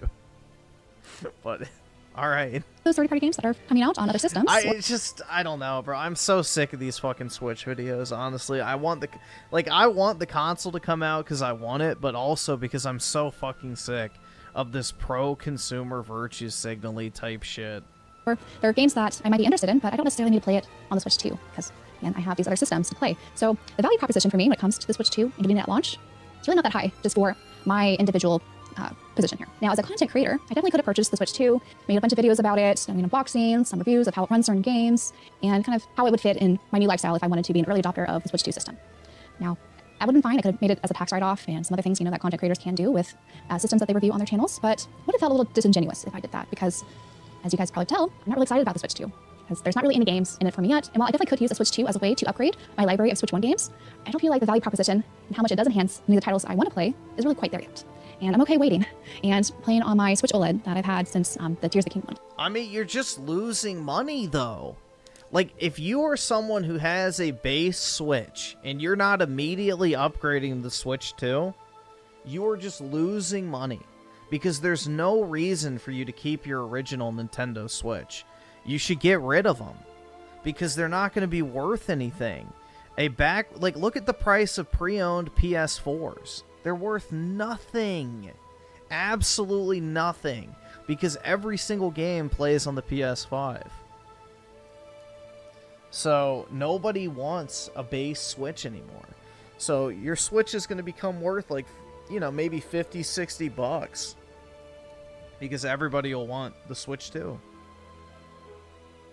And it's like, you might as well get some money out of your console if you can before it goes to zero. Like, the price of the console's not going to go down on the Nintendo Switch 2. So, you're just losing money on your old hardware the longer you keep it. Came out, which wasn't that long ago, to be honest. And if you've seen some of my more recent videos regarding video game ownership and the importance of physical media, many of you know that the Switch 2 is not really looking like a console that is very consumer friendly on that front, especially with how they're kind of subjecting most third-party developers to either go with a high-capacity SD card that holds 64 gigabytes, and the rumor is it costs $15 or $16 a pop for those, which is a pretty large margin taken out of their profit if they want to go on those consoles and release them physically, versus the game key card, which is much cheaper, but all it's really doing is directing you to the eShop where you do not own these games, and kind of pushing us more towards the digital future. So that's just something that, in principle, I don't really want anything to do with. And while I do want to acknowledge that there are third-party and, of course, first-party games that are available physically on their new SD cards, there's not a high percentage of them that, especially in the launch window, that will be available. Now, this can change down the line. A lot of people are theorizing that when production starts to pick up, there'll be more options and they'll just be cheaper, so they'll be adopted faster. But the thing that really strikes me about people who make this argument that things will get cheaper down the line, so hopefully there'll be more physical games will be available, especially through third-party devs and whatnot, is that... That's not every Switch, though, only the launch model. Well, the launch model Switch is worth nothing now. Like, literally nothing. The OLED, I think, you can trade it in for $125 or something at GameStop? I mean, those things once... Oh, hacking? Yeah, I guess. I still have my launch Switch. I'm probably going to sell my Switches, but I'm not sure. I need to transfer all the save data off, which, you know, easier said than done. The Switch 2 has been under production for a long time. They've mentioned how they've stockpiled the stock of the Switch 2 models and to make sure that everyone will get one close to launch who want one. But if they can't do that for the software that they're also trying to promote, there's a little bit of a disconnect here of why haven't they made that production cheaper? And especially give more size options and not just have the 64 gigabyte option as the only size if you want a physical game to release. And I think this is kind of deliberately done because they want to test the waters to see how many people are just going to give in to the digital games that they'll offer. And also the key cards, which are basically digital in disguise. And I think if there's a certain margin or percentage of people who give into that on their new console, there's no real incentive for them to offer these more expensive cards, even if production-wise look a little bit cheaper. It's not much cheaper for Nintendo and these game publishers only to offer the digital options and kind of have a monopoly on what to price it as. But the thing is when you eliminate physical media from the equation of how to access games on a Nintendo system, and you're only reliant on the eShop itself, how are they going to price these things? It's like, you can argue that maybe key card, because they are physical items, maybe they'll be cheaper, but the thing is, maybe those won't have a very large distribution. We've been seeing a lot of physical games have a shorter kind of shelf life, right? Because they're not printing that many. They want to kind of see what the demand is and then release games after the initial batch, if there's demand for it. But the thing is, if there's no demand for these key cards, which I have a feeling may be the case. Yeah, but why would they make more games? Like, how is that a negative? Like, of course they're not going to make more games than what they can sell. Then you just have a bunch of e-waste that they spent like $20 a copy making and selling. So there's no reason to print more of them and just have everyone go to the eShop and only have that pricing option as a way to access these games. So I'm personally not really happy with the direction Nintendo's going for this, and you could argue that other consoles are doing the same thing with PlayStation and Xbox, and it's true. They are, I think, all trying to move us towards digital. And right now, I just don't really want to support a new system that looks like it's going to heavily lean towards only accessing their games through their digital storefronts without any competition. And one of the other things I wanted to address in this video is FOMO. And I've been seeing a lot of people thinking of FOMO buying the Switch 2 because they're afraid that it's only going to get more expensive over time. We've been seeing this with PlayStation and Xbox consoles where the price is only increasing, which is kind of reverse of how it is historically. Often, the longer a console's out, the cheaper it's going to get, because they want more people and casual gamers to adopt and be part of their ecosystem by kind of lowering the bar of entry there. And I've been seeing a lot of speculation that after this initial batch of Switch 2 consoles release, we're going to see price increases. So kind of given all the recent news and whatnot, I think it's reasonable to expect the Switch 2 might get more expensive. Maybe instead of $450, it's going to be raised to $500 for the console. We've already seen Nintendo increase the price of their accessories and amiibo due to tariffs, is what I think they've been deciding. as the reason for that. And so I think it's reasonable that the console itself, and maybe even the games, might creep up in price. The thing with FOMO, especially related to price increases, is that we always kind of forget about the opportunity cost. Because the Switch console as it is, it's $450 plus tax and whatever accessories and games you want to play for it, that is a substantial amount of money. So you add up, right, how much the new Switch 2 launch will be, not to mention how expensive those internal memory SD cards will probably be. Because if the Switch 2 is not going to have a ton of physical games, it's going to rely heavily on the internal storage as well as any extra SD storage you add to it, which seemingly looks really expensive. Now that can, of course, reduce in price over time, but by how much or how soon, you can't really say, right? And if you want the largest capacity, which is 1 terabyte, they have some third-party sellers already trying to sell that for well over $100. Yeah, they'll drop in price. It's like every other storage option. More manufacturers will start putting them out. Like Samsung will start making SanDisk. I think is the only one that makes them right now. But yeah, they'll go down. Most games still play on PS4. What? So things will add up. So the idea of putting all that money into a new system that I'm not really enthusiastic about, or there's not really new games I want to play day one, doesn't really make sense from a value proposition to be an early adopter of the Switch 2 at all. I'm just, again, talking from my perspective. Someone else who wants to play the new Mario Kart World and all the other kind of new games coming out on day one, and, you know. That's like arguing you need to buy a PS5 since PS4 games will run better on it. You should. What you should have done, and what you should do at every generation where there's like full backwards compatibility, is you should try and buy the new console as soon as possible so that you can sell your old console while it's still worth money. If you can get $300, let's say, for your PS4 Pro when the PS5 first came out, and the PS5 price doesn't decrease, which it hasn't, you know, every single month you wait, the price of that PS4 Pro is going to keep decreasing and decreasing and decreasing and decreasing and decreasing and decreasing. You will lose money on your old, outdated hardware that you don't fucking need anymore. So when you could have gotten $300 for your console, now you're only getting $120. Now you're only getting $75. Now you're getting a $25 recycling credit because they don't sell anymore. So you're just losing out on money by not adopting early if you have old, outdated technology that you're trying to sell at the same time. That's the point I'm making. It's idiotic to, you know, just wait and let your old electronics depreciate more and more and more over time when you could roll that money back into the newer version. So that's my point. You know, have families that want to play together on the new system and are able to afford it. I think that's great. That's a value proposition that makes sense for them. But for me, there's definitely an opportunity cost because I could definitely use that money for something else that makes more sense for my current lifestyle and circumstance. Because the economy right now is not looking so great. I know a lot of people like to bring up how expensive some of the early console games were, how they were like $100 or something if you adjusted for today's inflation or whatnot. But the thing is that a lot of people's living expenses are much greater than they used to be. It's very difficult to afford a house right now, let alone groceries and other necessities. So definitely the Switch 2 was a luxury item, which I believe one of the people at Nintendo have acknowledged that this is something they're worried about, of the affordability of these luxury goods, especially in today's economy. Now, this first video, I talked about how there are two camps of people talking about the Switch 2, and I'm going to say that I fall somewhere in the middle, because while I'm not buying the Switch 2 at launch, once my value proposition is higher for the new console, I have no idea who this is. It's some video Britt wanted me to watch, which Britt's not even here, so RIP. More than willing to pay for it, even if it is more expensive down the line. And I think there's some exciting games that Nintendo will have because they are, of course, a company that are known to have great software and experiences. And so I'm just going to be waiting patiently for when those experiences that I want to play come out. And so I'm patient waiting a year or even longer of getting the system because there are plenty of other games that I'm able to access and play on the systems I already have, including the original Switch, which thankfully it looks like games are being printed on the cart for those that I won't have to miss out on. For example, some new upcoming games I'm really looking forward to that are on the Switch 1 as well as the Switch 2. It's a new AI Somnia Files game, No Sleep for Kanami Dante, so that looks a lot of fun if you're into visual novels and kind of puzzle things. And I'm also really excited for the new Raidu Remaster. And while I'll definitely be buying the physical version of the new AI game, Raidu Remaster, I'm probably not going to be buying that on the Switch. Probably on the PS5, or maybe even just go with the Steam version. Because whenever I want to buy digital games, I feel more comfortable buying it on my PC platform. Wait a second. Hold on.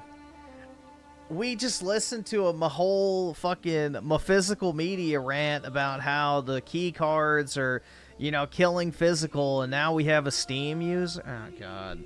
Yep, there we go. There we go. All right. Or Steam. So I've kind of talked about my thoughts. This is literally the Mutahar effect, where they sit there and bitch about how important physical media is, and then they shill for Steam immediately after. Shocking. Process of why I decided not to buy the Switch 2 at launch, but it is a system that I would consider buying down the line, just as long as my value proposition kind of aligns and makes sense. So probably whenever there's a new Fire Emblem game, or a new Xeno game, or a new Zelda game that's not a Warriors kind of spin-off, I would feel more confident in being an adopter of the system and kind of waiting for, you know, all the bugs to work out that often new launch systems tend to have. So I might have the benefit of buying a new upgraded system. Maybe they'll add an OLED screen or have a cool special edition for the Switch 2 that I like to have. So I'm again comfortable waiting for the Switch 2 and not in any hurry to buy it, even if it does become more expensive down the line. I'll be at a point in my life, hopefully, that it'll make sense for me to finally buy it. Anyways, I hope you guys enjoyed this video and found it either relatable. How exciting, man. Yeah, so relatable. Literally me, for real, for real.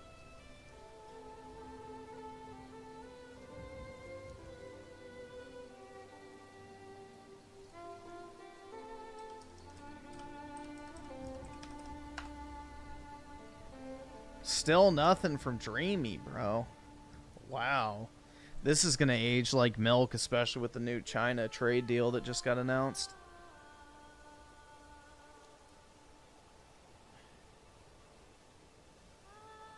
She's curating her collection is as far as I got before I clicked off. Yeah, dude. I don't know. I just am so sick of like all this melodramatic bullshit, man. Like, I want the Switch 2 to come out, but I want it mainly to come out just so we don't have to hear any more of these fucking people bitch and moan. Like, I'm really over it at this point, man. I'm really over it. Like, it's just becoming boring to listen to constantly.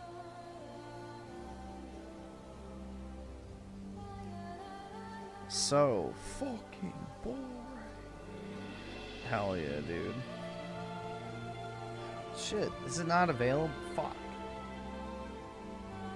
What is this called? I'm trying to find this computer stand I ordered like way back in the day. So, desktop TV stand is what it's called.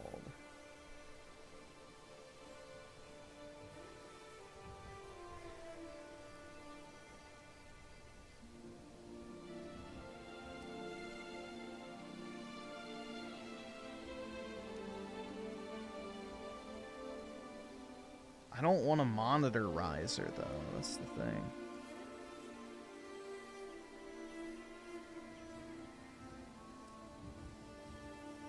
Holds 88 pounds. I mean, that would probably hold a computer, I would assume. I don't know. I gotta find something.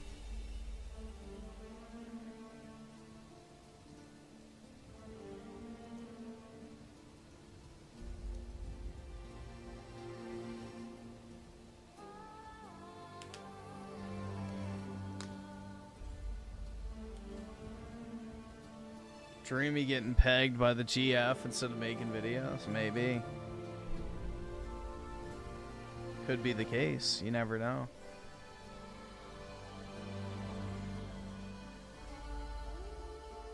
I'm pregnant by him. Why not by her?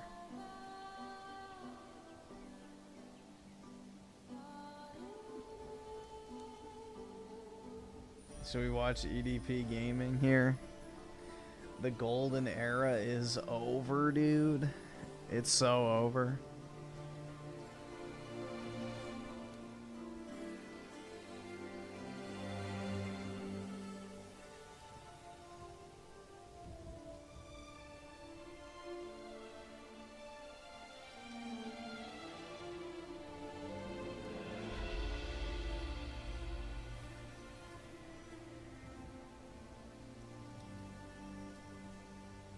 I hate CoffeeZilla, yeah.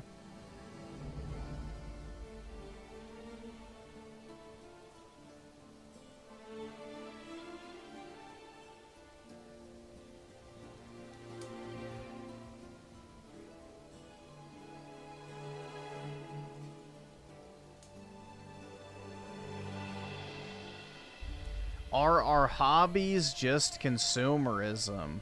No. There's no way. Hobbies are consumerism, you dumb bitch. Oh my god. I can't... Women! I don't know, bro. I'm trying not to go on a hashtag sexism rant, but dude, there has never been anything said of substance from a female content creator. I am, like, convinced. I am convinced. They think they have, like, this insightful... Like, are our hobbies just consumerism? No shit. That's why they're called hobbies. That's why they're called hobbies. Oh my god.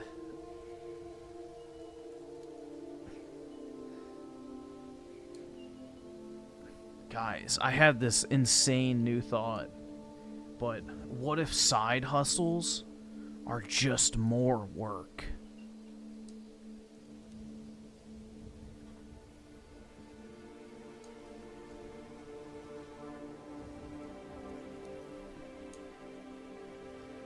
What if side hustles is just more work?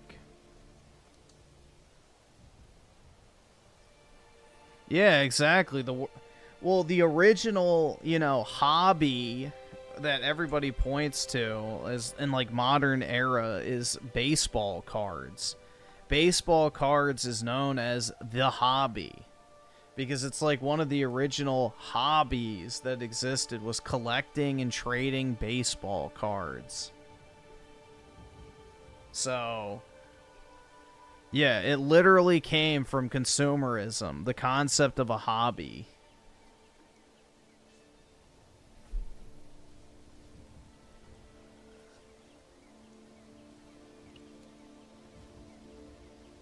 It literally comes down to buying stuff to occupy your time.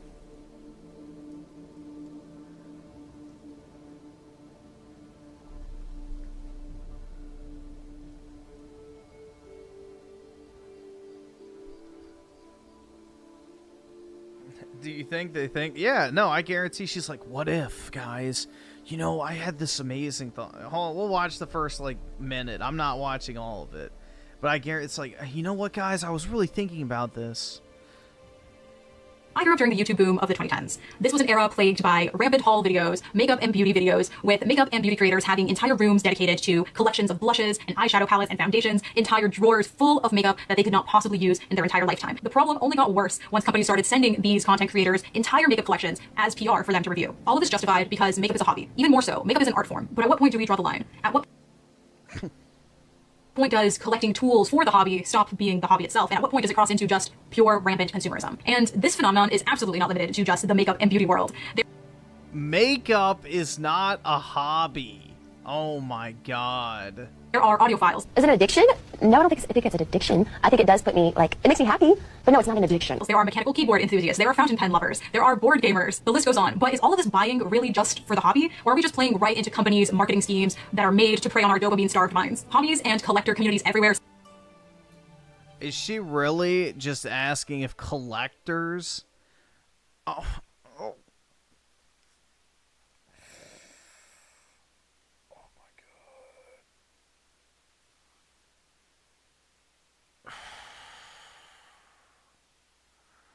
This is like the biggest no shit video that has ever existed. Seem to be plagued with the same question. Are our hobbies just consumerism? To answer our question, we probably have to define what a hobby actually is. And according to a Wikipedia article that I read, the word hobby originated from the word hobby horse, which apparently meant whimsical obsession. And before the mid-19th century, when people didn't have any free time or labor protections, having a hobby was actually kind of a bad thing. People thought that it was childish and just a waste of time. But once people started to get a little bit more free time in the mid-18th century, that's when hobbies as we know them emerged. So as of now, our definition of hobby is something that interests us that we spend time on. But what about things like just hanging out or watching TV? Are these considered hobbies? I mean, they're my interests. Hobbies are interesting because they take something. Her interests are hanging out and watching TV. Bruh. That looks like work, and they turn it into fun or leisure, and they take leisure or free time. You know, I thought my life was boring, guys, but I have more exciting hobbies than that. And they turn it into work. So usually, the definition of hobby tends to be something like something that you do for pleasure that brings you a sense of achievement. And the reason that we value hobbies so much is because of that contradiction. Because it looks like work, but it's actually fun, and because it's fun and it looks like work. And that's why things like watching TV or listening to music or hanging out with your friends are not considered hobbies in the same way unless they bring you that sense of achievement and they look like work. There's this professor of history, his name is Stephen Gelber, and he defines hobbies as voluntarily working alone at home with a few relatively simple tools to make an object, which in the case of collectors is a collection itself that has economic value. And collections are an interesting thing to talk about because collections are kind of typically what we think of as consumerism when it comes to hobbies. You see an entire room full of mechanical keyboards and you think, is this really just a hobby or do you just really like buying keyboards? So are collections really considered hobbies? They like buying keyboards. Like, a hobby is literally something you do with disposable income. That's it. Alright, done. That was boring. Yeah, I had a feeling it was going to be like that. So, did not disappoint.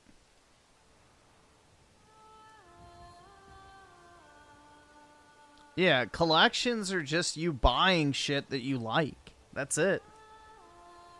That's literally it. Collecting is all just about buying shit that you like.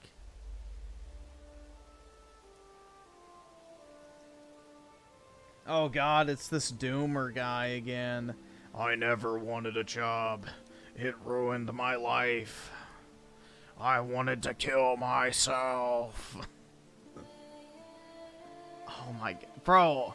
Shit, I can't remember the chat. Oh my god. Bro, I stumbled across a gold mine yesterday. Let me see if I sent myself it. Holy shit, bro. It was like this fucking soy jack Redditor looking guy. And he was like just ranting and shit, like violently into his microphone about how he can't get any pussy or what. I was like, oh my god. It was like a gold mine. And his channel was like filled with it. Let me see if I sent it to my... I don't think I did. I think I accidentally closed out of my YouTube app before I did. Let me check. But yeah, it's like this bald Redditor look. Like, you guys know the soy jack meme, right? Like, literally the epitome of that. Let me see. Sent. No, I don't think I sent it to myself. Shit. But yeah. Oh my god. But he was like pulling up their LinkedIn. Like basically he was reading an article about like men are lonely or some shit. And he like I had to click on it because of the thumbnail. I thought like, okay, is this like an AI meme? No, it's like the actual guy. And he's like reading the article and he like pulls up their LinkedIn and is like ridiculing their background and education, which, you know, that's based. I agree. You know, half of these writers are fucking jokes. But bro, he like starts going off going like, yeah, 40 years ago, this would have been my looks match. We would have been happy, 4 kids running down the beach, like right after calling her a disgusting whore and a fucking, you know, slut, hussy, overeducated nitwit. Like, bro, literally then he starts immediately fantasizing about, you know, having sex with her and, you know, having kids. And it's like, bro, what the fuck? But it was like an actual gold mine. I listened to all 30 minutes of it. I mean, on 2X, obviously, but it was so fucking funny, bro. Like, every single sentence, he has to, like, stop and just, like, you know, do something. But, yeah, hold on. Let's see. Let me just see if it's, I wanted to give you the visual representation. It's like that guy with the glasses, the fucking bald head, and the scraggly beard, like soying out over his thing. I don't know if I can find it on here. But if you've seen that meme, you know what I'm talking about.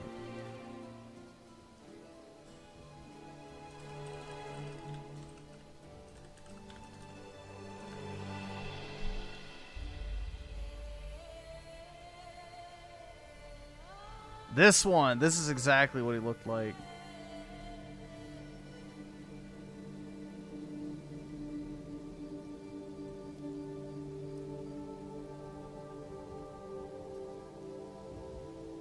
Like this.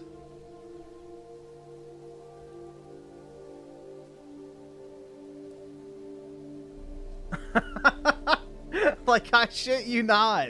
It was like a 1-to-1. I thought he was the inspiration for the meme.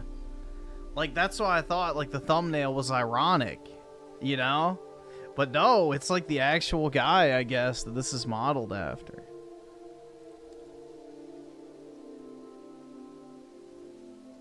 But yeah.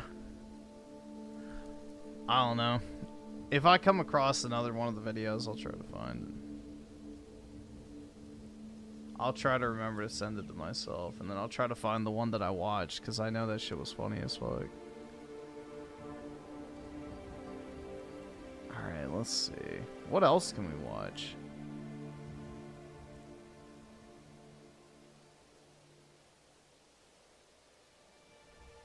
Dude, now we're getting a bunch of women's content. Congrats, you have no personality. Nah, dude.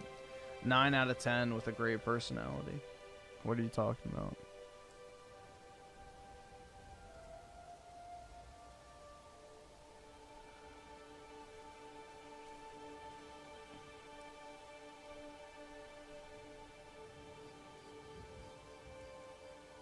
Bro, stop promoting this guy. I don't fucking care. There are no online spaces for kids anymore. Yeah, because of people like you. Because of people like you. There never were spaces for kids online. It was all a fucking, you know... It was all deception because people who looked like you wanted to meet kids. But yeah. That's wild, bro. Why are there no online spaces for kids anymore? And you look like that. Come on. Look in the mirror. That's why.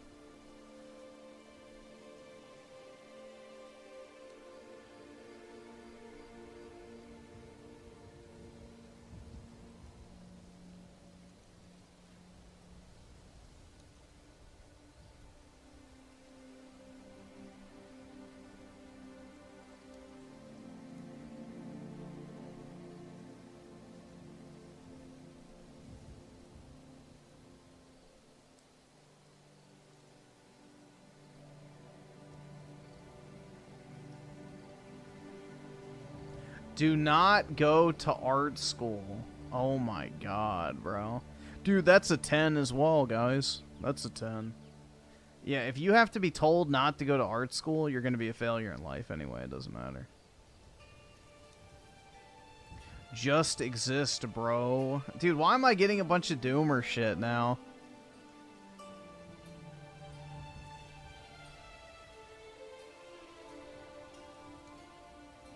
Do this instead. Let's see what this is. Picture this. You just got off your 9-to-5 shift at the poop fart factory. You get home. Oh, the poop fart factory, guys! No, it's so funny. You cook up some food. Oh my god. I fucking hate modern content creators so fucking much, bro. Maybe get fast food on the way home. You clean up a little bit, feed or walk your pet, and suddenly 2 out of your 5 hours of free time are gone. If you're content with your 9-to-5, which is totally fine, then you have 3 hours of free time to enjoy the rest of your night. If you have side projects, then you work on that for a bit, and now you just have 1 to 2 hours of free time. And then finally, you boot up your PC or console to play some games. Time to play a game! Many people will have a goal in mind. People will boot up COD, drool at the mouth, and work towards that mastery camo for a few hours. Then you go lay in bed, scroll on your phone for longer than you should, and fall asleep. Rinse and repeat. Now, don't get me wrong. There's nothing wrong with this lifestyle or choice in games. It's honestly really nice to work towards those kind of long-term goals, and I could apply that same... Yeah, I don't want to hear anyone ridiculing Call of Duty while playing God of Snore in the background. Like, you want to talk about a fucking goy slop, mouth drooler type game. God of Snore Ragnarok is exactly that. Mouth-foaming, brain-dead moment to any game that has a long-term grind. But what if you just play games to have fun? How do you obtain the goal of having fun, especially when the thought of work the next day looms Not playing God of War, that's how. Over you like an anvil on a rope. For years, sadly, I've had so many days where I try to force myself to enjoy something, and most of the time it's fruitless. I just can't stop thinking about work, even though there's nothing I can control. A very modern question that I even find myself looking up is, how do I enjoy video games again? I mean, hell, this channel is the spawn of insecurity that I had playing video games while unemployed. This channel became a way for video games to be productive. But they don't need to be productive. It's literally just an entertainment medium. Granted, the greatest entertainment medium of all time, but I digress. Think of playing video games like most video games aren't entertaining anymore is the problem. Your parents and Facebook. It's supposed to just be a way to relax and unwind, but when we have such tight schedules, we find ourselves trying to get the absolute most out of our time gaming. And this is where our biggest problem lies, playing games efficiently. What I mean by playing games, quote-unquote, efficiently is that whenever you boot up your current game, you tend to look up your builds, the best dialogue choices, how to finish puzzles, how to beat bosses, or do an exploit for more money, all in the name of wanting to maximize your free time. No, it's because games are designed in a way to waste your time. Like, look at the game he's playing right now. If he played this for 2 hours during his only free time that night, you would maybe get 10 minutes of gameplay out of it. The rest would be walk and talk and cutscenes. Games no longer respect your time, so looking up the most efficient ways to play them helps you redeem some of that time that would otherwise be wasted for no fucking reason other than artificial padding because of the 1 hour equals $1 value, you know, bullshit mentality. You also start to skip dialogue, you don't read the notes or journals, even though they add a lot to the atmosphere, and sometimes you just install a bunch of mods that alter the game completely. The gaming field has changed a lot with easily accessible internet. And honestly, I think that can ruin your experience in a game. Now, these solutions I'm going to provide aren't the solutions to all your problems, but think of it as advice from another pair of eyes. And don't be afraid to say to yourself, well, this advice really isn't for me. Not all advice is for everyone. But hear me out. I think the true way to play a game is to treat it like you're playing it 15 years ago. Let's dig up an old memory of yours, or not, if you didn't experience this, but bear with us, rememberers. 10 to 15 years ago, you walk into a GameStop and you bolt it right towards your console section. You start perusing games with the intent to purchase one, and you stumble across a game with some really cool box art and a sick name. For me, when I was a kid, that was like Killzone and Resistance. I had no idea what these games were about, but damn, did that box art look sick. You start looking at the back of the box to get any tiny semblance of what the gameplay might actually look like, but you're not really worried about mechanics, genre, characters, or hell, even politics, but it's the graphics that sell you on that game. You make the purchase, and on the car ride home, you rip up that plastic wrap, get that new game smell, and open up that bad boy. Oh my god. The car ride home on those days could not be any longer, I swear. The whole way, you're just reading the manual and looking at all the pictures in it, and then you finally get home and you start playing. A few hours, or maybe even a couple days into playing the game, you come across a puzzle. A puzzle so hard for your little tiny brain that you get stuck on it for like over an hour. Now, today, people get stuck on a puzzle for 5 minutes and then they just look up the answer. I was guilty of this like 3 days ago playing The Witcher 3. I just didn't feel like doing a puzzle. But back then, you just had to figure it out yourself. You had to do everything. No, you didn't. You had to go buy the game guide, which a lot of games deliberately were, you know, hard to figure out so that you would go buy the licensed game guide, and it was like an unofficial microtransaction. In the game yourself. You had to gear up yourself, dialogue options were completely your choice, and negative outcomes you just had to deal with. Bosses that you were stuck on, you just had to learn and get better. There was no worry of the optimal build, reading online guides, watching walkthroughs, etc. Yeah, but there was paper game guides that you could buy for $30 a piece.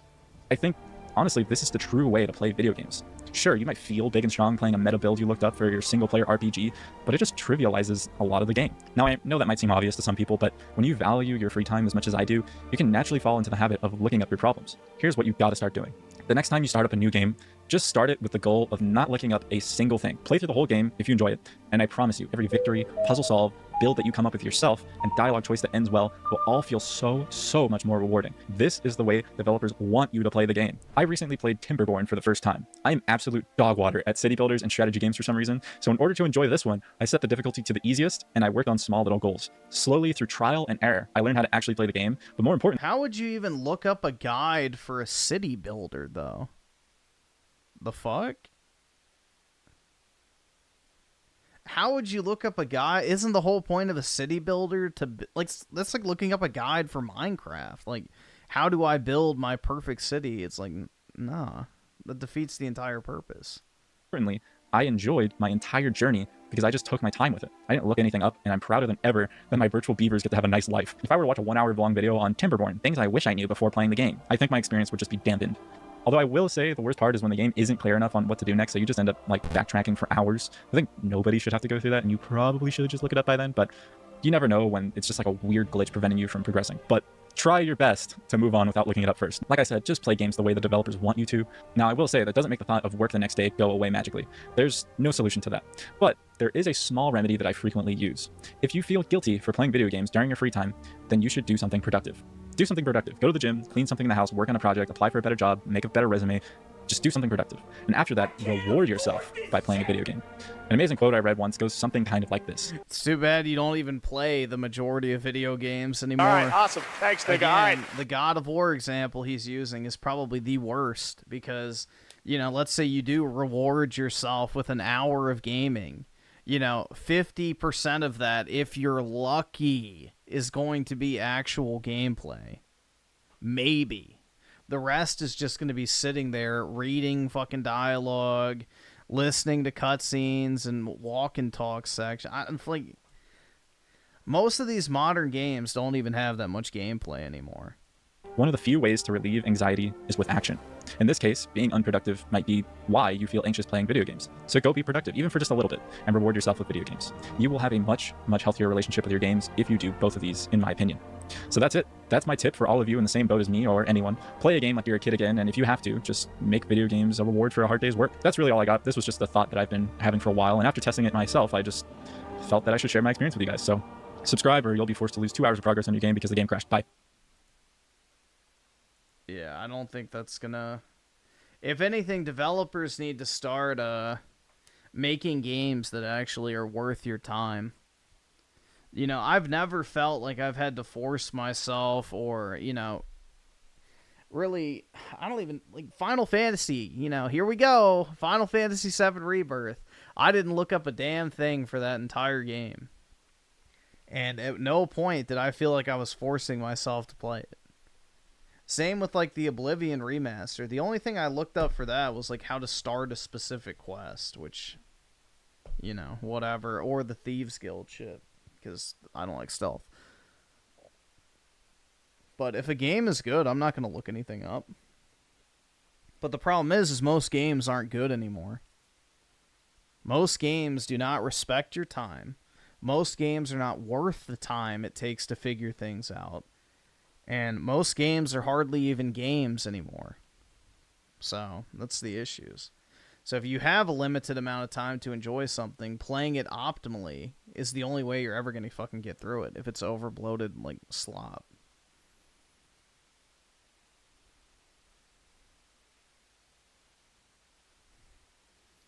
Majora Jeff with the 2. Take a look. The end user. Oh, God. This fucking freak. Look at, dude, he's becoming a fat Korean lesbian. I'm telling you. Like, doesn't he look like a chunky, like, Korean lesbian?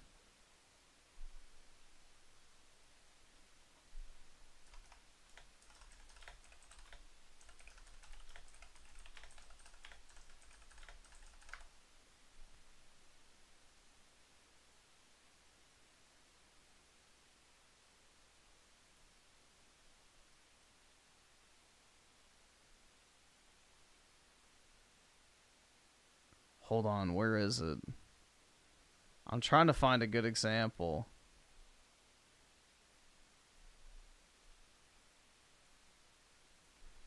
Old Korean woman.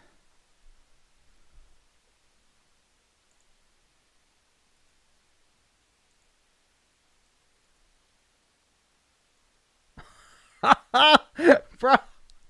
No way. Hold on, guys. We got a looks match.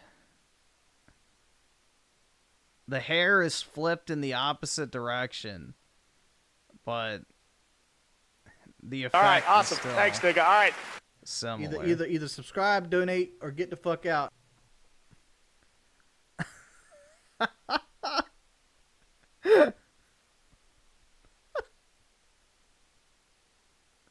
Bro.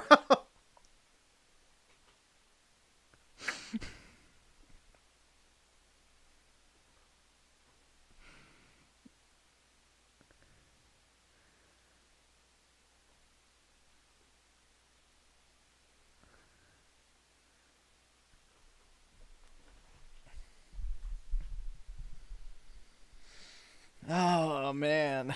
Even got the V-neck? Yeah, I didn't even think about that. But yeah, there we go.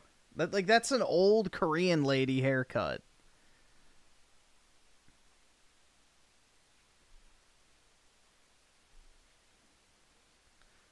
But yeah, whatever. To each their own. License. At least he's not wearing that other shirt, man. Agreement, aka the EULA, aka EULA. The thing that most people don't know that they're signing up to. It is essentially a binding contract between the... Let me read these other ones, too. Oski Woski with the 5. I remember when I was 9, my school library had... Wait. That you could go and check out... Wait. I remember when I was 9, my school had a library that you could go and check out, and I would always search the guides for video games, easy life hack. Yeah, that's the thing, is I remember, like, I used to buy pre-owned video game guidebooks from, like, used bookstores for, like, the Pokemon games. So, yeah, saying that you just had no other option is completely false, because everybody used to buy those guidebooks back in the day. Like, GameStop, I remember, like, the day of release, they would always say, like, hey, do you want to bundle the game guide? Like, all the way up through the Xbox One generation, I remember them doing that. Like, I bought a game guide for, what was, I think Gears 3, yeah. I think I still have that. And The Witcher 3, I had the game guide for that too. Like, they would give you a discount if you bought the guide with the game on day one. So, yeah, to act like you were just shit out of luck is a complete lie. They wanted to upsell you on the game guide, so they would purposely make things, you know, hard to figure out in hopes that you would go and buy the licensed game guide.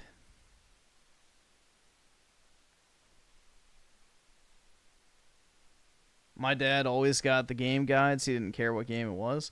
Yeah, that's the thing. A lot of people did.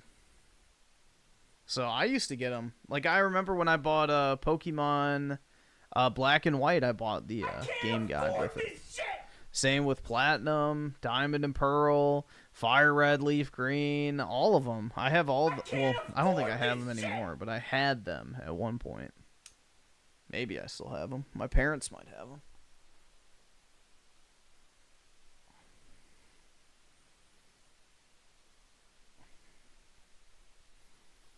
Majora Jeff with the 3. Oh god, it's that dog.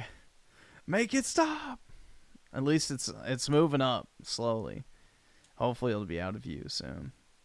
And Brandino with the 5. Should I keep my Animal Crossing Switch or trade it? I don't really think those are in super high demand, so if you don't use it right now and you are like going to buy a Nintendo Switch 2, I'd probably sell it. Cuz it's not the OLED, right? I don't think the Animal Crossing Switch is the OLED, so yeah. I probably would not hang on to that one. But I have no clue. It might go up in price, but probably not. And Skillet Head with the 1 month. Sup, Griffin? Glad to see you, mate. Well, I appreciate it, man. Hope all is going well with you. And Majora Jeff with the 2. Fred is calling Nintendo evil. Yeah, he's so stunning and brave, isn't he? You know, I guess that's what the content train demands today. So, must be a slow news week. And Raging Boar with the 2. I'm screenshotting that. Well, feel free, you know. I think it's funny that the hair was like in perfect opposite directions, though. The looks match was on point. Hardware and software provider and the end user, where there's some stipulations in order for you to use their product. There's a way for corporations to protect themselves and to ensure that people abide by certain guidelines and certain behaviors and the like. And I bring this up today because Nintendo of America has recently updated their end user license agreement, and this is what you'll be agreeing to should you decide to partake in Nintendo products, and if you decide to, say, activate a Nintendo account. And this one in particular is of a special note because of what it stops users from doing. As reported by News Outlet Games Radar, who first spotted this, it reads right here, new Nintendo of America policy asks user to give up their rights to a class action lawsuit and call customer service instead. We can actually go to the ULAP page for Nintendo. I don't care.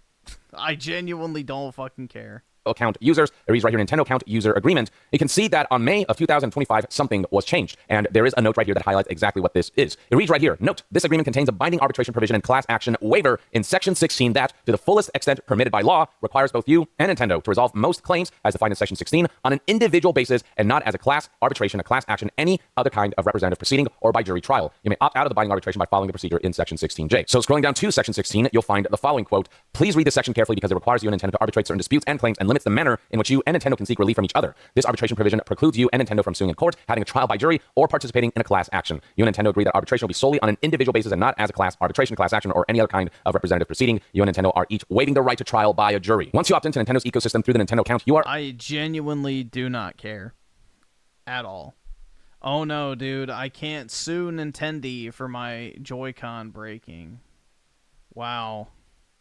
My life has significantly altered from this moment forward. Are agreeing to this, the only way to opt out is if you do so within 30 days of agreeing to this end user license agreement, as highlighted here in section J, 30-day right to opt out. You have the right to opt out of the arbitration requirement in this section 16 by sending written notice of your decision to opt out to the following address, Nintendo of America, yada, yada, yada, within 30 days of the date on which you have first agreed to be bound by this agreement pursuant to its items. It's almost like sending a letter of resignation, and what you're resigning to is this contract that doesn't allow you to class action, sue Nintendo, and the like. And if you don't do so within 30 days, you're kind of locked into this, and this is Nintendo's way of, on a corporate level, protecting themselves from legal battles that may be warranted, but because the end user license agreement is legally binding, and those who partake in Nintendo account and whatnot agree to this, it might give Nintendo a huge advantage in court when some kind of class action lawsuit comes up, even if Nintendo is, from an ethical standpoint, morally in the wrong. This continues. Such notice must include the name of each person opting out, contact information for each such person, and the email address registered to your Nintendo account. If you send timely written notice containing the required information, then the arbitration requirement in the Section 16 will not apply to you or Nintendo, and the parties will settle any claims on an individual basis in accordance with Section 18. If you do not send such notice... I'm pretty sure every single company has this exact same thing.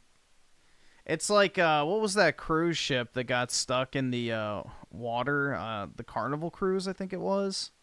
Like, they all had arbitration clauses in your cruise agreement when you go on the cruise ship that you can't sue the company if anything goes wrong. So, yeah, 99% of companies, like, if you ever go to a sporting event, like, by buying a ticket, you agree to an arbitration clause. Like, this is standard shit. I don't understand what the problem is. This is literally a big All right, awesome. thing. Thanks, nigga. All right. Majora Jeff of the 5 was going to recommend you a Frit video with the same topic, but I know you don't like him very much, so I decided to do YawnYea instead. I appreciate it, man. Yawning is definitely better than that. All right, awesome. Thanks, nigga. You agree All to be right. bound by the arbitration requirement in the Section 16. What Nintendo is counting on is that most people will not see this, and most people won't, and so they won't be able to opt out of this specific arbitration. But when you sign up for a Nintendo account and you send this letter with all the requirements to Nintendo, you can still use your products and services and adhere to all the other elements of the end-user license agreement. Majora Jeff of the 5, this is what Frit is calling Nintendo evil for, that's it. Yeah, this is going to have to do better than that. I guess every single company on planet Earth is evil, including his precious Microslop. But opt out of this specific one so that in case you need to sue Nintendo for whatever reason, you're able to do so with kind of more legal leeway. But if you don't send that letter within 30 days after agreeing to the stipulation, which you agree to automatically when you sign up for a Nintendo account, then this is binding and this is something that will stick with you for the rest of time. So this is a PSA for those who do plan to partake in Nintendo products, Nintendo software, Nintendo accounts. If you want legal leeway to be able to sue them in case you feel like they might screw you over in one way or another, then you got to send that letter within 30 days of signing up to a Nintendo account. Do so, and you will still be able to use Nintendo products, and you will still be agreeing to other elements of the ULAB, but you'll be opting out of this specific section of the ULAB, the dispute resolution, binding arbitration, the class action waiver, all that you can opt out of. But Nintendo's making that process kind of difficult and tedious and extensive as to make it so that most people will not see this, first of all, and even if they do, they might forget to do so, or might be enough trouble that they will decide not to partake in this right to opt out and will agree to this. The reason Nintendo's pushing for this updated ULAS section and why they want to go the arbitration route instead of the class action lawsuit round is arbitration is just much easier for corporations to fight in. So as highlighted here by this Reddit user, for example, who sources information, despite being neutral, corporations win arbitration 90% plus of the time. So this is just ideal for Nintendo.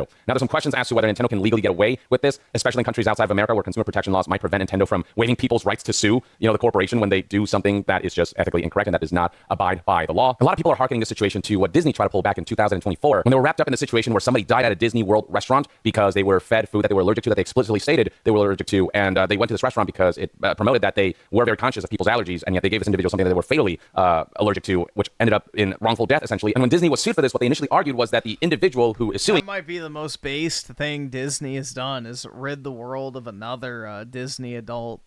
The husband of the woman who died from this allergy at the Disney World restaurant was that the person suing subscribed to Disney Plus, and because of the end user license agreement there, which states that you can't sue Disney and you can only arbitrate them, that they cannot take Disney to court. The terms of use of that service state that any dispute between you and us, except for small claims, is subject to a class action waiver and must be resolved by individual binding arbitration. This is the case that Disney tried to make. The specific quote from Disney's motion when they tried to prevent this from going to court and when they tried to sell this through arbitration read, Piccolo, the husband of the individual who died because she had an allergic reaction at the Disney World restaurant and who is one who sued Disney, ignores that he previously created a Disney account and agreed to arbitrate all disputes against the Walt Disney Company or its affiliates. Piccolo's lawyers, of course, were having none of it, saying that the notion that terms agreed to by a consumer when creating a Disney Plus free trial account would forever bar the consumer's right to a jury trial in any dispute with any Disney affiliate or subsidiary so outrageously unreasonable and unfair as to shock the judicial conscience, and this court should not enforce such an agreement. This made headlines, and the backlash got so bad that Disney eventually backtracked on this argument and decided that they would take this to court and engage in legal battle. But if Disney didn't care about the backlash and if they would have pushed forward with this argument, I'm curious as to how the courts would have seen...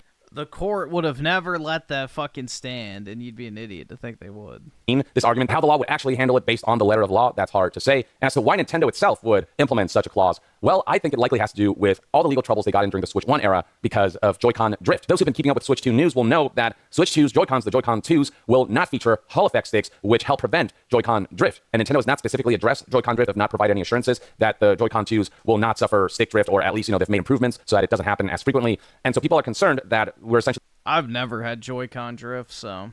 going to see the same issues with the Joy-Con 2s, which, by the way, are more expensive now because of the tariffs. If they were already more expensive than the Joy-Con 1s by $10, and then an additional $10 was added to the price because... Nope, additional $5. Get your facts right, Young. the tariffs hit, and a lot You read other people's work for a living, you should at least remember what the fuck you're talking about. of Nintendo's accessories are made in China. And so given the level of expense when it comes to Joy-Con 2s, the issues and concerns surrounding Hall effect sticks not being implemented, and the possibilities of Joy-Con drift still being a thing, like that is very much an issue at the forefront of Switch 2. Nintendo's already done a really bad job of reassuring customers that with the Joy-Con 2s they will not experience drift, but maybe it's because they don't want to make any promises that they can't keep. So the only assumption that can be made by consumers is that Joy-Con 2s can suffer drift. The only vague assurance that Nintendo provided was in this interview with Nintendo Life, where they said that they did build and design the Joy-Con 2 controllers from the ground up, but they never specifically addressed Joy-Con drift, or that they found some solutions to prevent that from happening. And when we're talking about a company who previously attributed the Joy-Con drift issues to how car tires wear out, the reason Joy-Con drift happens is because of wear and tear and some like dust particles getting in the Joy-Con control sticks and so on and so forth. This comparison that they make to how car tires experience wear and tear, when even car tires take significantly more time before they wear down to a point where they need to be replaced, whereas Joy-Cons on average within like a year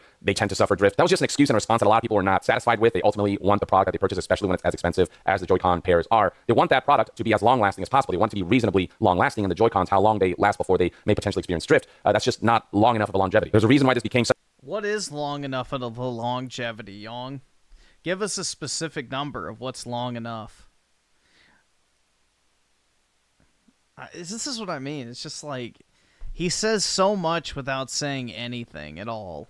Such a big issue to the point where Nintendo had to issue a formal apology. They had to implement systems where people could send in their Joy-Cons with drift issues for free, on top of not requiring proof of warranty and even offering to refund past repairs of Joy-Cons. But even then, that process is so tedious and not always guaranteed to yield results like you getting a fully repaired pair of Joy-Cons, or you getting a replacement pair if they cannot be repaired. And the mixed results surrounding that didn't make that the ideal solution for the Joy-Con drift that people were experiencing. And given the scale of Joy-Con drift that we were seeing with the Joy-Con ones, with research here from which.co.uk showing that 40% of Nintendo Switch owners have suffered persistent Joy-Con drift problems, that really highlights just how widespread this issue is and how much money Nintendo made by essentially creating a product that's defective enough or that doesn't have enough longevity where they can make a profit off of people having to purchase additional Joy-Con pairs because of the wear and tear associated with the Joy-Con's joysticks. And so if we see a similar issue with the Switch 2 where the Joy-Con 2 pairs suffer something similar, where the significant portion of Joy-Con 2s are going to see Joy-Con drift, what the clause here, the Section 16 thing that Nintendo added to their EULA does is potentially protect them more, legally speaking, from class action lawsuits that they saw during the Switch 1 era. And I mean, you can see right here in this roundup by IGN highlighting all the lawsuits that were ongoing at the time back in February of 2021, just how many lawsuits are facing not just in the US, but internationally, in Canada, the US. Right here we have this IGN article that highlighted back in February of 2021 just how many legal battles Nintendo was facing over Joy-Con drift at that time, with the US, Canada, and many others, countries in Europe and the like,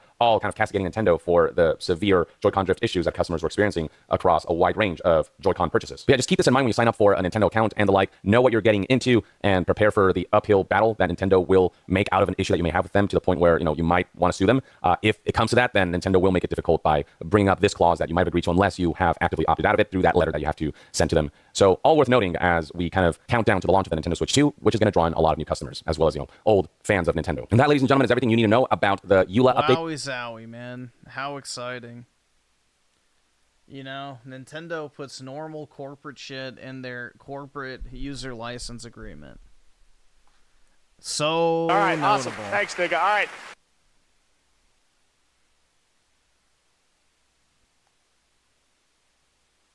Majora Jeff with the 5, he also... Oh, God. In my last video... Allow them to break your console, yeah. This is nothing new. Every single console does this. I don't think PlayStation does, but Xbox has been doing this since the 360. I discussed an update that Nintendo recently posted to the end-user license agreement involving the waiving of your right to sue them, specifically to engage in things like class action lawsuit. Basically, Nintendo added a forced arbitration clause that forces you... But you see, like, these videos aren't even getting that many views anymore. So this is... Like, look at this. Like, what? 147,000? 89,000? 100,000? Like, none of this shit feels organic at all. Like, Yang used to get like 500,000, 700,000 on, topics that people were actually outraged over. This whole type of genre of, faux outrage, fake consumer advocacy shit is dying out, and I'm very happy for that.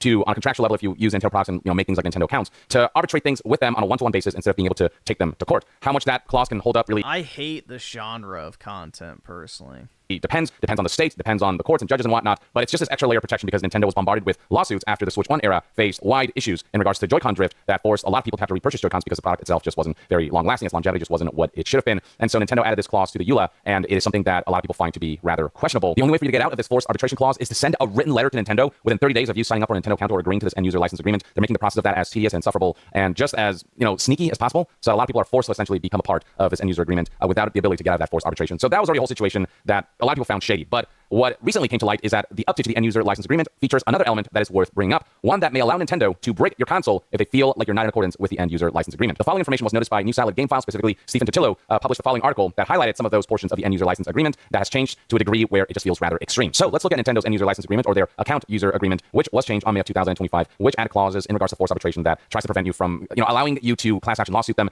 And then beyond that, scrolling down, Section 2 here was recently changed, and this is the portion that I want to read out loud as it has some pretty significant implications. It reads right here: without limitation, you agree that you may not A, publish, copy, modify, reverse engineer, lease, rent, decompile, disassemble, distribute, offer for sale, or create derivative works of any portion of the Nintendo account services. B, bypass, modify, decrypt, defeat, tamper with, or otherwise circumvent any of the functions or protections of the Nintendo account services, including through the use of any hardware or software that would cause the Nintendo account services to operate other than in accordance with its documentation and intended use. C, obtain, install, or use any unauthorized copies of Nintendo account services. Or D, exploit the Nintendo account services in any manner other than to use them in accordance with the applicable documentation and intended use, in each case without Nintendo's written consent or express authorization, or unless otherwise expressly permitted by applicable law. You acknowledge that if you fail to comply with the foregoing restrictions, Nintendo may render the Nintendo account services and or the applicable Nintendo device permanently unusable in whole or in part. There's no secret.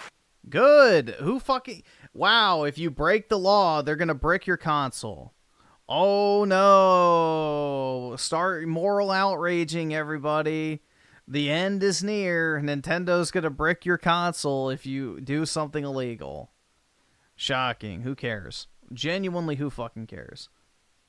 But George F. with the 5, this is nothing new. Why is Yang making a big deal about it with Nintendo? Because he needs his outrage clicks to keep buying shit for his shelves back there. This, Thanos fist or whatever the fuck that is isn't going to buy itself. At this point, that Nintendo is absolutely not a fan of customers being able to take the console that they bought and modify it in the way that they want, whether it be hardware or software modifications. Nintendo does not like homebrew at all, in large part because it does... Yes, because it's piracy. It's illegal. You're not allowed to do it. The road to potential piracy. Nintendo's been all about, taking down ROM websites and emulation websites. And with the upcoming launch of the Nintendo Switch 2, they want to make sure that their console is as ironclad as possible when it comes to security measures to prevent people from downloading their games and just running them on their console without buying them. And they're casting this wide net of, if you in any way, shape, or form engage in homebrew activity... Yeah, why would they want you to crack your console and then get everything for fucking free? No company wants you to do that shit. Microsoft, Sony, or Nintendo doesn't fucking want you to do that shit. Modification activity, then we have every right to essentially brick your console to render your Nintendo device permanently unusable in whole or in part. This was a clause that was... Good. Who fucking cares?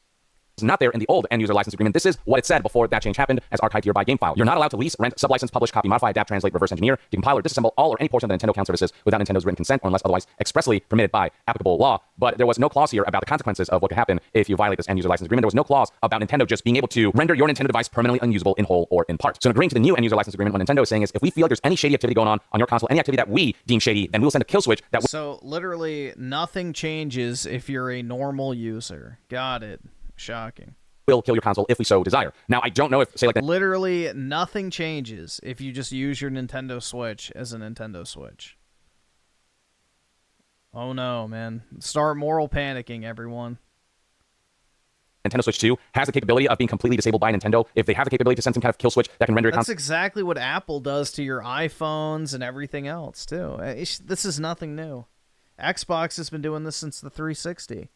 Useless. We don't know the technical aspects of how Nintendo would be able to do that, but Nintendo is covering their bases here if they have the capability to do that. If you sign up for a Nintendo account or if you sign up to Nintendo services and engage with Nintendo products, they just want to give themselves the leeway to be able to disable your device permanently if they don't like what you're doing with it. Now, it seems as though this update to the end-user license agreement isn't for all regions, because in the UK, for example, the user agreement reads differently, as highlighted here by Nintendo Life. The UK version of the user agreement, for example, reads as follows: any digital products registered to your Nintendo account and any updates of such digital products are licensed only for personal and non-commercial use on a user device. Digital products must not be used for any other purpose, in particular without NOE's written consent. You must neither lease nor rent digital products, nor sublicense, publish, copy, modify, adapt, translate, reverse engineer, decompile, or disassemble any portion of digital products other than as expressly permitted by applicable law. Such unauthorized use of a digital product may result in the digital product becoming unusable. Now, I don't know if the reason for why the user agreement is different in the UK is because consumer protection laws don't allow Nintendo to just send a kill switch for a device that a customer bought, or if it's because they're just still updating things region by region. But Nintendo's clearly on a path to try to exert as much control and autonomy over how you use your own hardware as much as possible. Now, look, on one hand, Nintendo's allowed to take any measures they deem necessary to protect their products, their intellectual property. They are allowed to put in measures to stop piracy and the like. But a lot of people, myself included, feel like they're crossing a line with giving themselves any sort of capability to send any sort of kill switch for a device a customer purchase. Once you buy a piece of hardware, you should be allowed to do with that hardware what you want, as long as it is within the confines of the law. And yes, homebrew can lead to piracy, but homebrew inherently isn't piracy. It can be used for that purpose, but some people can modify their consoles and not engage in any activities that would, by the letter of law, be considered illegal or even morally, reprehensible. If somebody, say, wants to homebrew the Nintendo Switch 2 so they can play videos like MP4s and whatnot on it,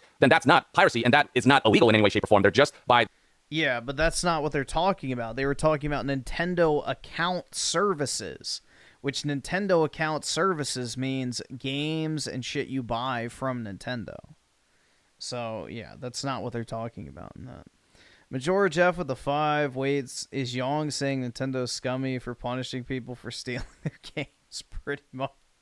I mean, not directly. He's trying to, like, dance around that, but pretty much. This is all this is in place for, is to prevent people from, like, cracking the console or jailbreaking it or whatever the fuck you want to call it and just downloading all the games for free or loading a bunch of pirated copies onto their Switch. Their own ingenuity, adding an additional functionality to a product that they own through their own volition, and that is something that would be wrapped up under the umbrella of this wide net that Nintendo is casting of any sort of modification, regardless of whether the modification is for legal or illegal purposes. Any sort of modification will give us the right to kill your console, to send a kill switch, to brick it as That is not. It said Nintendo account services. That is what it specifically said, Young. It did not say any modification.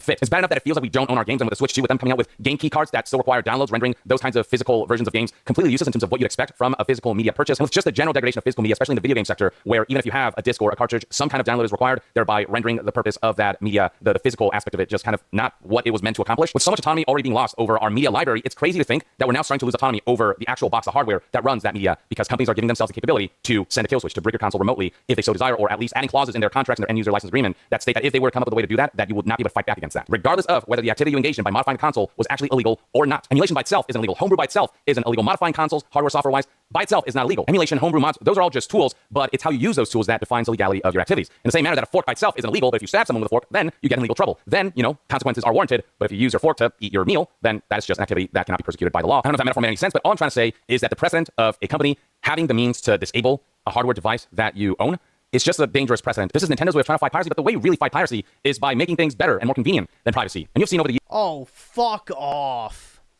Yeah, man. If you want to stop people from stealing from Walmart, you just need to sell it for less. Yeah, I'm sure. Fuck right off. That's like saying, oh, if we just make guns illegal, no one will get shot. Yeah, that's literal leftist bullshit mentality. Holy fuck. Yeah, dude. Criminals aren't pieces of shit. They're just victims of their circumstances. They're not bad people. We are. Yeah, fuck right off, Yong. This leftist cuck mentality is pathetic. Years, Nintendo hardware and software have sold incredibly well, and the piracy aspect hasn't been like so woefully detrimental to Nintendo as to... God, dude. I really can't with lefties. What a retarded mentality.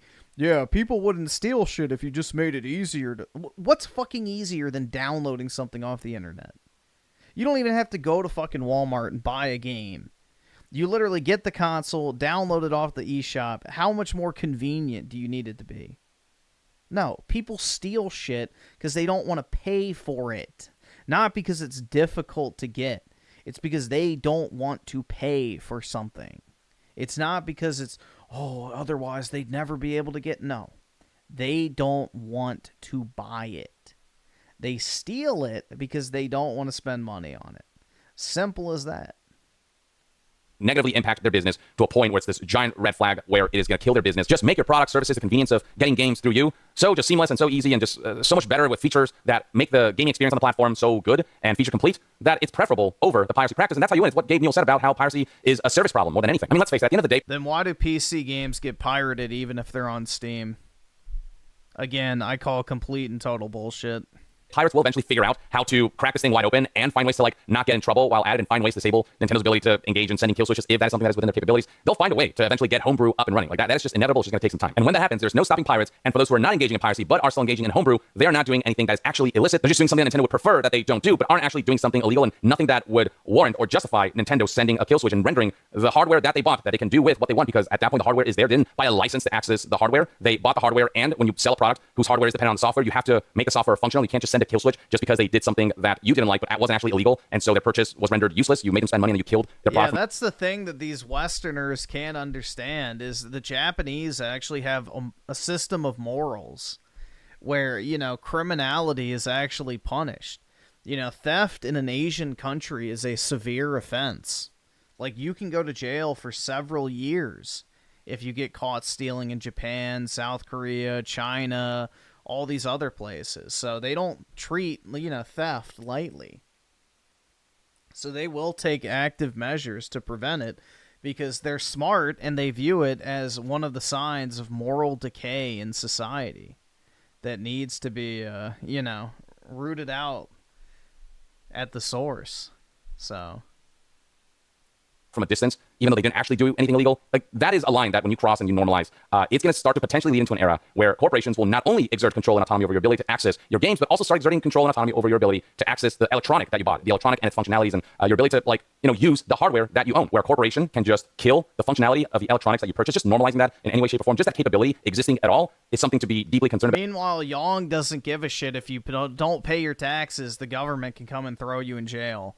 See, this is what I mean with these libs, bro. They're just so fucking retarded. They want to pick the gayest fucking battles to fight. Like, oh, we need to stand up for our rights for our Nintendo Switch. But meanwhile, they'll vote for more taxes, more government control, you know, all this other... It's just so hypocritical. I genuinely can't fucking stand these people. They're not real human beings. They're just, like, literal fucking mind-fucked slaves. That's it. They're worse than robots. Because at least robots have some level of intelligence, right?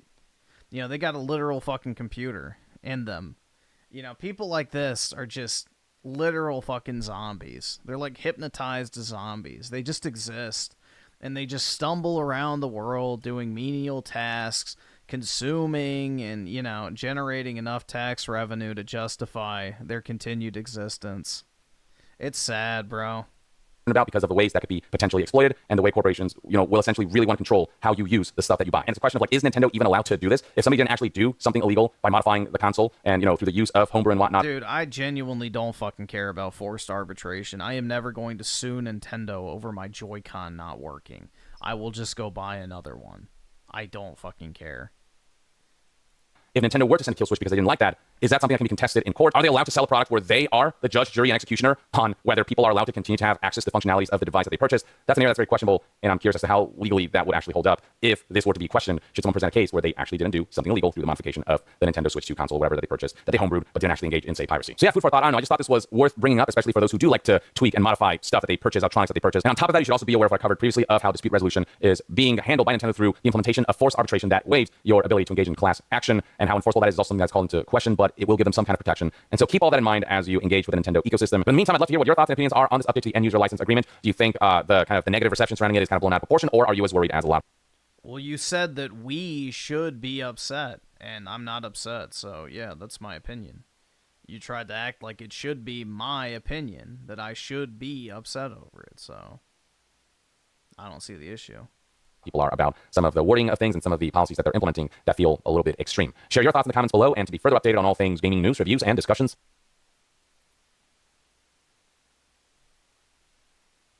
All I can say is anybody who's upset about this better not go to a concert, better not go to a sporting event, better never get on an airplane, that's for sure. Never get on an airplane if you don't like arbitration, because that's all this shit is. All these companies have arbitration clauses. It's nothing new. It's more surprising that Nintendo didn't have one up until now. So, it's like that plane that crashed recently. You know, because of the arbitration clauses, I don't think any of the families can actually sue and shit. So, that's how it goes.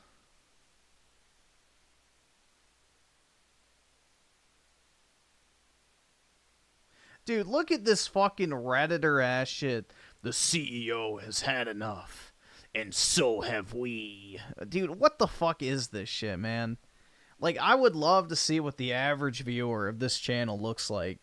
It's got to be at least a 270-pound man balding, a shitty patchy beard, glasses like this, an unwashed t-shirt that they've worn for like 4 days straight. Like, it's gotta be, bro.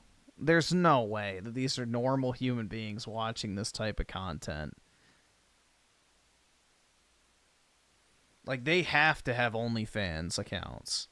Like, that they just wail the fuck out for their favorite Twitch streamers.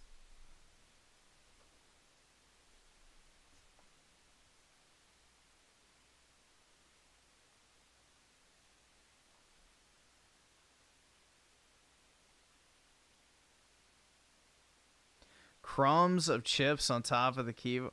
Yeah. Empty fast food bags everywhere. You know, the same 2 pairs of underwear that they cycle through. You know, changing every few weeks with each load of laundry. I don't know, bro. Like, is this all this guy's, like, shit? Last time we left off, it looks like it couldn't possibly... Xbox pushed us past the point of no return. Publishers must respond. Now they'll listen. Dude, what the fuck is this We Did It Reddit shit, man? Oh my god. You'll never get to play this game. I don't fucking care. Yeah, bro.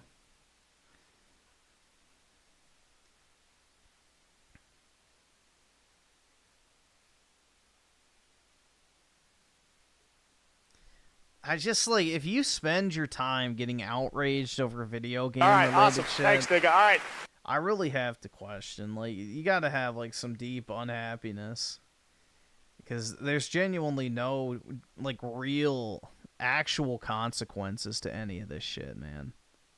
Your efforts and energy would be spent on pretty much anything else in a better way. Oh, God. Dude, it's this fucking bitch. Please give me money. I got sued for $500 dues. Or was she British? I don't remember. I don't fucking... Was she Australian or British? I don't remember. But, yeah. She had her fucking massive tits out, you know, begging on camera for money because she stole some guy's photo. And when he asked her to remove it or whatever, she's like, no.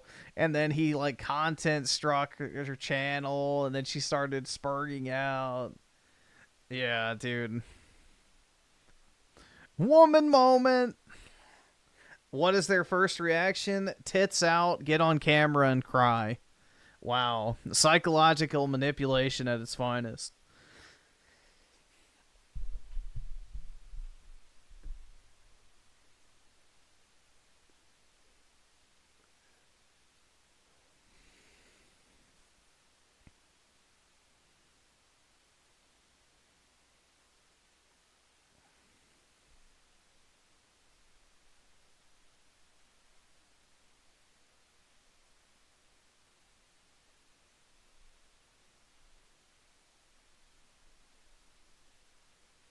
Who's this one? This bitch. This lady decade. Second Neptune's being released in Brazil. When it comes...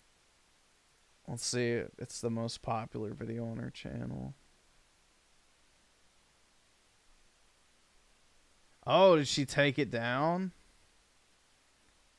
Dude, look at this shit. I'm looking for a cougar boy. Oh my god.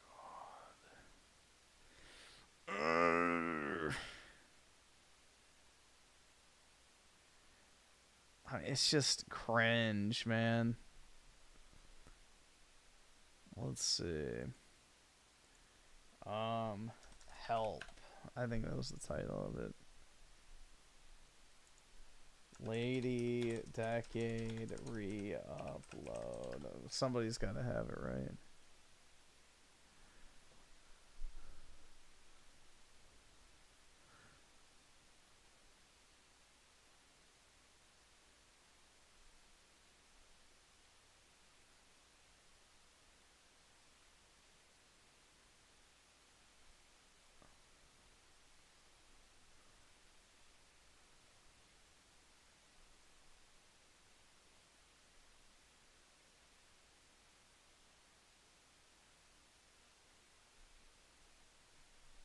I'm guessing it's only reactions left.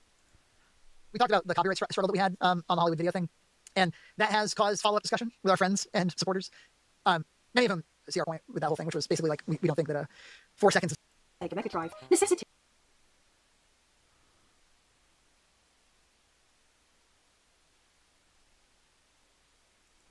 Where is it? I want someone... Fuck, I guess nobody actually watched it.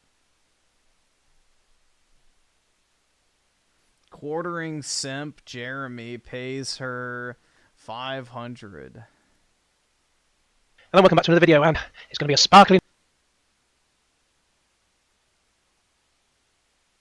Sluts and guts. I was just seeing if he had the video clip.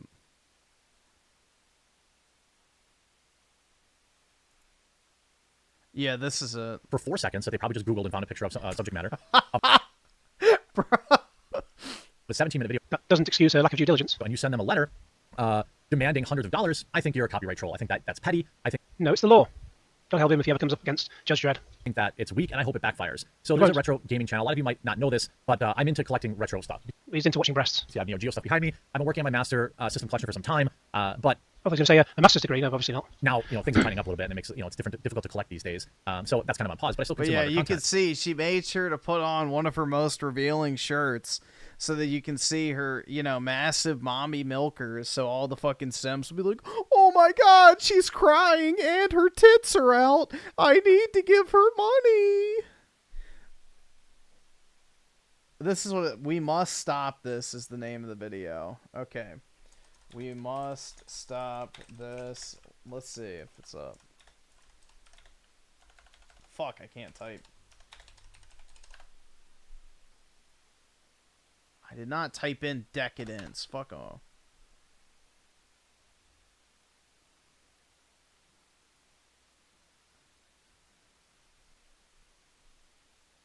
So she deleted this shit.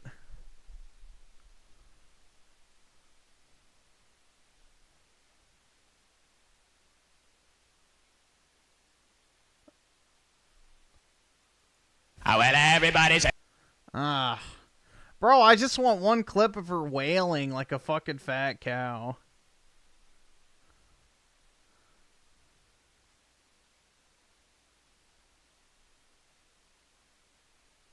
All right, awesome. Thanks, nigga. All right. So, basically...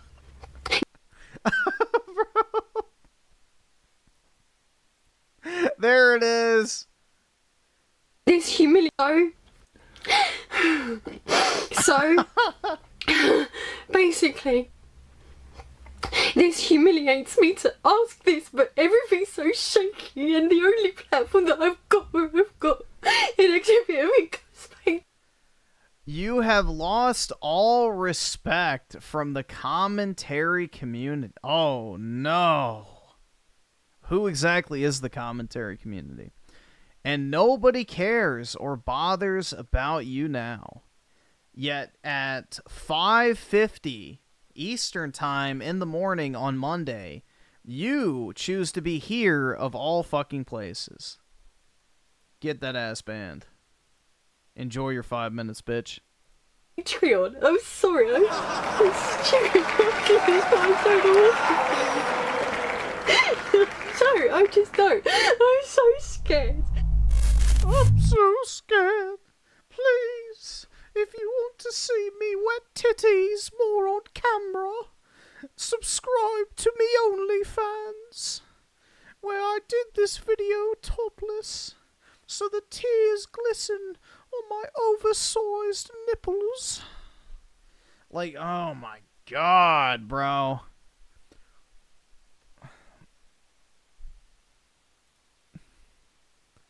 Jeez. The Winter Soldier with the 5. Yo, Griffin, thoughts on the new Kanye West song? Certified banger? Hopefully this answers the question. I have it on tap, bro. So I became a Nazi, yeah, bitch, I'm the villain. Nigga, how Hitler? Nigga, how Hitler?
But yeah, if you want the like actual like high quality versions of them, you can go to that link and hit download, and you'll get like the full uncompressed file. Or you can just stream it off that website if you want it. But yeah, that's like the full like lossless WAV files or whatever. So it should be the highest quality you can find. Yeah, the Hitler feature. Yeah.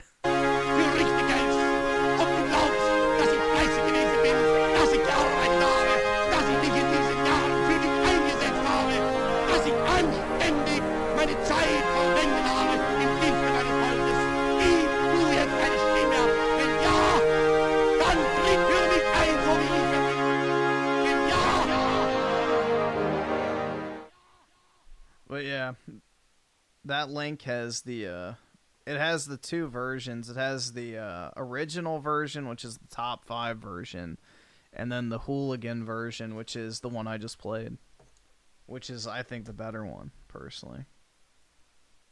No, it got banned off of everything, man, which is crazy because it technically doesn't even break TOS on anything.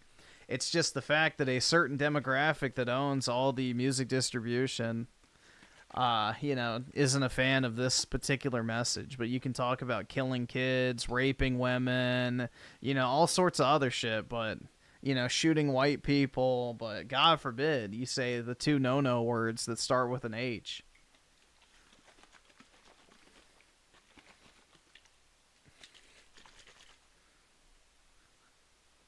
So that's what's funny, is there's not even anything in there that would violate TOS on any of these platforms. Saying the words Heil Hitler is not a TOS violation. So there's just more. It's basically the song's doing exactly what it was supposed to expose. And it's doing a good job. Nah, don't download it on LimeWire, bro. Download it from this link. Use this link on your computer. These are like the full, like, full lossless files, if you want them. So this is the best quality you'll find. It's straight from the guy who was like working with Kanye on the song. So he uploaded these, like, direct from the computer. Like, there's literally songs on Spotify titled Heil Hitler. But, you know, because it's Kanye, they had to take it down. That's what the thing is. It's like, it's so transparent. Oh, yeah, no, this is definitely a song to prove a point.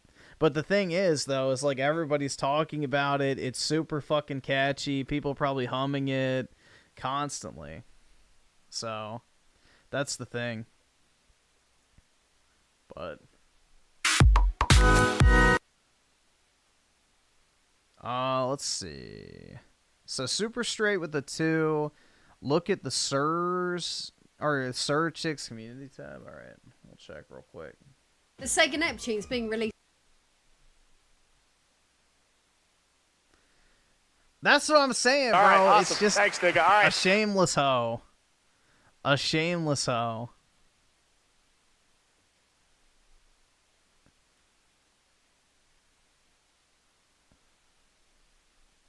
Whoa, it looks just like her, guys.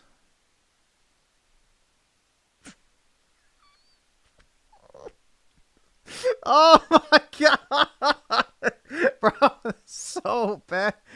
It just keeps getting worse. Oh my god.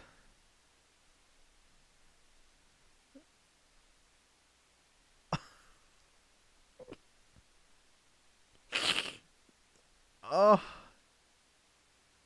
dude. Ew. Yeah, I've had enough. Nope. Nope. I'm good. I'm good, man. I am good. I could have gone my entire life without seeing that. Dear Lord, how desperate do you have to be to fall for that type of shit, man? Come on. I mean, maybe that'd be a banger in India or something, but bro.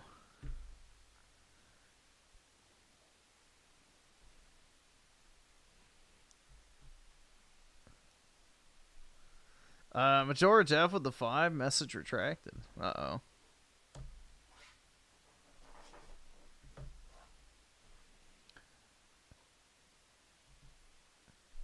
Alright, we'll see what this is. Disney adults are actually embarrassing. That's putting it lightly. What do you mean you don't want to spend half your income on your Disney vacations? Check this out. Yeah! Look at that. Yeah, look at that, guys. That was £300. I paid £300 for that. Hello, guys. Welcome back to the Balarke channel. My name's Balarke. Hey, how you doing? I'm not gonna make the reference. I'm not gonna do it. Hopefully you're having a swell evening or Why does a man have a nose ring? Come on, bro. night. I don't know. Recently I've been straight smoking my shit. I've been doing it to the point where it's like a sport again. It's actually kind of competitive now, so like I'm gonna start getting into the big leagues. But yeah, anyways, in today's video I've got quite an interesting one for you guys. Disney! Do you want to build a snowman? Shut the fuck! I'm not gonna lie, I didn't know they owned Marvel. We got that Mexican one, we got the black one, we got whatever one. I'm pretty sure they have a movie for every race at this point. But yeah, I'm not just gonna sit and explain what Disney is. Everyone knows what Disney is. There's also a park Hold on. for Disney, you know this. We got whatever one. I'm pretty sure they have a movie for every race at this point. Where is it?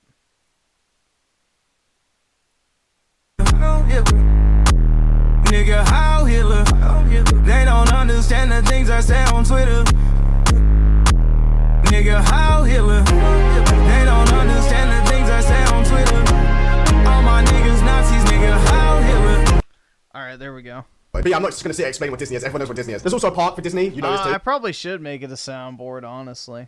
I've been there. I was forced to go there. Because I always try to like find the particular part, so I probably should just do it. I was there. I noticed something. There is an alarming amount of huge white women in their 30s to 40s, right? Wearing their little ears, they got their wands, they got their backpacks on with the like their Disney princess on it, they got Disney tattoos, and they're the worst things you've ever seen. And they're just walking around kind of in a midlife crisis. And it was quite a weird scenario to be in. Well, there's actually a huge, and I mean this with my heart, there is a huge Disney adult community. And I've seen quite a lot of these videos of Disney adults being extremely... Dude, I knew this guy who I went to school with, and his parents, like, lived in this tiny little house, had no money, barely at all, but they would drop 30 grand a year taking 2 Disney vacations.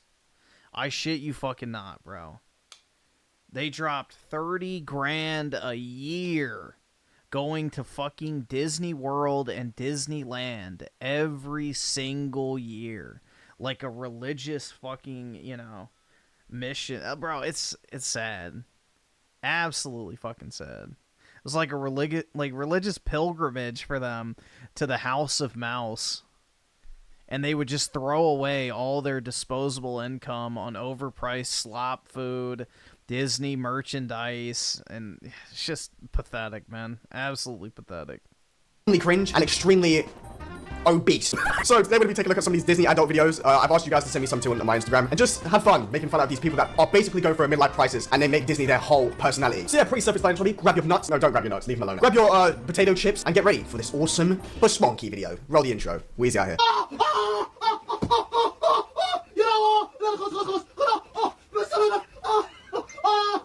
Oh yeah, guys, it's my birthday month.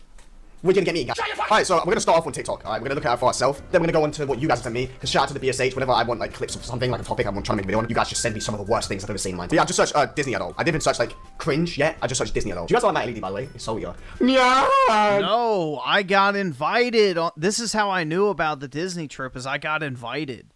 Like every year they would bring friends with them too. So I got invited to one of the Disney trips. I was like, no, I'm okay. I won't be able to go. When you see Goofy coming around the corner after you've waited 3 years to hug... Dude, it's not Goofy, it's someone dressed up as Goofy. She's being filmed, by the way. Yeah, this is exactly what you expect. The fucking sub-5 Quirk Chungus. Oh yeah, film this. She's fucking crying. Yeah, no, man, I don't care. I don't care. Balarke, they're just happy. They're just doing what makes them happy.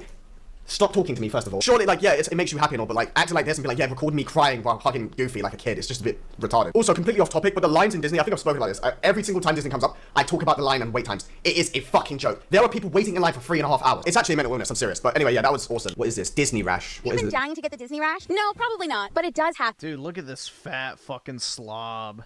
Hey everyone, we're plus size. What is she? Oh, yeah. It's the Michelin. We're plus sized. If someone uses the word plus, or I guess not word, the phrase plus sized, you know, they should just face the wall immediately. Like, just exterminate all plus-sized individuals immediately. If they can't be honest and say that they're fucking fat, then they deserve death.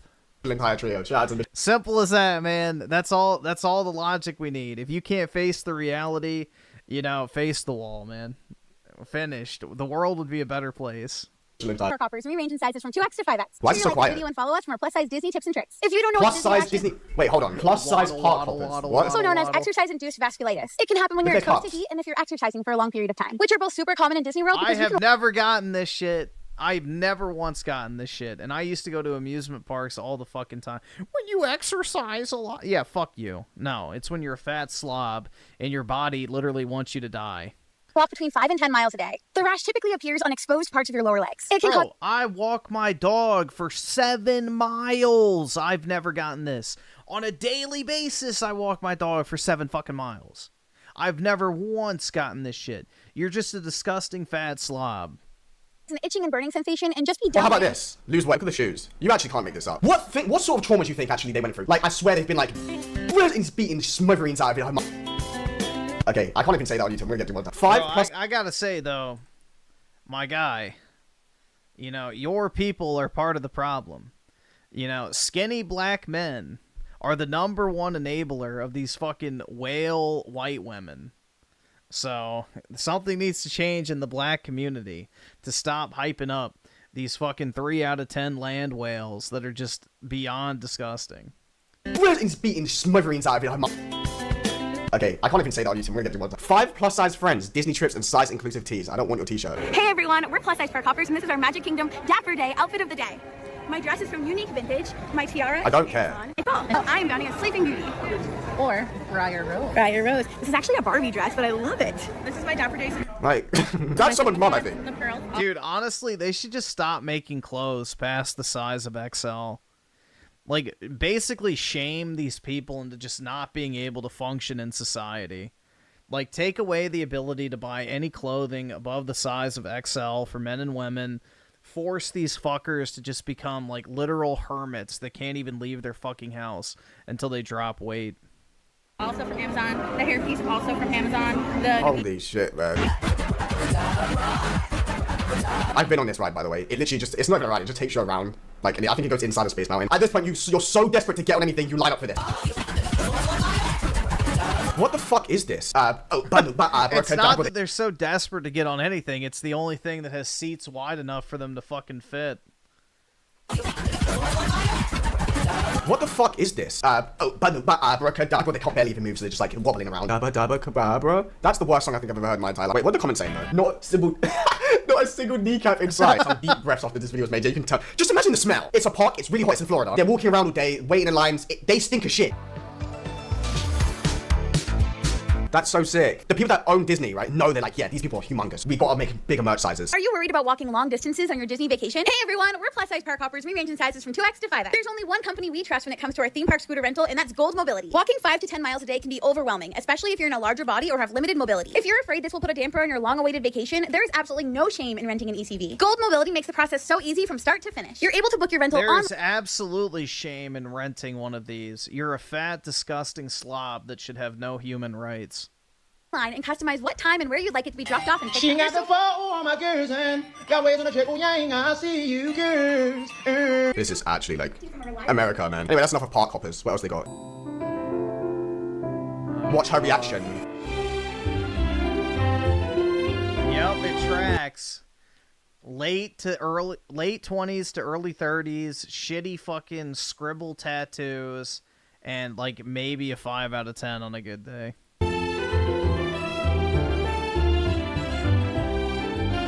You're actually just the best. Sorry. It's like more of a thing where I know how it is, so it's like, holy shit. I just pray for you. If you're dating that, I pray for you.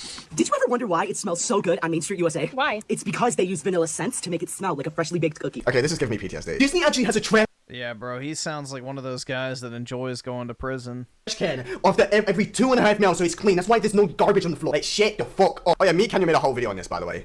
Like, it's really scary, but shout out to Me Canyon. Oh, you're a Disney adult. Of course they're Now, you guys have sent me a bunch of them in my DMs. Arigato gozaimasu, BSH members. That's maybe the worst Disney adult I've ever had to witness. POV, you're a Disney adult riding Splash Mountain on the day it closes. It's good. It's the last time. No, I don't want to do it. I don't want to go.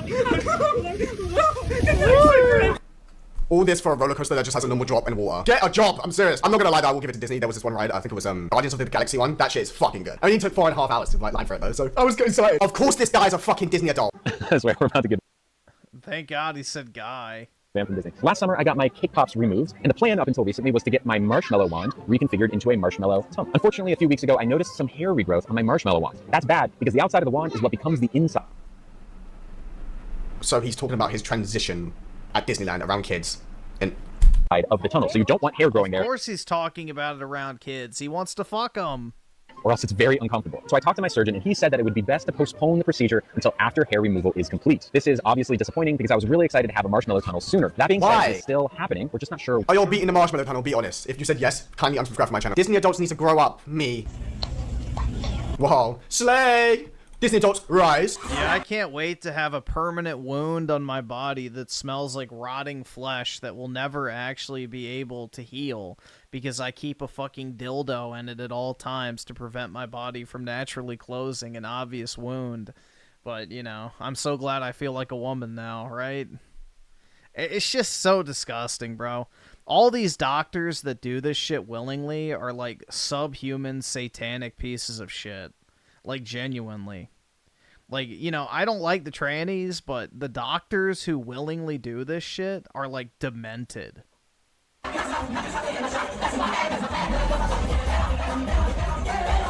Notice how there isn't one person of color in it. Okay, I'm sorry. I don't see how you can hate from outside of Is this the same one? Where am I streaming? I was fucking streaming. I'm not even trolling, I was streaming. Alright, I'm good. You're so quiet? No, you just told me that Disney is for kids, and Disney adults are cringe, and now I'm judging you. Disney is for kids. It's for kids and families. I mean, it is a theme park, so you can get away with it, but when you're doing too much, like, it's just cringe. But Disney is actually aimed for kids and families. It's not fucking for adults. Like, hello. I didn't even speak about that too. The prices are fucking stupid as shit. I mean, I don't really care. You can go Disney. Where am I? I don't really care. You can go Disney. I'm just saying the Disney adults are cringe. I don't think there's anything wrong with the park. I think the wait times are a joke. But honestly, there's nothing really wrong with the park. It is mid, in my opinion. What the fuck? No, thank you. Is that Jack Black? I don't like that. Don't send me that. Ginger alert! Why am I so... Oh, this is so sad. Oh my god, dude, she's literally perfect. She's so quirky and cool and could totally be my girlfriend. I'm so excited. Wait, you guys don't even know what I'm talking about if you're new here. Hold on. I got the Disney thing. I need to do this properly. No. Okay, this needs a moment. The search is over, and I have it. Now, everybody says that if you look through the little hole in the top, that you can kind of see what's inside. And She's so happy of her Disney kids toy, guys. That's all I want. Please work. I'm so nervous. Wait, oh, okay, it's perforated. Here we go. Is this... Oh, wait, She's actually just opening a kid's toy. Yeah! Oh, it's so cute. Why do I sound like Pee Wee Herman? It's time to face the wall, man. Dude, this... it's too much. When I'm excited. Hello, new little friend. Guys, I think I'm depressed. This means so much to me. It's so sad.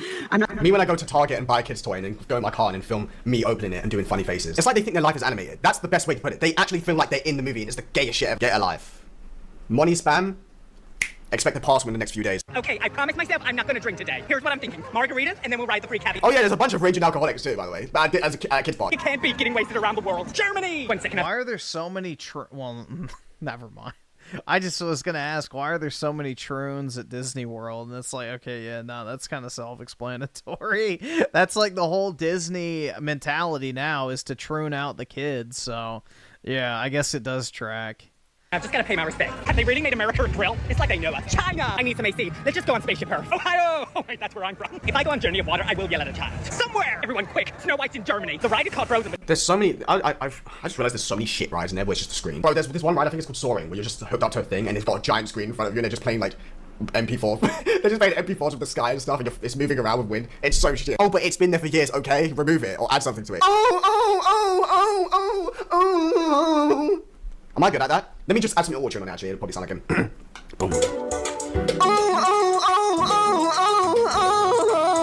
Does it sound good?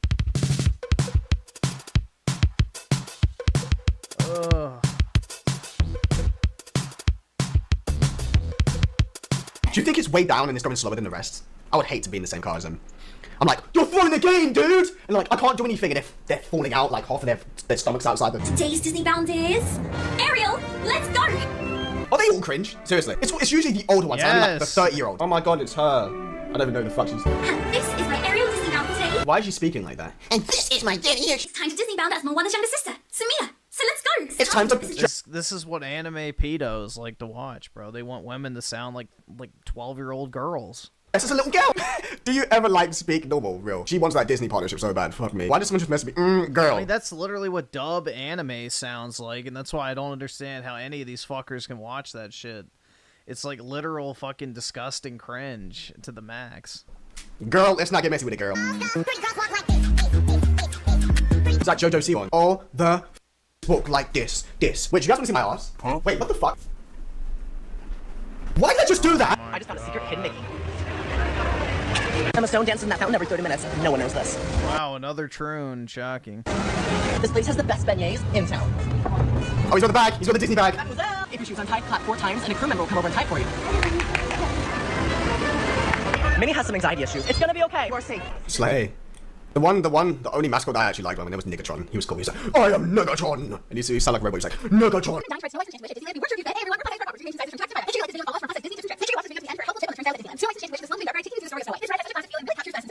Yeah, it does, like the screens and all that. How do they fit in there, by the way? I feel like Disney makes their cars like very plus size friendly, you know, because I feel like they know, and they would lose a bunch of money if they wasn't accepted. That's why they like Disney over Universal, because you can't be obese in Universal. Is she deep throat in the? Oh Jesus, Lord have mercy on my soul. Y'all already know I'm a fat girl who loves to and today we are here back at Disneyland to eat all of the food at Disney's Pride Night. Let's go.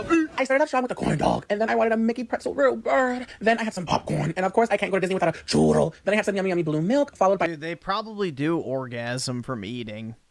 Like, the only way you get that fucking morbidly obese is if, like, eating food actually turns you on. Like, unironically. She probably does, like, foodgasm. And probably can't orgasm unless she's eaten, like, sugar recently. By the Outer Rim drink. Then I had a lobster roll and finished strong with some beef stew. Yeah, that's literally the face I was making. She's doing the cholesterol challenge. How many calories can she consume before she has a heart attack? To me, range in sizes from I don't know. Let's keep testing until it happens. 2x to 5x. Make sure you like this. 5x. Bro, at this point, just wrap it up. I mean, shit, walking around the park, it's not a joke. That shit is a workout, so that is probably giving them a workout. Honestly, I feel like the more they go, the more they'll probably get... Walking around a park is not a workout. It shouldn't be for a normal person. Walking is not necessarily a workout. Like, it's exercise, but everybody should be able to walk. Like, walking should be the bare minimum that a human being should do. We have fucking feet. Like, come on, bro.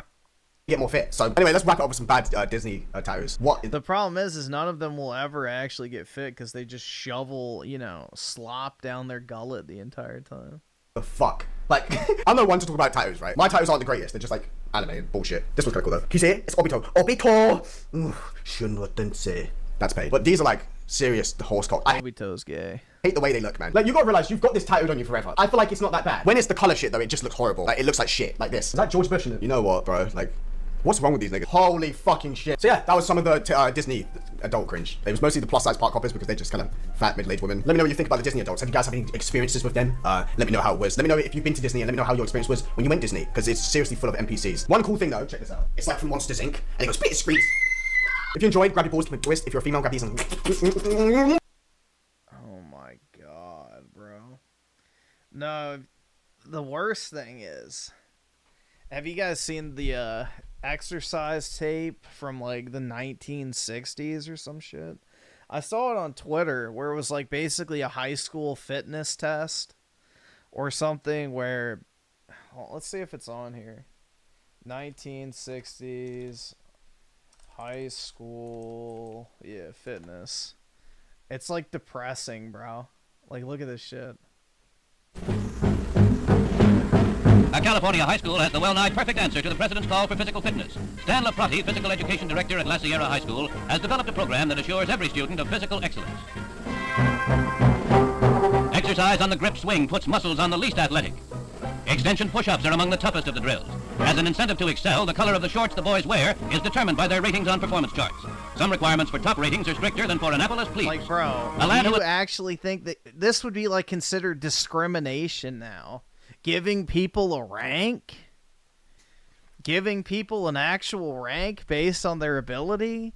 You know, shaming those who can't perform? Like, it's amazing. who has mastered the pegboard will find a military obstacle course a snap. 200 schools across the country have adopted La Sierra's program of 15-minute daily competitive exercise. On a hot day, they wet down the wrestling mats for sliding. The boys at La Sierra are learning that it's not only good sense to get up. Dude, that's high. Like, it's just crazy. You know, now you get shoveled fast food, and it's like crazy, bro. It's a completely different world if you look back like 60 years or whatever.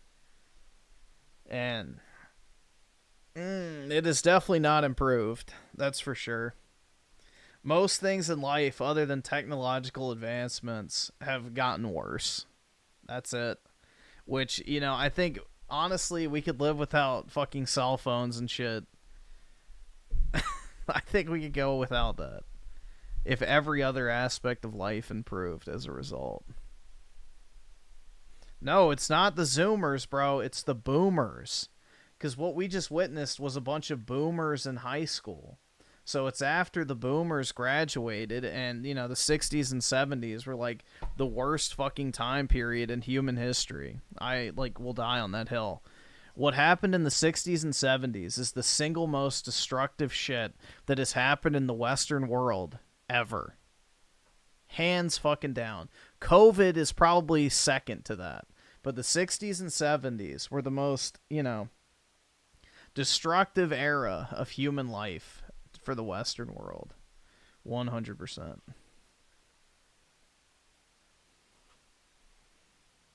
Bro, is that a tranny? Yep. Gross. And then you got LeBum down here. LeBron James loses it after judge leaks freak-off footage. Uh-oh.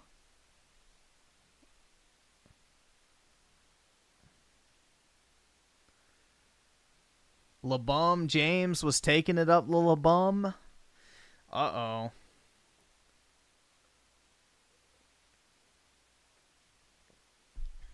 It's been 5 years. I have no friends. Join the club, sister.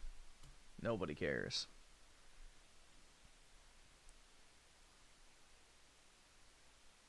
Oh, it's this fucking bitch again. Looks maxing.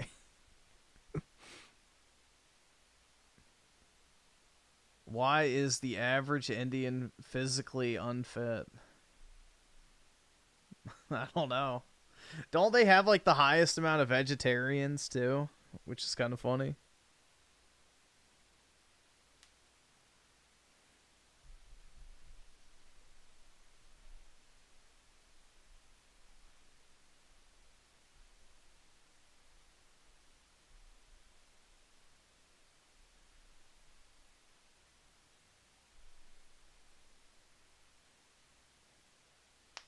Ooh.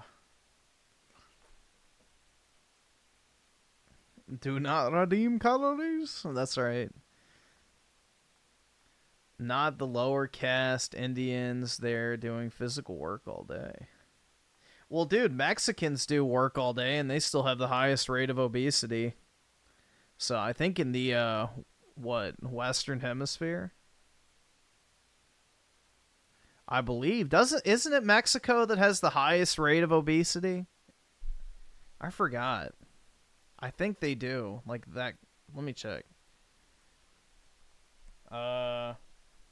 What country has the highest obesity rate in Western Hemisphere? It might be the U.S., but I think it's Mexico.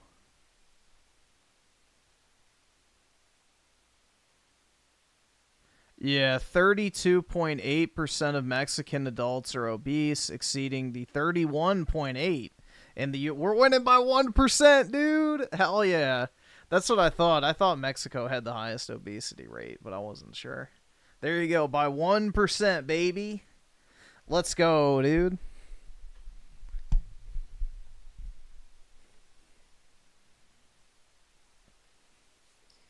Bro, the hate for this guy is so forced. The fucking, I forget his name. Like the black guy that does the morning routine videos. The hate for that dude is so forced. Like, I think it genuinely pisses people off to see somebody in good shape. Because they're angry. But, alright. It's already almost 6:30, guys. I'm gonna have to hop off, probably. That's probably a good time to call it. All right, awesome. Thanks, nigga. All right. Let me see. So Majora Jeff with D2 are Disney adults, mostly fat women and troons. Probably. And Ryan Miller with a 5. If it's short, we can watch it real quick. Let me check. If it's short, we can watch it. Let's see. We can try. We'll see. He wasn't a ghost. We'll see how it goes. This might get copyright claimed anyway. Joe Biden's back. The revenge tour's in full swing. First stop was the BBC. Today, The View. After a little trouble finding a seat, he called the country sexist. Why do you think the vice president lost, and were you surprised? No. I wasn't surprised, not because I didn't think the vice president was a qualified person to be president. She is. She's qualified to be president of the United States of America. But I was surprised. I wasn't surprised because they went the route of the sexist route, the whole route. I mean, this is a woman, she's this, she's that. I mean, it really, I've never seen quite a successful and a consistent campaign undercutting the notion that a woman couldn't lead the country and a woman of mixed race. Biden just said he knew Kamala was going to lose. He said, of course she was going to lose. She's a woman. You saw what happened to Hillary. America's sexist. Based. Biden went on The View and said, I told you so. Joey's still in there somewhere, man. You never should have staged the coup. Come on, Joe. We need your version of we don't want to grow up in a racial jungle, you know, all this other type of shit. You know, come on, Joe. Once upon a time, in a galaxy far, far away, you were slightly based. I can't believe you thought Kamala was going to win, you idiots. Remember, he only endorsed her as payback to Balarke after he got whacked. Kamala's whole campaign blew up on The View, remember? She couldn't think of anything she'd do differently. Joe just went back to the scene of the crime. There has been some reporting that you encouraged her for there to be no daylight between the two of you. First, is that true? And do you think in retrospect that she should have tried to differentiate all the wins that your administration had? Well, look, first of all, I did not advise her to say that, number one. Like I said, I was vice president. I understand the role, number one. Number two, I think she was talking about wouldn't have changed the successes we had, not opposed to that we wouldn't change anything at all. She has to be her own person, and she was. She was part of every success we had. Biden did it again. He still won't let Kamala have any daylight between them. She's going to be running in 28, and Biden's going to be on a rocking chair saying, I taught her everything she knows. Then he says he shouldn't have stepped down. Wait. So we got to talk about this CNN panel debate involving the conversation that happened on The View with Joe Biden and Kathleen Hill, in which Joe Biden claimed that Kamala Harris lost the election to Trump, not because she's a bad candidate, right? Dude, I hope, honestly, if I was Joe Biden, I'd be out there airing all the fucking dirty laundry and shit and just making as much money off the book deal as possible. Because she's not a very talented politician, and the fact that she's associated with what I believe to be one of the worst administrations in American history. I mean, it certainly is the worst administration of the century, and probably still will be after the next 75 years, right? People are going to look back and say, yeah, Joe Biden and Kamala Harris had the worst administration of the last 100 years, right? Absolutely terrible. Okay, but go ahead, Joe Biden. No. Not of the last 100 years. Absolutely not. Not any of that. That's not the reason why Kamala lost. No. Again, it's sexism, bigotry, hate, etc. It's not the fact that Kamala Harris sucks or that Joe Biden gave Kamala Harris bad advice, like, for example, saying that, hey, no daylight, kid, right? No daylight between us, in which he's, kind of denying that. He's saying, well, she could have been her own person. But I don't know, man. When asked about what she would do differently than Joe Biden, she couldn't come up with anything, right? It's almost as if she really didn't want to throw Joe Biden under the bus, even though she needed to do so in order to have a chance of winning. So that being said, the CNN panel is going to discuss this interview from Joe Biden. And Scott Jennings is going to drop a warning on the Democrat Party in regards to the information that's about to come out in one of these books that is being written to beat the tail horse-wise down, right? About Joe Biden and his cognitive decline that the mainstream media is pretending they didn't know about and basically trying to blame the Democrats. Okay, fascinating stuff. Without further ado, let's get into it. So why can't Joe Biden understand that it was immigration, the economy? Why? I mean, I thought that was one of the most striking things was his unwillingness to even acknowledge that maybe some of the issues had to do with it too. No, if you watch the entire interview, he did acknowledge it and he took responsibility. He said, "Look, I was in charge, so yeah, the buck stops with me. I was, it is my responsibility." I think part of what happened between Joe Biden and Kamala Harris and this entire election is that there's a lot of affection and loyalty between the two. There was a lot of gossip for 4 years that they didn't like each other, that he was undercutting her, that she was unhappy. I think she couldn't distance herself from him out of loyalty, and I think today what you heard from him was a lot of yeah, she couldn't distance her. No, she could absolutely distance from him. Not because, oh my God. Yeah, the woman that stabbed him in the fucking back is just, refusing to say anything negative out of loyalty. No, she was afraid that if she said anything negative about him, he would completely come out and just fucking scorch her. Deference and affection towards his vice president, a role that he played. Let me ask you a question, though. He said he wasn't surprised that she lost, but that he would have won the race. That's like saying, well, I was a boat anchor on my vice president, so she drowned in this election, but the anchor itself would have floated. That's crazy. It is crazy. No, Scott, he did not say that he would have won the race. He literally said it. He's like, I wasn't surprised, but I would have won. The idea that he believes to this day. I mean, he not only said that, but he has said it repeatedly. Let's go back to what you said about racism. Can we just take a moment and talk about a white guy saying that racism's why should win, and also the same white guy, Joe Biden, says I would have won. Like, you're one and the same person here. Like, if you're going to blame racism, it's absurd. My point is, the idea that she lost because of racism is absurd. She lost because the country was in a disastrous place, and they blamed him and his policies. She had to defend. Can I tell you, you as a white guy have the privilege of saying that racism, and you as a white male. I'm saying it's what I am telling you right now. Okay, and I am. Bitch, you're barely even brown. Shut up. Okay, and as a woman of color, I am telling you that it is incredibly ridiculous for you, with the privilege that being a white male gives you in this country, to say that there wasn't some element of racism and sexism. You know, I think it's even more ridiculous, right? I think that it's more ridiculous that these so-called people of color, right, think that their opinions hold more weight than anybody else, right? Like his lived experience as a white guy, right, basically tells him that, hey, I don't think I have significant advantages over other people based off my race, right? I gotta work hard like everybody else. That's his opinion. And Navarro's opinion is that, no, because he's white, he has this magical privilege, right? And somehow his life is easier than everybody else's life simply because he's white and he's male. That's her opinion. Her opinion is not more valid than his opinion, right? But these people really believe that because of their skin color, that their opinions hold more weight, right? That if they say that you are privileged because you're white, dude, then from a distance, you wouldn't even think she isn't white. That's what's so retarded, dude.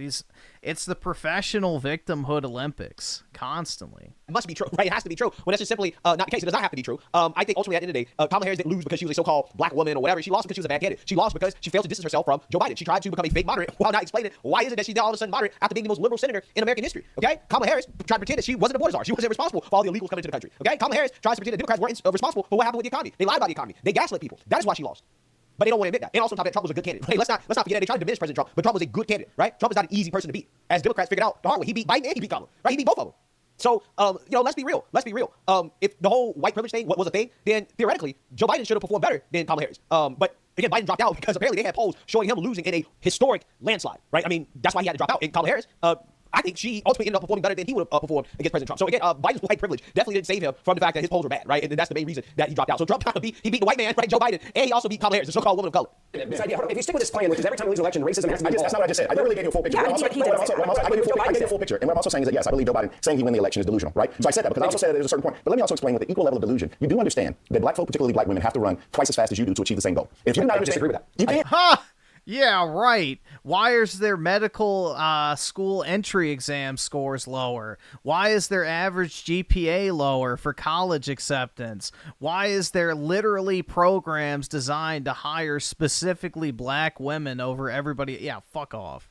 Absolutely fuck right off, you piece of shit. Like, dude, these people are absolutely fucking delusional. Yeah, but you can, and I'm just telling you that is the experience, whether or not you're in politics or the business world or education. They like Joe Biden for the candidacy. That's your perceived experience. Absolute, complete lie. Absolute lie. Right? You don't know how hard he works, right? I love how these people try to pretend like they know how hard white people work, right? They know how hard any white male works, and therefore any white... Look at the entrance exam scores by race for things like medical school, law school, GPAs out of college for companies that hire people. Every single one of those demographics is substantially lower than whites and Asians across the board. Lower medical exam scores, lower average GPAs. They have higher acceptance rate. I wonder, why is that? I thought they had to run twice as fast, man. White male is going to have a privilege. Shouldn't they be outperforming whites and Asians in every single category if that was actually the case? Or that they're not going to have to work as hard. It just doesn't make sense. It is one of the most ludicrous ideas out there from the left that if you're a so-called person of color, you can tell a white person, specifically a white male, because they do this to white males more than anybody, that, hey, I work harder than you, right? You don't deserve what you deserve because you're white. It's ridiculous. It's nonsense. And again, this is the type of stuff that Democrats put out there. This is the base of their party. And I've said this before and I'll say it again. This is why they can't win the white vote. This is why. For as much as they're concerned about the so-called people of color vote, right, the black vote, the Latino vote, they really should be concerned about the white vote, right? Because Democrats, they struggle with white voters the most. That's what they struggle with. But it's because of stuff like this. It's because of stuff like this. So hey, keep on Democrats, keep blaming racism, sexism, telling white men that they don't work that hard, they don't deserve what they have, right, over other people because of their skin color. Keep doing it. I'm sure that'll work out for you when it comes to trying to get the white man. But keep putting out Tim Walsh as well too, right? A white man that'll basically lash himself on behalf of the so-called people of color and the women, right, in order to try to guilt trip white males and vote Democrat. Yeah, keep using that strategy as well too, because that is turning men away from the Democrat Party. Okay. You're saying it's true that he would have won overwhelmingly. Let me just actually ask you something. Because you just said it's twice as hard for African American women to win. Given what you just said, if you believe that it would have been twice as hard for Kamala Harris to win, isn't it even more important for Joe Biden to have given her the ability to run into questions? But that's not a question. And I'm about a good point because out of all the people, I said it's a good question. I said all the people that are sitting around this table. I'm getting the copyright warning, so yeah, these news videos are kind of hit or miss. I mean, we made it 12 minutes in, so that's actually pretty decent. Yeah, I'm getting the copyright now. Shit. I'm actually surprised it lasted that long.